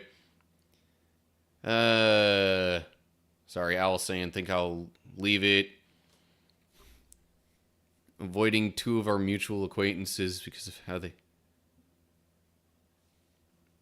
Oh, well, that's unfortunate. I